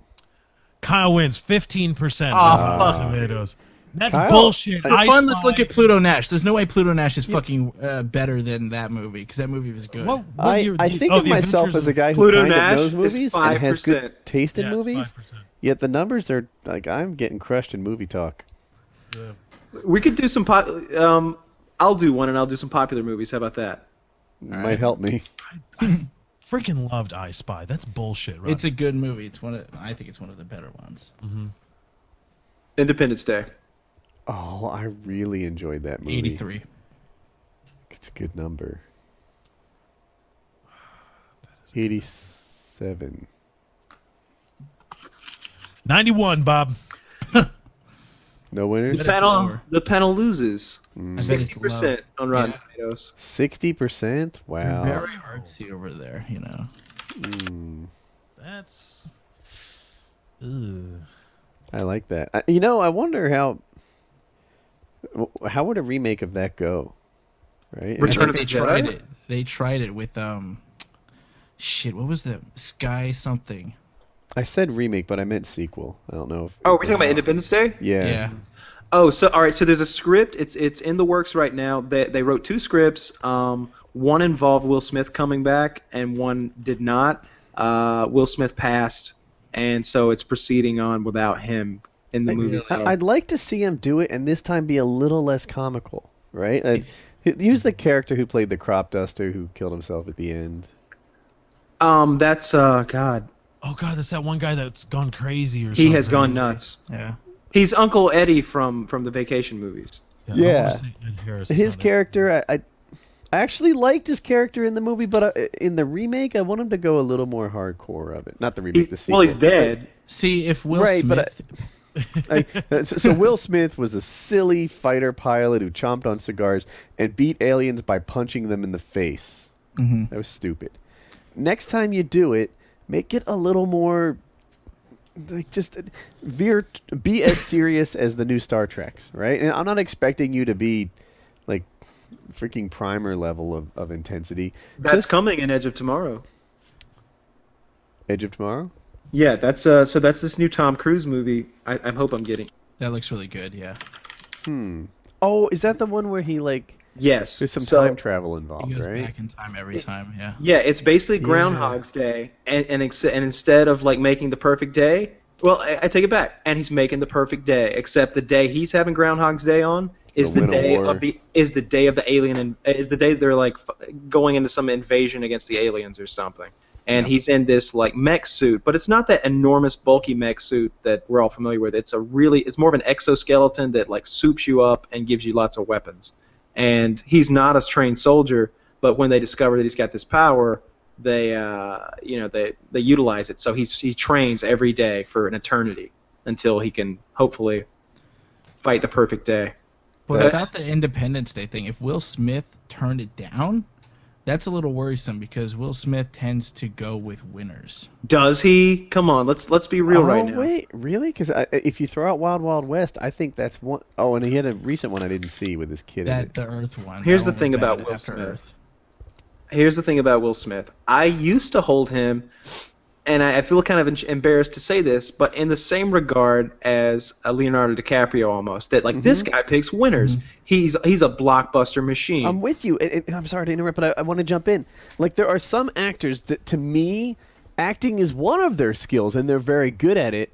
But the other part of what they do is pick projects really carefully. Tom Hanks does it pretty well, right? If Tom Hanks chooses to do a movie, it's probably a good one, right? He doesn't mess around. He's very selective in what he's willing to work on. Leonardo DiCaprio, I think, is the actor of the moment, who will only do great stuff. He'll turn down movies that will be good because he's not interested in good. He's only interested in great. And Will Smith, for a longest time, was like the hit machine, right? And he's not doing... He seems to be, can but do serious roles. Is it 7 Pounds? Was that 7 it? Pound. That That was a got great movie. 27% on Rotten Tomatoes. I disagree. Wow, that's not. I disagree as well. I thought it was a powerful performance. And what was the one where he was a salesman? That is Pursuit of Happiness. Pursuit of Also- Happiness. I thought was a really good movie. I don't know what Rotten Tomatoes thought, but I thought it was really good. 67%. He did Hitch, which I thought was a great movie. Hitch, I really enjoyed, and then we're even not even counting the Independence Days and the I Am Legend. I Am and, Legend. I thought was Ali, Enemy of the State, 6 Degrees of Separation. right, and he has a benefit in that people bring really high budget movies to him, right? So, and I think a high budget movie has a better chance of being great. He did the Bad Boys movies. Oh, I didn't see. I didn't think I really looked at them. Those were big blockbusters. And I you know. heard they were more like I see Bad Boys and I think like joking kind of 48 Hours sort of movie, but I'm told it's they were kinda actually silly. pretty hardcore, like the fighting and the death and the like. What's that director? We're always making fun of him. Who did the Transformers movies? Michael Bay. They're Michael Bay movies. They're Yeah, they're just really over the top, like lots of machine guns and explosions and They car shoot Martin chases. Lawrence's ears off. Like they literally have like 3 or 4 extreme gunfights a movie, like all the time, getting in crazy gunfights with machine guns. And Will Smith's character is like an independently wealthy guy who's just like wants to be a cop, so he's driving like like $80,000 sports car as his patrol vehicle. So yeah, and Will Smith. Now he's had some misses lately, but I still think he's had a better percentage of movies that I really liked than an average actor. Did you see After Earth? No, but I heard it was really bad. I heard Man, it was I- It's bad. just the gigantic Scientology thing, wasn't it? I heard that as well. I don't know if that's true, but I gotta say, man, After Earth, I hated it so much that I wanted to go to Reddit to find other haters so that I could revel in my hate for the film and really find more ways to hate it, because I felt like my hate wasn't fully fleshed out, that there could be more hate, and I just didn't know what parts of the film to hate, so I had to go to the experts. And sure enough, there were like all these plot holes and all these stupid moments, and his son is not an actor. It's like, you know that meme, it's like, stop trying to make this happen. It's not going to happen. That's how I feel about Will Smith's son. Okay? Yeah. They need to do with him whatever they did with Ozzy Osbourne's son, who they thought was going to be somebody at one point. Do the same thing to Will Smith's son. He looks funny. His forehead kind of wrinkles up all the time, and he's not that great of an actor. Karate Kid was okay, but everything else has been trash. And After Earth was, I don't know. It was, I just imagine like a dad who's like coaching his son playing t-ball, and he's like, "Go ahead, son, swing for the fences," and he's just failing. And he's just failing right in front of his dad, on screen. It's hilarious. It's like Will Smith is like back in the spaceship the whole time, and his son's out because he's hurt, so he doesn't do shit the whole movie. Will Smith in this movie plays a character who is a legendary warrior. The enemy they fight, get this, the enemy they fight in the future, this is thousands of years from now, we've colonized other planets. We've mastered star travel. Our biggest enemy are these aliens who are like, it's hard to explain, but imagine a four-legged beast with like teeth and no eyes or ears. It only smells and senses fear. Okay, so let me tell you how you fix this immediately. With your Air Force, you just bomb them. You shoot them with tanks and stuff, because they're just like, they're just flesh. They're just monsters. They're not mechanized. They're monsters. That's our enemy. They've been like sicked on us by this other alien race. And Will Smith is a badass in this world because he has no fear. He's mastered it, and he doesn't excrete the pheromone from fear, so these things can't. He's invisible to them. They call him like a shadow walker or something. There's some cooler name they give it, but ghost walking or something. This doesn't sound bad. I know, right? But it doesn't do anything in the movie, right? 'Cause he's And hurt. like Will Smith's weapon of choice is this super futuristic, like handheld lance type weapon that turns into the perfect weapon for any scenario. So it can be a sword or a double sword or a long spear, whatever you need. And he's a badass ninja with it. And If he was badass, he'd kill him with razors from dollarshaveclub.com/PKA. It's almost as sharp as they are.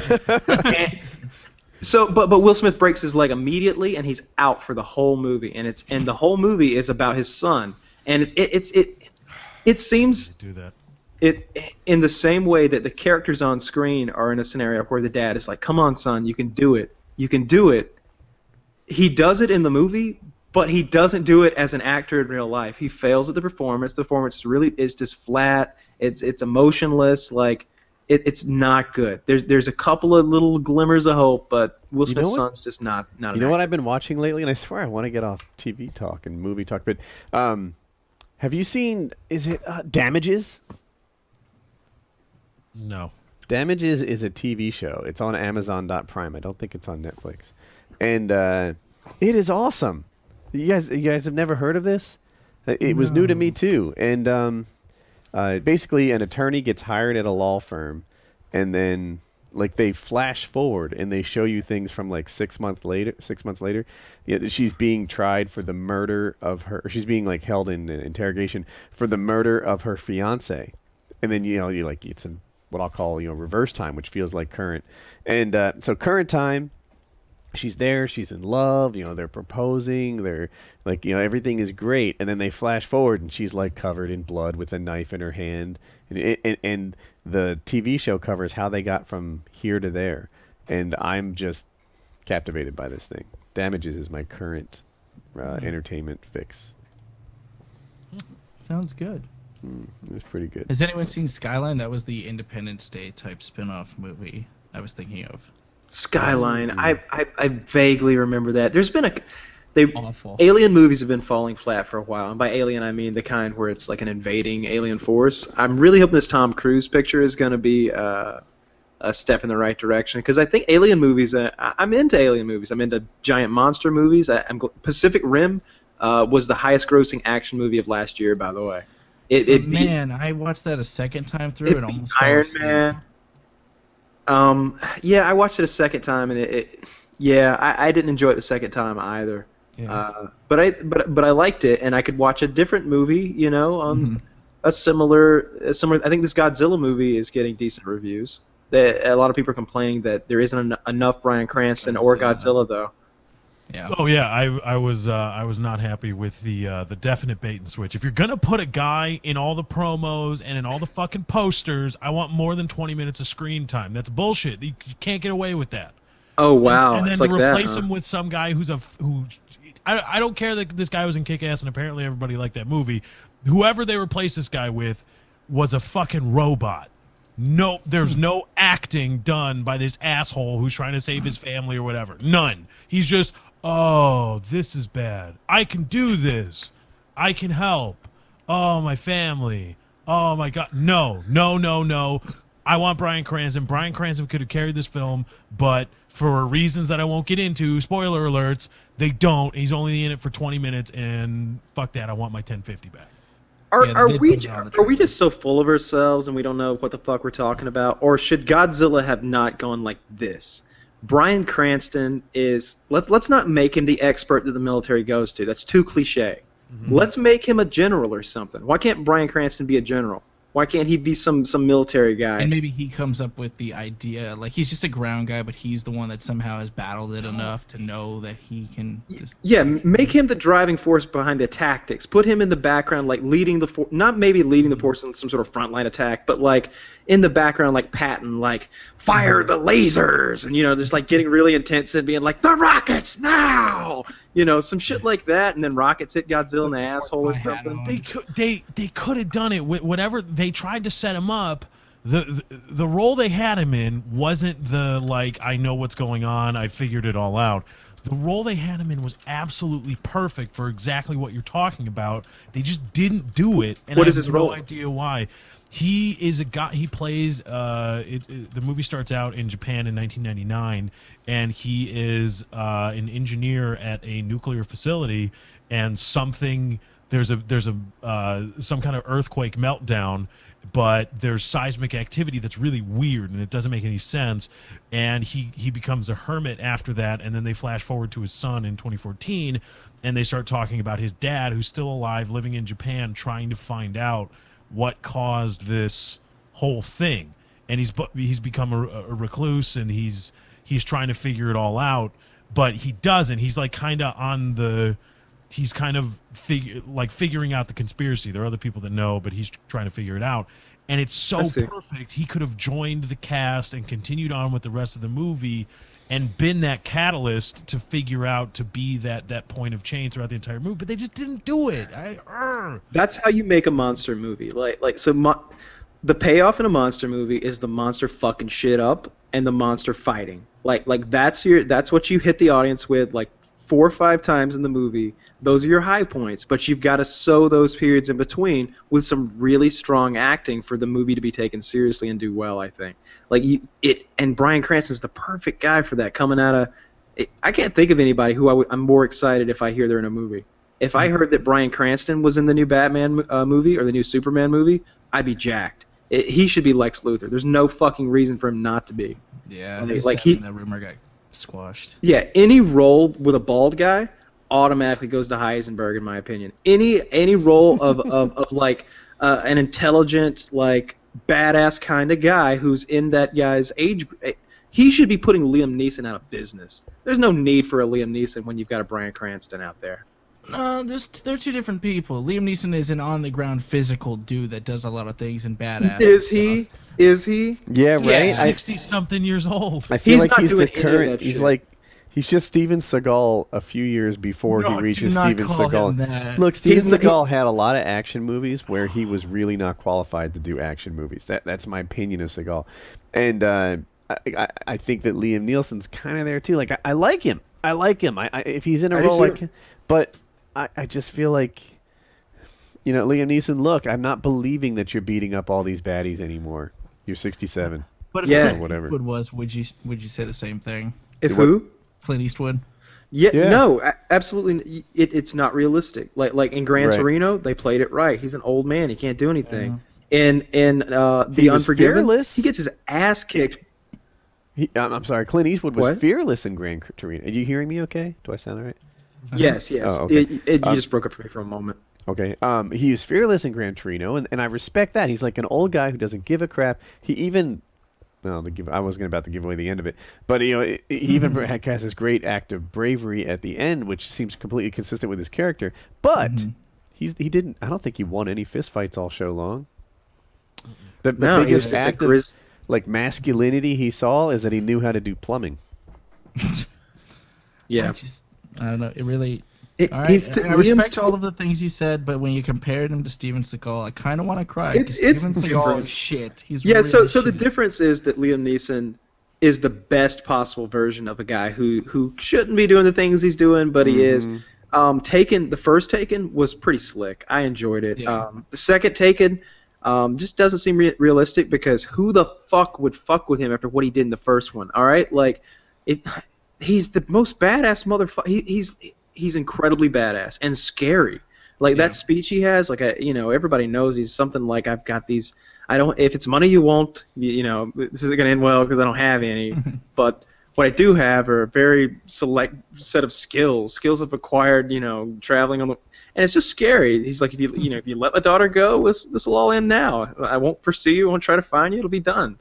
But if you make me come for you, I will find you, and I will kill you. And you're like, this guy is 100% fucking serious, and the guy's like, good luck. And like the next fucking day, Liam Neeson is in that motherfucker's kitchen. And he fucking cracks a wisecrack before he begins his like incredible beatdown that involves knives and guns and kung fu. And he's like, I told you I'd find you. And he fucking stabs him in the hand or something and then proceeds to kill all of his friends. Love it. He tortured that guy to death. Like he left him like roasting with the electric spikes in his thighs. He destroyed that entire like prostitution ring with in like a blaze of machine gun blowing up barrels and high speed chases and shit. He's hard fucking core in that movie. And then the second movie, they're like burying all the people that he killed. Like they're burying all of them. Like it's like 15 graves next to each other. It's a fucking the worst funeral you've ever seen. It looks like a natural disaster happened or a terrorist attack. No, it was Liam Neeson, motherfuckers. and the old guy's like, so now we go after him again. He's like, how are you gonna do it, Pop? Well, pretty much the same thing as last time. We'll see how it goes. Yeah, take his shit. We're gonna kidnap his family again. We're gonna motivate this psycho again, and the same result happens. He kills them all again. But they flipped it, right? Like the second time, first time they took the daughter, the next time they took the parents, right? They took his wife. But he gets out. Well, they took them both, but he gets away and starts doing shit. Yeah, it's completely absurd. It's just, like to think that you could make a sequel to that movie, it's just really silly. Like they offered him a third sequel and he turned it down. Right, thank God. Like that would put him in like I would think less of him if he literally said he's like, it's kind of ridiculous to make a third one. If I let my family get kidnapped a third time, I'm not that much of a person. Yeah, I'm not much of a badass if I let my family get kidnapped 3 fucking times. He pretty much solved the problem. My daughter had the line taken as like Finding Nemo for adults, and that thing went global. And like some popular comedian started using it too and stuff. I mean, but she did it first. I was explaining the movie to her because she hadn't seen Taken 1, but we went to see Taken 2 together. And she's like, oh, so like Finding Nemo for adults. I was like, that was really clever, and it made its way into the vlog. And then after that, like some comedian with like 600,000 followers started saying it, and like they ran with the line, and Hope invented that thing. Oh, Carlos super Mencia. fucking- Carlos Mencia. It wasn't him. I want to say the guy was European, but I'm not sure. It's And- super fucking clever because it's spot on. Yeah. She kind of every so often she does something amazing. I saw her playing 2048, and she had a 2048 on her screen. I'm like, what the? Oh, really? I was wondering what that game was. That's crazy. Wait, what do you mean you're wondering what that game was? You know it? I was trying to remember what it was. I haven't played it in so long. So when you said 2048, I was like, is that a Warhammer game or something? I'm like, oh. Yeah. That's- Fear her, Civ players. You will rue the day that you called her out. When the ringer comes into play. Every so I'm often- really looking forward to that. I said nothing. I'm really looking forward to playing with her. That would be really fun. I hope she's as good as I say she is. Every so often, it's pretty neat having kids, right? Because you have kids, and out of the gate, they're incompetent at everything. They can't even freaking use the bathroom, right? They're just like leaky luggage. And then over time, they sit there and they shock you, right? Like even at like 4 years old, you're like, wait, I never thought of something that way. Like that's kind of a cool thing. And then the girls especially, like even as they enter their teen years, she's 15 soon, in less than a month, and she'll have these like adult like reasoning skills, and that's kind of neat to see like develop into fruition. So, but I'm still going to destroy your civilization. I'm sorry. Have you won a game yet? Yes, I have won a game yet. A 1v1? A 1v1. Oh my god, that's not even Civ. With a domination victory. Like I How barbarian said, of I you. continue to struggle in the 1v2 games. Yeah. They'll start off as 1v1. That is a good line. all That is right? a good line. Yeah. I continue to struggle in the one. Lefty won one of those. I'm just saying. If I get Lefty outright won one.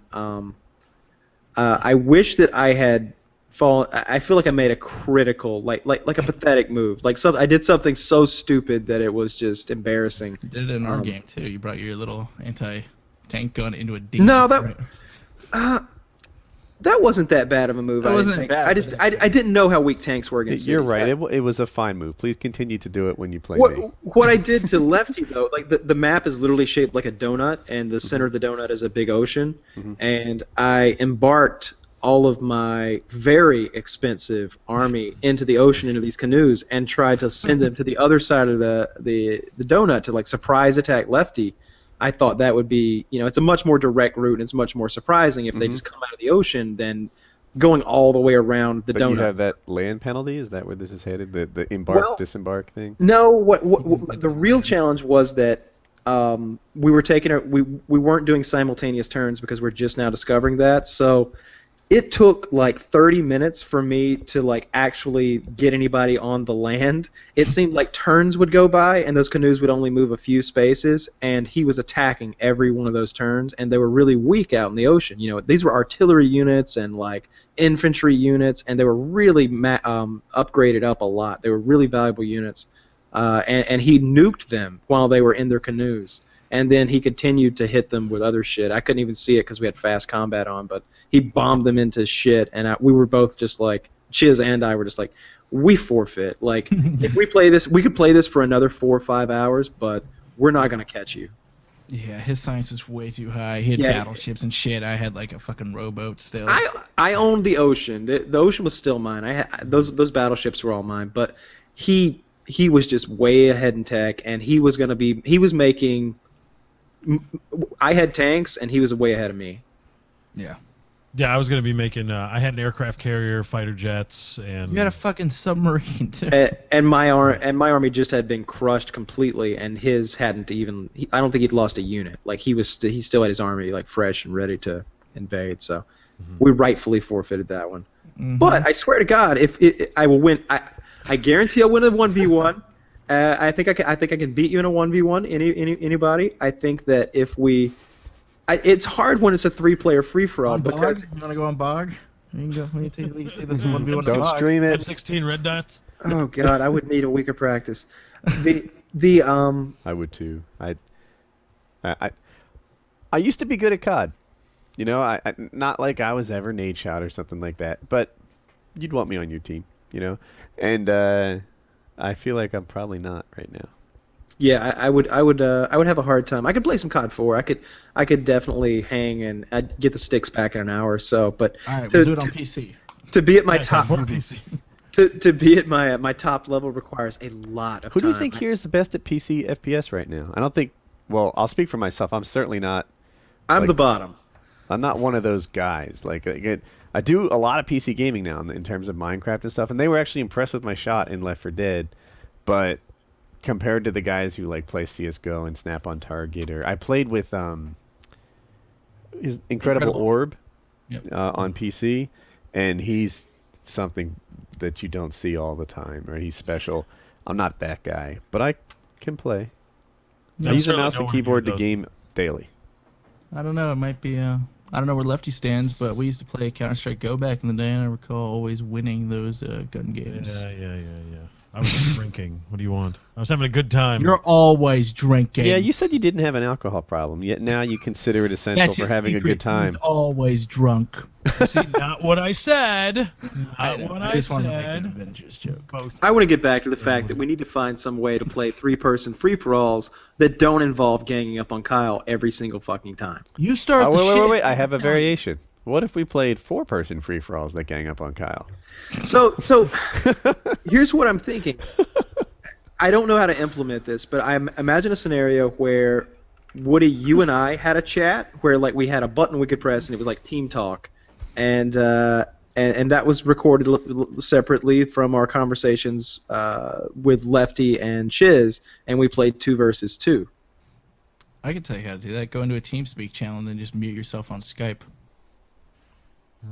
That's all you would have to do. But I think that would be cool because that would allow. if you want to do stuff like, I think we're actually pretty liberal when we play. It's like, what's your culture, what's your science, what's your gold, and I feel Yeah, we're like pretty friendly. because we share that stuff, it affects the dynamic. If you didn't know, for example, if you didn't know I was making so much fucking culture that one game, you would have probably waited a couple more turns before you came over.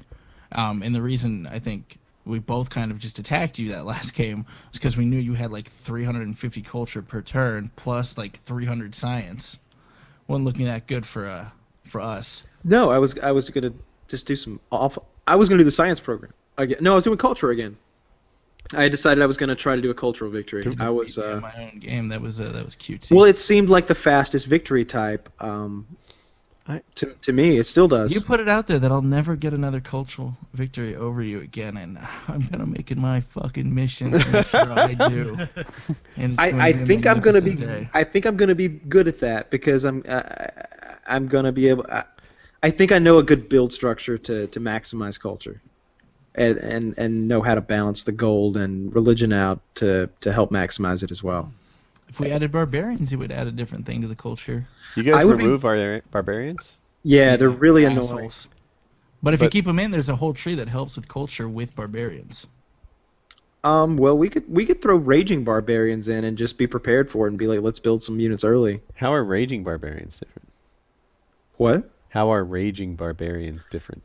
It's just more barbarians and they're more aggressive and they spawn more frequently. They're a real problem. You're at war right out of the gate. They're like cockroaches. 25 turns in, like there's gonna be a guy up in your shit, and then there's gonna be another one right behind him, like 5 or 6 turns later. There's a lot of different things we could do, but it just seems like I get taking it back. I think I could handle a 2v1 most of the time if I just knew it was coming.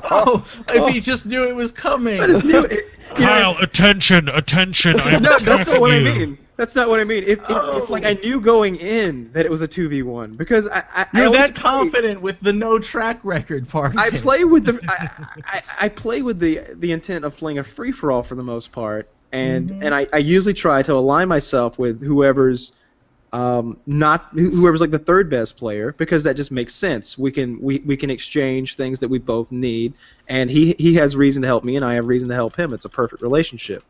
But and in pretty much every game I'm ahead. So I think if I went in with the mindset that both Chiz and Lefty are gonna fuck me in the ass by turn 115, then I would just double my defenses.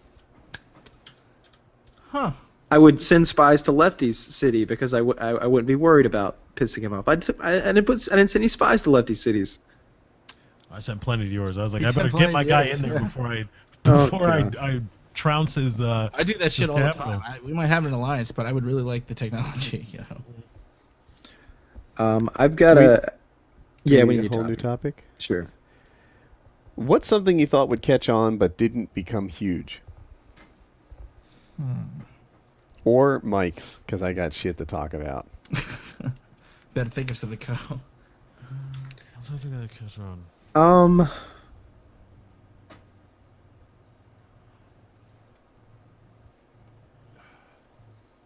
I got a couple in my I head. thought Google Plus would be a lot bigger. I thought Google would do big things with Google Plus, and I thought if anybody has the horsepower to create such a large social network. Because I remember, you remember the commercials of guys talking on all their smartphones and laughing in a hangout and stuff. And I was like, if anybody can do that, it's Google. That should be really cool. And then they just shot it in the foot, and nobody joined. This was an Ask Reddit question, and that is the top-rated post, Google+. And I'll add to it, I thought Wave was going to be a much bigger deal. We used Wave for a while, like the planned trips and stuff. But somehow Wave just never really became a thing. And Google+, not only has it not taken down Facebook, it is largely detested for the way that it's pushed. Like, people don't want to do Google+. They're like, I think most internet users wish Google+ never existed. It's only used in ways that bother them. Yeah, I'm completely disinterested in it. I think I would pick. I want to think of a better answer, but one would be video phones or video conferencing. Oh, that's a good one too. It was in there. Mine personally is smartwatches. Now it's just a little early to judge, but the Pebble, I was like, this is gonna be it. I so desperately want to be able to like see my text message without going through my lock screen and into an app and all that bullshit. Just dude, my text messages, they're not that private. Flash them to me. Show me them for 20 seconds without me unlocking my phone. And smartwatches I thought would be that for me. But, dude, every smartwatch is just like, look, I'm pretty nerdy and I won't touch that shit. Make it a circle, get it next level, make the battery not last like 6 hours. What's a watch that has the 12-hour battery life? I don't need that. Smartwatches might be my big thing. And Titanfall's in my head, too. Oh, yeah, there you go. That's a good one. Yeah. I thought electric cars would have been bigger by now, but I think. Well, that's different, right? Because I also would have said VR, but that's coming in a new wave of things, right? With Yeah, it seems like hover technology and electric cars and virtual reality are coming in the next 5 years. Right. Virtual reality, I feel like that thing's been coming since I was a little kid. It's failed so many times, but now it's got some more legs to stand on. Maybe motion, like the Kinect, if they. I don't know, I'm totally. I don't see the use for the Kinect. Voice recognition, maybe. I could see that coming and being a thing. Here's my problem with voice recognition. I never know how to use it. Like, no one's really teaching me these commands. Like, I'm really good with a command line, whether it be Unix or DOS or whatever. I kind of pick those up quickly. It's natural for me. And no one really teaches me the commands there, aside from like a wealth of Googling. Something about Siri, I like. Maybe I have my head on crooked on this issue, but it's like, tell me the commands that Siri knows. If I just talk to it naturally, I will fail 99% of the time. I can't just say, like, hey Siri, I'm hungry. What's your idea for lunch?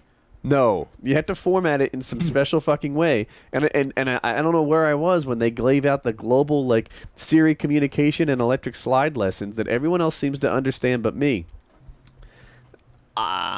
It's a horrible product anyway. I mean, I'm told it's amazing, and that I've heard nothing but bad from everyone. Like it doesn't recognize a lot of people's voices and stuff. She thinks you say one thing and say another thing. But I don't know anyone that uses it.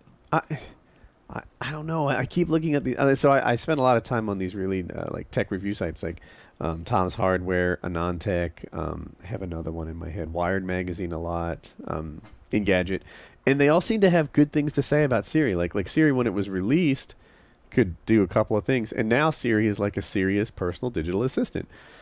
I don't know how to use it. It's not that for me, which stinks. So yeah. Something else that I thought would catch on but didn't. I'm thinking.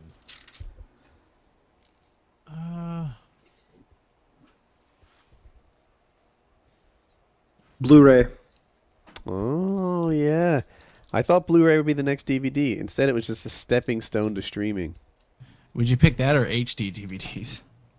Oh, no, even HD DVDs. I didn't believe in those. Yeah, that. I mean, I didn't know, but I never was like, oh, this is gonna be the next thing. When I weighed the two, by the time I started weighing the two options, I think it was clear. I thought porn supported HD more, and a lot of people thought that it would win because it had the porn, and that's been the case in the past. Like, porn has driven so many technology choices. All right, Siri's pretty good. Really? Yeah, I just tried it. I said something. I was like, Siri, make a doctor's appointment for like Saturday. It's like, okay, did it. And then I did Google. So I don't know if like the turn by turn is bad for Siri, but for me it worked right there. I would never use it though. It's just way quicker to unlock 2 buttons. I'm done. Unless I'm typing notes. No, which iPhone do you have? The 5. 5 plain. Yeah. So you Yeah. All right, yeah. I don't. That doesn't have the fingerprint recognition, does it? No. That's something that I really want. I haven't tried it yet. I might be totally disappointed, but the pattern I have on my current phone, I get it right half the time, and I don't want to switch my pattern to be like a straight line or something. Yeah. So anyway, Kyle, did you come up with a thing? I said electric cars and That was pretty good. something else. Blu-ray. I had another one. Blu-ray. Yeah, I thought Blu-ray was just gonna. I thought there was a time when like I was like I'm going to amass a Blu-ray collection that will be like a library shelf, and now that seems like such an absurd thing, right? I've got bigger. It's just that it's on Netflix. 3D would have been a good pick if they didn't step up their game in the past 3 years. Yeah. A lot they of people figured thought out 3D was a glasses-less? gimmick, though. Look at that watch, Lefty. Huh? You're Oh, big pimpin'. Look at that. no, it's a $75 Invicta watch from This Amazon. is like Jay-Z level shit. Woody, buy that watch I keep telling you to buy right now. Like you should get on Amazon and buy that fucking watch right now. Just do it. What Wear watch it are on we your talking left hand, about? kids. Left hand. What watch are we talking about? We're talking about the God damn it. Link it. I'm gonna have to think of the. I'm drawing a blank. What's $1 million one that syncs with the No, moon's no, time. no. What's the brand? Movado. It's the Movado. Oh yeah, Movados are Find nice. I'm waiting for watches that don't exist yet. I want a smart watch that lasts for days and shows me my text messages, yet looks Come on, no. refined. That You one we want- saw was really nice. That tech one, couple on Ars Technica. Remember that one? Yeah, The that face was. on I it? don't think it exists yet, though. It was a prototype, but that's what I'm looking for. By the way, to help support our Movado watch fetish, go to dollarshaveclub.com/PKA for all your shaving needs. They don't just have shavers, they've got shave butter, and they've got one wipe Charlies. Use them on your butt. Durable. Video. No See- more crusted toilet paper you find when you're showering and then you wash that part of your body. Take You're it like, with hey, you what's on that? your next survival trip. There you go. What, Yep. Charlie's. I bet they would. Yeah, maybe they'd like to sponsor our survival trip. Do you guys see this watch I just linked? Let me see this. Let's see. Oh yeah. That to me is the right level of sophisticated yet everyday, still looks good. It's a smartwatch. That is a digital face that you're looking at. That's the kind of thing I'm waiting to exist. And then if it can, I don't know if I'd be able to read a text message on that, but that's the idea. Do something with the text message so that I can. Most of my text messages are like 6 words, 2 words. Do that for me. That's what I'm looking like. That's the level of sophistication I want Or in a have built-in smartwatch. speech to text on it. Then you wouldn't even need to type on it. So just hold it up. Not a bad idea, but if it works, Right. yeah. Oh gosh, here's another image of the same watch. I'm gonna link it to you guys so you can see what I'm showing the stream. See, I'm a fan of Movado's simplicity. I was. Oh, wish I- That's Look at this nice. watch. Look at the one on the right. The one with I like is incoming actually call. the chronograph. So it's an incoming call. It has accept and decline, like that. This is what I want in a smartwatch. Most of the things I want to buy, I can't have. Right? Like when I sit there and lust over what am I gonna get next? What should I do? It's mostly I think I'm gonna make a switch to the iPhone 6 when it exists. I think a smartwatch like this might be something that makes its way onto my wrist when it exists. Yeah. This thing is Okay. nice. So the one I like that a lot. That is cool. The one I'm talking about is the one I just linked, but it's black instead. I've got that one. That's a nice watch. Here's the thing. I have this watch. I doubt it's all that valuable, but it's interesting to me, which is one of the things I want in a watch, right? Like it could be kind of cool. I wonder how I'm gonna put the big camera on me and put this close to the thing. All right. Yeah, and you can't see it. I know on my screen it's all fuzzy, but do you see that gold sort of rectangle in the bottom center? Mm-hmm. That is the Cisco Systems logo, and I got this as a 10-year anniversary present. So it's like, it's just not something that everybody has. And I'm like, I feel like I sort of have this covered. You see it needs a battery. But I've got like dress watch on. That works. Mm-hmm. My next watch probably won't be a duplicate of this. It'll be something different. I wonder how they stand up. Like, I like this one. I like divers watches. They're really nice, and you can bang them up a whole lot. Yeah, Yeah. I've got. Hang on, I'll find it. This one's 100 meters. Watch. I like the leather bands. I liked leather bands, and then I got a metal one because my father always wore them. And, he's like, I got to give it some time. I'm like, Dad, it's pulling my arm hairs and hurts. He's like, give it some time. Grow a pair. And after a while, you're like, whatever arm hairs were getting pulled or something, it didn't look like they were yanked, but that stopped happening. Mm-hmm. And then just a watch that was always the right size. Like it was loose. Like with a leather watch, sometimes I crank them tight and then it stretches, and then I never find the perfect spot for it. After a while, you just sort of feel you get used to a watch that's that current size, and you're just done. It feels weird if you take it off. Like I've worn watches since I was in junior high, and I take this off, it feels like I'm naked. It's just weird. Oh, that's another thing I wanted. Okay, leather watch, a little tougher to be waterproof. Usually you need a cloth or a metal band for that. And take it off. In a smartwatch, I'd like it to be really waterproof.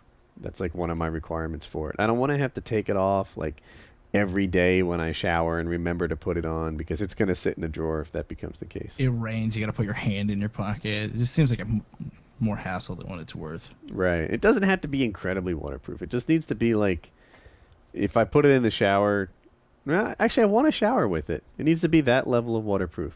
10 meters. Shower with your smartwatch, huh? Yeah. What if he gets a call? All right, it's important. No, I'm not. I was okay. All right, that's a level of commitment to your watch. I think he just doesn't want to take it off. I mean, that's where I'm at. I never take it off. Yeah. So Lefty, I'm sorry, Chiz, can we see your watch again? Yep, looks showerproof. Looks like you could wear that in the shower every day forever and never give it a second thought. Mm-hmm. You could go swimming with stingrays and be like, yeah, whatever, I didn't take it off. And try to grab one, and it'll end horribly. You've never grabbed this? I've done that. Well, I'm referring to Steve. I swam to the bottom, I grabbed a stingray, I brought it up, and my daughter kissed it. Bam. That's pretty hardcore. That's a hardcore level. Didn't work out for the crocodile hunter, so. I've got that last watch I linked, but it's instead of all black, mine's got red on it. I like this watch. But that's my nice watch. It's your nice watch. That is nice. It's a nice watch. Like a watch aficionado would clearly probably like differentiate between your watch and mine. But I think most people would just be like, yeah, it's a dress watch. Totally, yeah. You can't tell. Yeah, you can't look at those things and know the value at all. Yeah. Or some of these watches, I've got kind of a watch fetish, and so I just don't go on watch websites anymore. I used to like fucking just like delve in and be looking at oh god, there's this one. I really want a blue face Submariner, Rolex Submariner, with blue and gold with a silver band. With gold in the links, and it's a very, very expensive watch, prohibitively expensive. $15,000? But I really want it. It's what I like. Oh no, closer to 30. The way I like it. Oh, okay. Prohibitively expensive. The way I take my Rolex. It's yeah, just terribly expensive. Just way too much money. Well, I mean, if you're gonna spend that much, get it the way you want it. There's no point buying the $15,000 one. It's not really what you can't get one for fucking $15,000. Like they started like Chiz, don't it's you know like anything about 25. watches? They cost $30,000 or so. Oh no, I'm exasperated You go to a over pawn the whole shop. thing. Like I would love it if this was like an affordable watch, but it's just the one that I've always liked the look of it, and when I worked at the car dealership, there was that was what the managers would spend their money on, was nice watches, and they all had a Date Just Rolex or a Submariner Rolex, or they had like a Yachtmaster or something, and the finance guys would have like these gold chain. One of them had this gold chain that was like bicycle chain with diamonds in between the links. It was like an $80,000 chain this dude was rolling with. So like I got exposed to all these really nice watches, and it became something I really lusted after. I was like, God, I want that fucking $20,000 watch that this fool is wearing. It's covered in goddamn diamonds. It's beautiful. Like, it's just such, like, as far as men's jewelry, that's, I wouldn't wear a necklace or earrings or, anything like that. But a watch, that's like the last piece of men's jewelry that's appropriate, right? My wife found a house. It's perfect. It's a great home. These are the things that make it such a nice home. It's expensive to me. I think they're asking $550 for it. It's not the most expensive we looked at, but nor is it the cheapest. They want $550. Who knows what it would go for? But let's call it that, the ballpark. It's just a 4-bedroom home, I think, but the rooms would be bigger than what I have now, and that's one of my issues. Like, because these rooms are small, I feel like things can't stay set up. I have to break things down all the time. It's nice. It's walking distance from a lake that I presume we have some sort of access to, and there's like trails and stuff. It has a shop that's nice, like, I'd love to take my woodworking equipment out of the garage, park the cars in the garage, and have like a woodworking shop that's ready to go all the time and not fall victim to like Jackie's storage needs on top of my table saw, which is one of the problems I can't do woodworking now, is that I feel like I'm 4 hours away from having a ready shop. And it keeps reverting to that state. Even when I invest the hours in it, I come back and there's like, I don't know, those glass milk jugs that I showed the other week waiting to be delivered back to the milkman. And like that sort of thing is always in the way. And then another thing, it had a guest home. And Jackie said something that sold it. Like, so Colin has an uncertain future, right? In our dreams, he really starts, accelerating, and by the time he's ready for college, he applies and gets in, and that's the dream. I will move into the guest house. Yeah, then Kyle moves in the guest house, and we're set. The other alternative future is that Colin remains a dependent, for a long, long time, and gets a level of independence by living in a house in our backyard. And we're able to sort of help him exist without him, like literally being like in the bedroom, and just he gets to be like a full-fledged adult, but still near Jackie and I, where we can help him until the day we die. So it's like, this house is, it's got a guest house, it's got a shop, it's a nice home, it's near a lake, it has a good yard. How far is it from where you currently are? I don't know, 40 minutes, something like that. Okay, so you maintain all of those important education connections, etc. Exactly. Right. Yeah, see, that's the biggest. It's in a place where Google Fiber should come. Oh, that's what. What I was going to ask. Yeah. That's great. You know what I was going to suggest? If I were free in the wind, and I was doing what you do, I would be in Chattanooga, Tennessee. Hear me out. Yeah, go ahead. First I'm familiar of all, with their internet. Go on. First of all, their goddamn internet is just as fast as Hong Kong's. It's the fastest internet. It's on par with the fastest internet speeds anywhere. Mm-hmm. It's super fast, and it's affordable. And you're in Tennessee, so no state income tax. And land is ultra affordable. You could have like a mansion, literally a mansion on a mountain for $550. Like a mountain view that like you see for 50, 75 miles of like beautiful rolling mountains for $550. It with like a back deck that would be you could do good things there. If it wasn't 2 a.m. now, I'd have Jackie in here to debate you on it. Next PKA.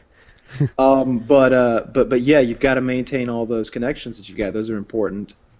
I don't guess this is something we can't look at that because then people would know where you're going to live. That's a shame. Yeah. Maybe later show me. I'm interested to see. Jackie gave it to me on her iPad, so I'd have to find it. Yeah, and I think even if you showed an image of it, some jackass would He did for the trip. Some jackass would totally. Right. You can't even show an image of this house because some jackass would find it. I think if you were to drop in the price range in a large enough like search area, then Yeah. Yeah, there 40 would be. minutes, the price, here's the picture. Yeah, they already found the house. They but found the anyway. PKA survival trip location. Yeah, I already. Heck, they might find it now just based on Yeah. my description. Yeah, of they're gonna find the house, so that's over. Well, maybe they can help us find it, and then I'll sell it to you. Because Jackie, she has these apps with like search criteria, and as she drives around in her car, it like pops up on her phone or the iPhone and says like, "Hey, here's a house you might be interested in," and it's what keeps the search alive. Like when she talks to me and says, "Well, what do you want?" I say the first thing I want to buy is financial independence, right? Like I want some money in the bank so that like just completely untouchable for life, and then once we have that, we can talk about spending money afterwards. And but she wants to get a home, and that would of course I guess it would make us broke. Homes are assets that appreciate, but it would take our money from cash and put it into a house, and that would be a thing. But yeah, so I don't know. Yeah, it's heavy stuff. We're gonna look at the house. I haven't seen it in person yet, but I'll look and see if it's something we want to do. Should we wrap there? We're almost 4 hours and 45 minutes in. Yeah, that's a I had strong no idea fucking how show. long the show was. Yeah, really long show. Yeah, You're last welcome. week I started doing 1080p, and I thought that was the reason processing was crazy long last week. But I think it was Chiz who told me everyone had processing trouble. Yeah, it was just a bad day. Lefty didn't get his thing up until in the afternoon. Processing was a total bitch. It's really hit or miss. I don't know. Well, I've been uploading them the night before, like scheduled uploads, so we should be okay, I hope. All right, And to you guys, dollarshaveclub.com/PKA. Check Yeah, it and out. to you guys who are still around listening to the end of the show, thank you. Thank you Yeah. for sticking around. Yeah. Listening. Let's do a code. Let's if Yeah, you're but everybody's around, if gonna you've made say it it. all the way to this long, say Kyle lives at Civilization. Oh, that's just I'm the king. Yeah. I'm the king of Civ. bastard. All right. Poison me. 2v1. Boy!